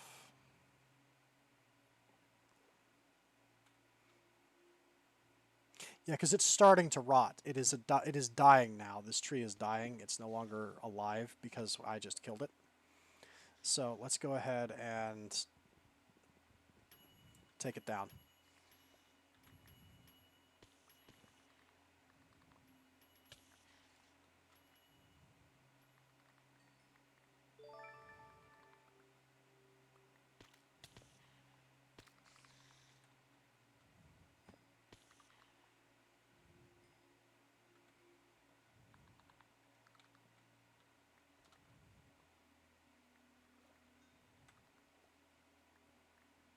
Interesting. We haven't gotten another sapling yet. I'm starting to be really thankful that I captured his soul in a woot shard, because that may... Well, to be fair, a lot of the leaves are still up too. What do we have to break to get rid of that?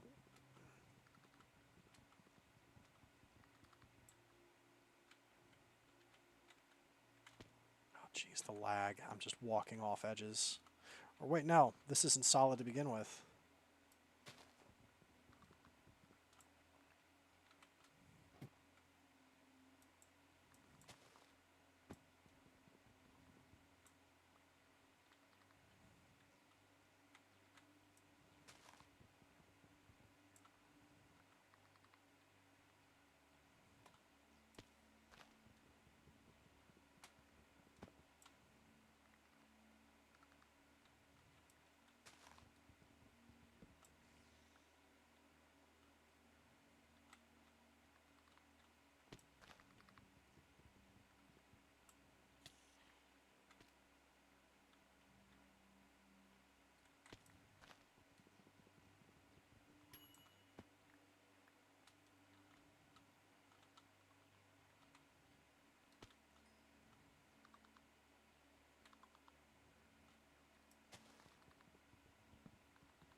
Oh, we've gotten some more fruit, but we haven't gotten...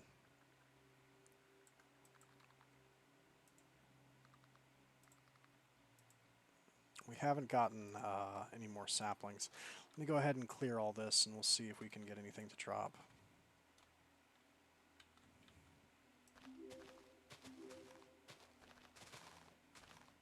Just as a daily reminder, Tinker's hatchets do in fact have the power to break leaves for free. I don't think we're going to get any more saplings. I think you may just get the one. I think that's how that works. Because I believe if you grow it normally, like a normal sapling, instead of putting it into a phytogenic insulator to farm it, like what I'm going to do, it actually turns into like a baby version of that. So you get your own, essentially, you get your own pet Deku tree. Or, yeah, you get your own Deku tree, essentially. Which is really cool, actually. It's one of the cooler features of the Betweenlands, is that once you defeat a spirit tree as a boss, you can get your own that's friendly. I don't remember everything that they can do, but they can do things for you too. It's just really cool, in my opinion. But yeah, we're getting more spirit fruits from these leaves, but we're not getting more saplings. And I think that makes sense, honestly. I was hoping we could get more saplings, but it looks like you're only going to get the one.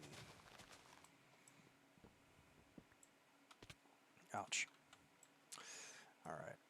I think that about does it for us. I think we're going to go ahead and sign off. The spirit tree is cleared. It looks very, very different from what you would be familiar with. So you should be able to find one easily traveling through the Betweenlands. It's not a secret, right? It's not hard to spot one.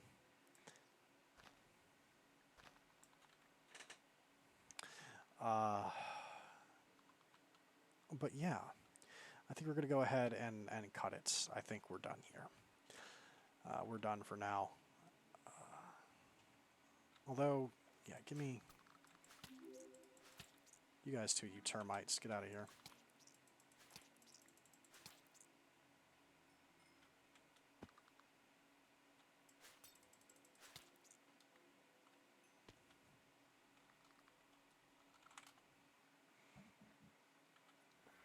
Okay, and I do need to eat one of these because I haven't eaten it yet.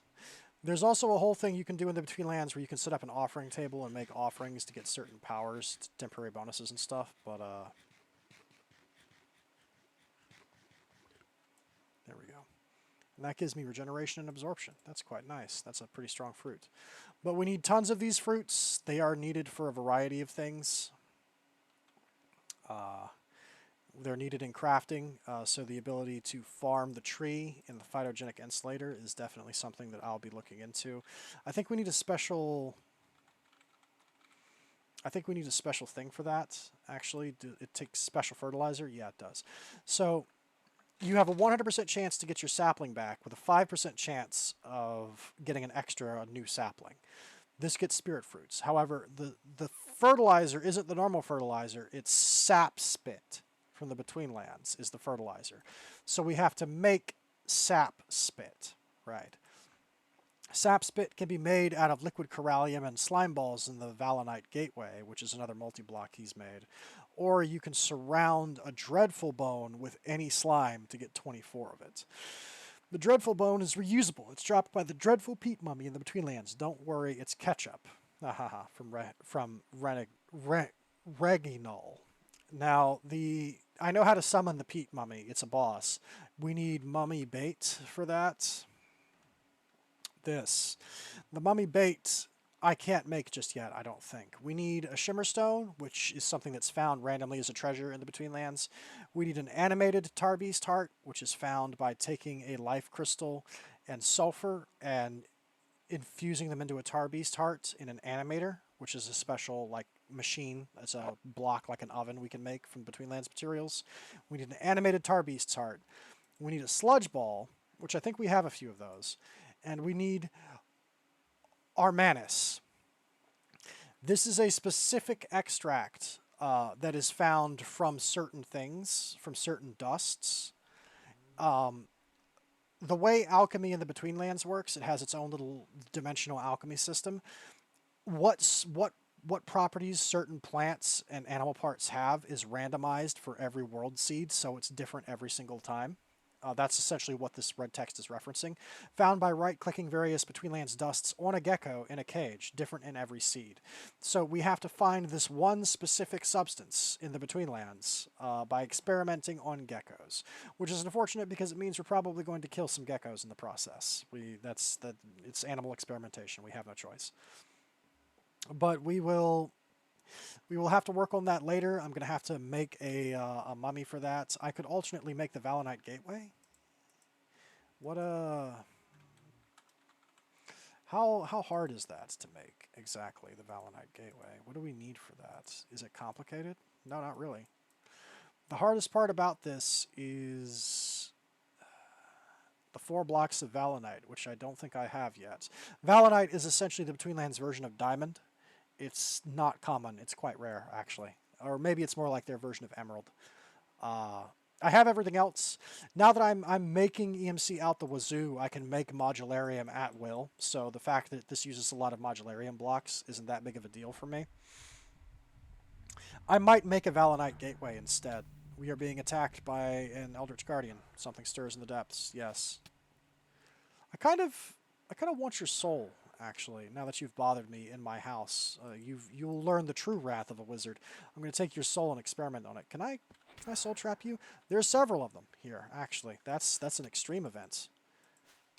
Oh, we can totally catch an Eldritch Guardian's soul. Fascinating. I'm going to experiment on you later. Interesting. We'll see what they drop. I'll run them through the grinder and see if they drop anything interesting. But I think that's going to be it for now. I'll figure out how I want to get sap spits and the other things farmed up.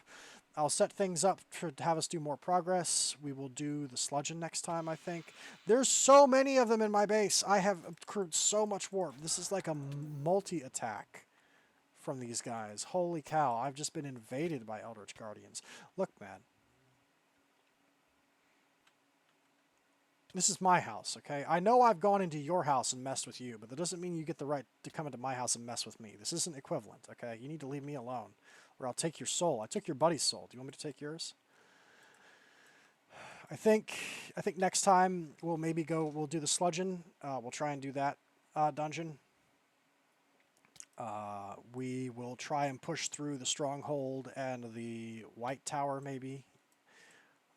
I'll try and see if I can set up what's necessary to fight the Gaia Guardian pretty soon as well, because we do need to get into that too to get more stuff. But this is progress. There's one final thing. I'm so glad I remembered before we cut. There is something I have forgotten to do that I wanted to do on stream. So I'm going to set up this. We need to do this on stream. I wish the fog would go away. There we go. It's going away. We need to do this on stream. I apologize. I know I've overrun, but we need to do this on stream. So he wants us to do this. Okay, he's like, hey, mythic mining is great. You should do it early. So the mythic miner, if we look at this, right, if we look at the structure, this is a void miner. It costs a lot of energy to use. It's made out of structures, structure frame tier 1. This is from environmental tech, the structure frames. That's the hardest part about building this, is the 32. So that's from this, digital minerals. Maybe start with quarries. These are expensive. The alchemical powers of equivalency can be used to recreate the generation of minerals and plants, which means I don't even need a quarry to excavate, which is true. Okay. Environmental tech essentially shoots a laser, and that laser needs to either hit bedrock or it needs to go into the void. Okay, so if you do this in the end, it needs to hang off the edge of one of the islands and shoot into the void. If you do it in the overworld or any other dimension that has bedrock, it needs to be hitting bedrock. It will spend EMC, or RF, excuse me. It'll spend RF to create materials from nothing, essentially. Environmental tech is extremely endgame. It takes a lot of energy to use it, but it's also extremely lucrative to run. And the whole point of it is Enviro. So you start out just like how a lot of these things work. You start out with cheap materials and you build your way up through them, except instead of things like Inferium, it's these crystals. Litherite is the starter material, and then erodium, and then chironite, and then palladium, and then ionite, and then aethium, and then finally lonsdaleite. Lonsdaleite is the last one, okay? And essentially, you need these materials, okay, to craft structure frames, okay? And the structure frames are used to make this. And I actually have this on a notepad right here next to my thing. Okay, to make your first starter thing, okay, which can also dig up litherite crystals very rarely, which is why I wanted to do this. I wanted to set up a tier 1 miner and then leave it running in the background. And then not only will it mine up resources for us, it will slowly obtain more litherite crystals, which we can then use to make the mythic miner eventually too. Okay, so how do we make the litherite crystals? Well, as you can see, we can get them from each of the void ore tiers by mining, but we can also craft our first ones doing this. This is an outrageous recipe at first. However, once you reach a tipping point in your EMC where you're making it hand over fist like I am, suddenly all of this matter on the edges doesn't really mean anything. This is meaningless. So really all this is costing us is 8 uranium and a block of diamond. The real expense here is the uranium, honestly. Now, I was slowly saving up over time to be able to make this, and I was collecting my resources in a box, and I was like, one day soon I'll be able to do this. And then I found the thing with the Valentine blocks, and then I just blew through that cap immediately. So we have everything we need to get started on this, and we're going to. Okay, that's exactly what we're going to do. Okay, we're going to get started on it. And let me just do this, yeah. I'm becoming immensely irradiated because I'm carrying this many uranium blocks, but hopefully I don't get radiation sickness. I wanted to make this on stream so you guys could see it, because this is an important thing to make, is your first miner. Let's go ahead and do some of these. And let's dump it all off. Yes, all of it. There we go. Let's go get the rest of it, and we're going to make a... Essentially, the way this works is to make everything we need. You need 9, 9, 9, 9, and then 48, which together makes 84. That is 64 plus 20 in Minecraft logic. So we need a full stack of erodium crystals plus 20 extra. They are erodium crystals, right? Litherite, excuse me. Erodium is the next tier. We need a full stack of litherite plus... plus 20 extra. And we're going to need a little bit more than that because there's a few devices and things in environmental tech that also cost crystals. Like there's a wand that essentially auto builds the structure for you. We're totally going to make one of those too, but that costs a crystal as well. I wanted to make this on stream so you guys can see me do it. There we go.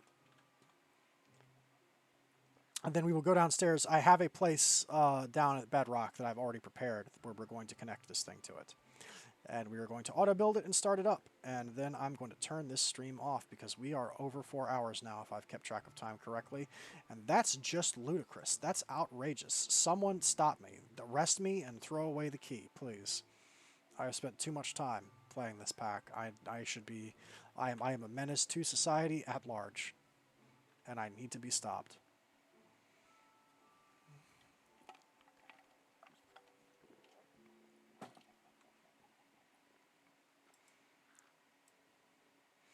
If I was better at editing videos, I would probably do something clever. Like I would not make you... I would cut this in half, perhaps, and upload it as 2 separate episodes. But I'm a dingus, and I don't know how to do that. I don't have any real software for editing videos like that. So all I can do is do the recording. So we have 64 litherite crystals, which is a nice amount of them, but it is, as I tried to make clear earlier, not enough. We're going to need 21 more. I need the 20 extra plus an additional one. Okay. Man, the lag here is terrible. I have got to get rid of all these chickens now that we are on the... Hopefully, if I get rid of the chickens, it'll even out the lag. Because I think the chisels are making more lag than the chickens are. We'll see. Hopefully, I can make it all work out. Okay, let's go ahead and dump all of this in there. Let's go ahead and get... Oh, I don't know. 1, 2, 3, 4, 5, 6, and then red. 1, 2, 3, 4, 5, 6.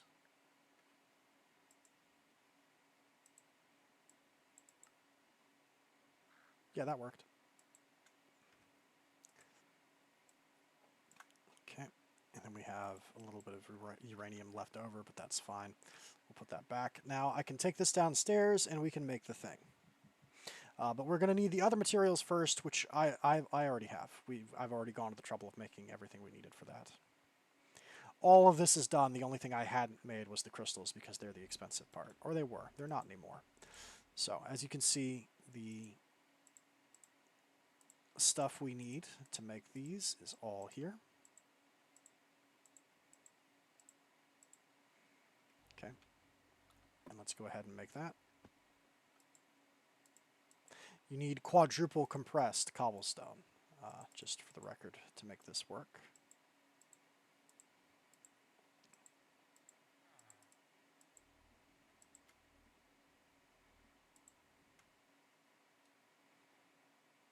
There we go. And that is, okay, there we go. So to make this work, and we also need one of these, the assembler, which is obsidian lithoриtes, which I can make obsidian. 1, 2. 1, 2, 1. There we go. Got an assembler. So we need one void ore miner controller, which costs 36, which we conveniently have because I counted this out correctly. We then need 20 structure panels, 2 laser cores, a laser lens, and a diode. Why did I make 2 laser lenses? It may be because I was preparing to make the other lens when we eventually have the crystals for it. Anyway, so to make the void ore mine controller, which is, there's several things here we can make. There's more than one machine this makes, but this is what we want, this one. Right. We need 2 more interconnects, and we need these lithoRite tiles. LithoRite tiles are made from lithoRites, which is made by doing this, right? And then we carve that into, wait, hang on.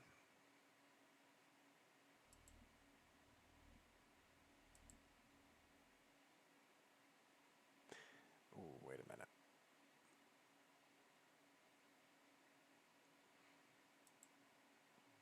Are you kidding me? LithoRite. Is that the only way to make lithoRite pavers, is to make even more? Wait a minute. Because we need to make the pavers for this to make this, but the pavers have to be a circle of 8s to be made? Really? That's, you're going to make me do that? I have not prepared correctly for this because we need more. Wait, no, it works on bricks too. It works on that too. Never mind. I almost made a terrible mistake. We can make this now. We just need 2 more interconnects, which is, hang on. Oh man, did we already not? I thought we did this already. Did I not make the stuff for that already? That sucks. Hang on. Let me do this real quick. I know. I'm sorry. Let's see. Let's go ahead. We need Piezoality, which is a diamond surrounded by pulsating iron. I don't know if we have extra of either of that, the Piezoality, but we should be able to make the crystal.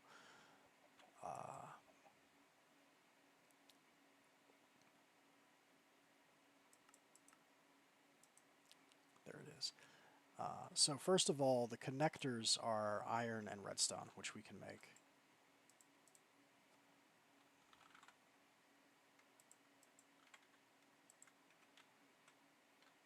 I should have done this earlier, but I forgot all about it. I just clean forgot about this.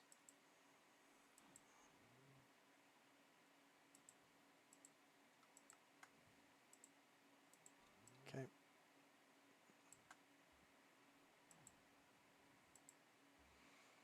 We need black concrete powder. We need a block of iron, which I believe we can make. There we go. Redstone. I think we have black concrete powder. We don't.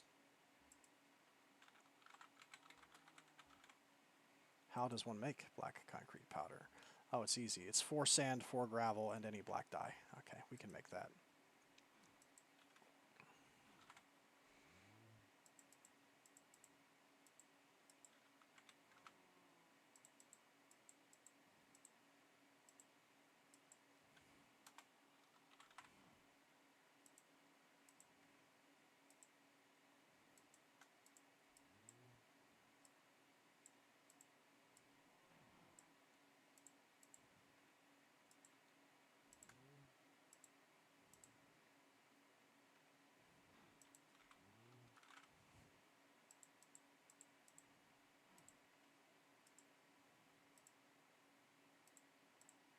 This is why I try and get all of this done off screen, because I don't believe any of you would want to watch this.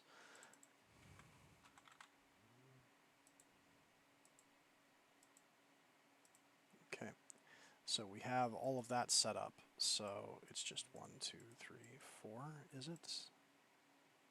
Or no, these are in a plus shape.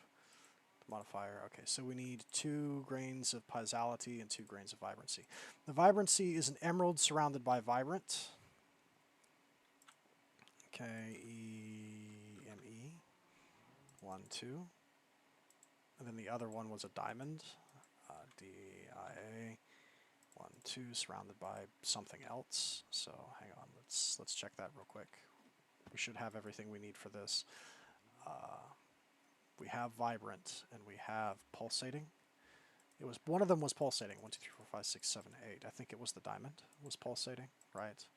The grains of pausality is pulsating, right?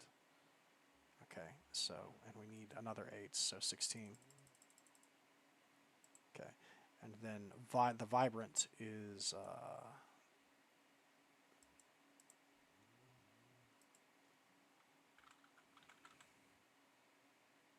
vibrant alloy.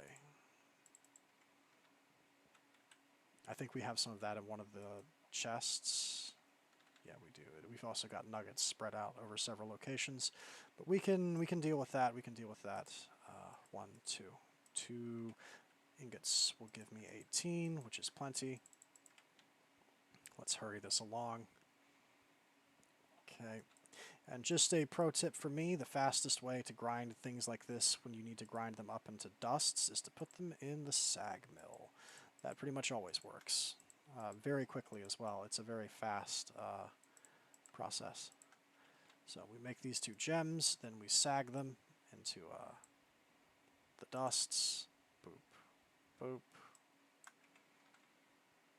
We take this back and finish making our void ore mine head, and then we take it down to bedrock and craft it finally. I'm starting to lose my voice, by the way. I don't know if you can tell. I think you can. It's kind of obvious that I'm losing my voice. Why are you not making... There we go. Okay. We finally have our thing, which means we can go down and... No, we have to make this, right? What are we missing? Oh, we need another one? Oh, this was why I made the other things, of course.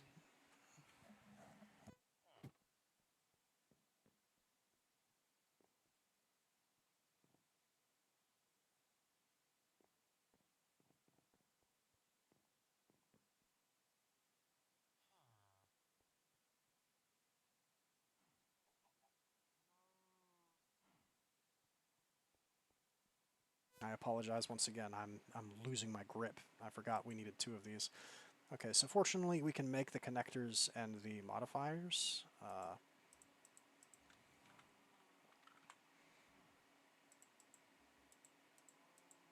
did throw these on the table. So we just need to do the grains of pausality. We just need to do that again. Which is fine. We can do that again. So we need 1, 2. And then we need to go back and get 2 more of those.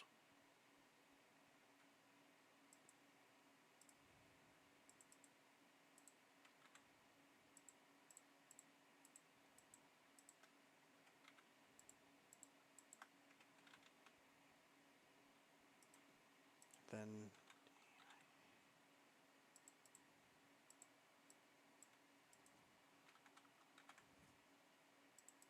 again, this is why I try and do all of this off screen. I know it takes a long time and it's very boring in my opinion to watch someone do all of this.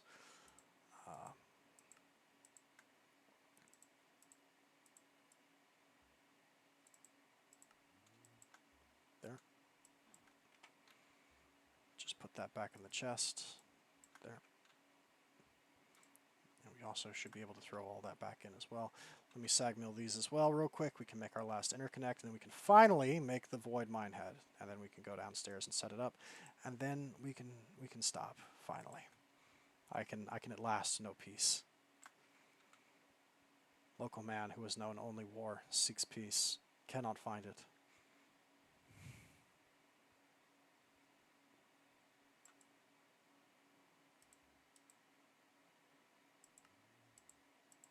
Okay, now we are ready to make the void ore miner, and that's it. Okay, so go downstairs, way down to Goblin Town. Shadowlands Mine Bottom. Our old friend Shadowland Mines Bottom. Okay, and this is the location I have set aside for this. Let's see. We actually do need one more thing, but I'm not going to get it right now. I'll get it in a moment. I'll get it after the stream cuts is what we'll do. But we're gonna need to do like one of these, I think.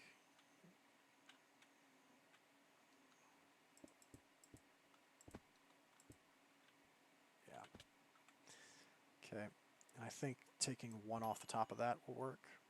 Okay, and basically the way this works is we have to set this up like this, and then by using the builder and clicking on this, we can auto build it. Yes.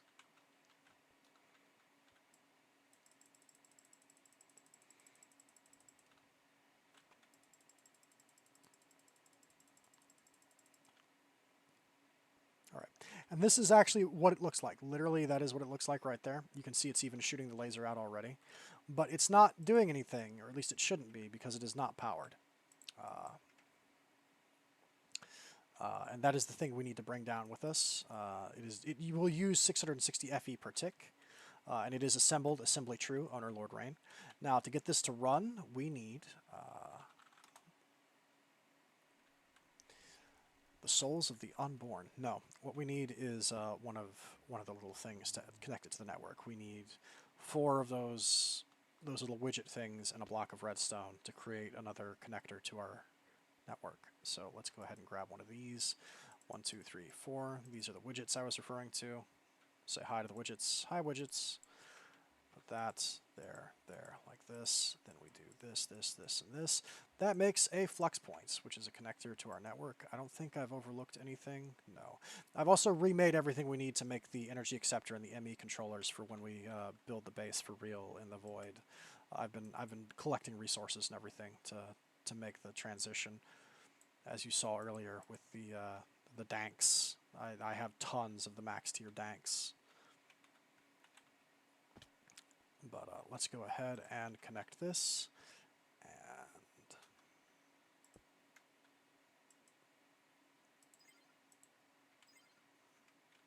And there we go. It has started now. And you can output things directly from the mine head, or you can do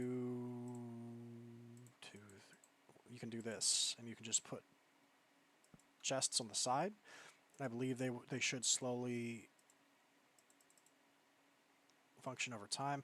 I may also need to turn this on. Let me see if a lever will work. I don't know if it's on by itself automatically or if it needs to be turned on. Do you need redstone power to work? Oh, it's working now. We've got nether quartz ore. Nice. And this will continue. And you can make different kinds of lenses. Currently we have a clear one. But this... okay,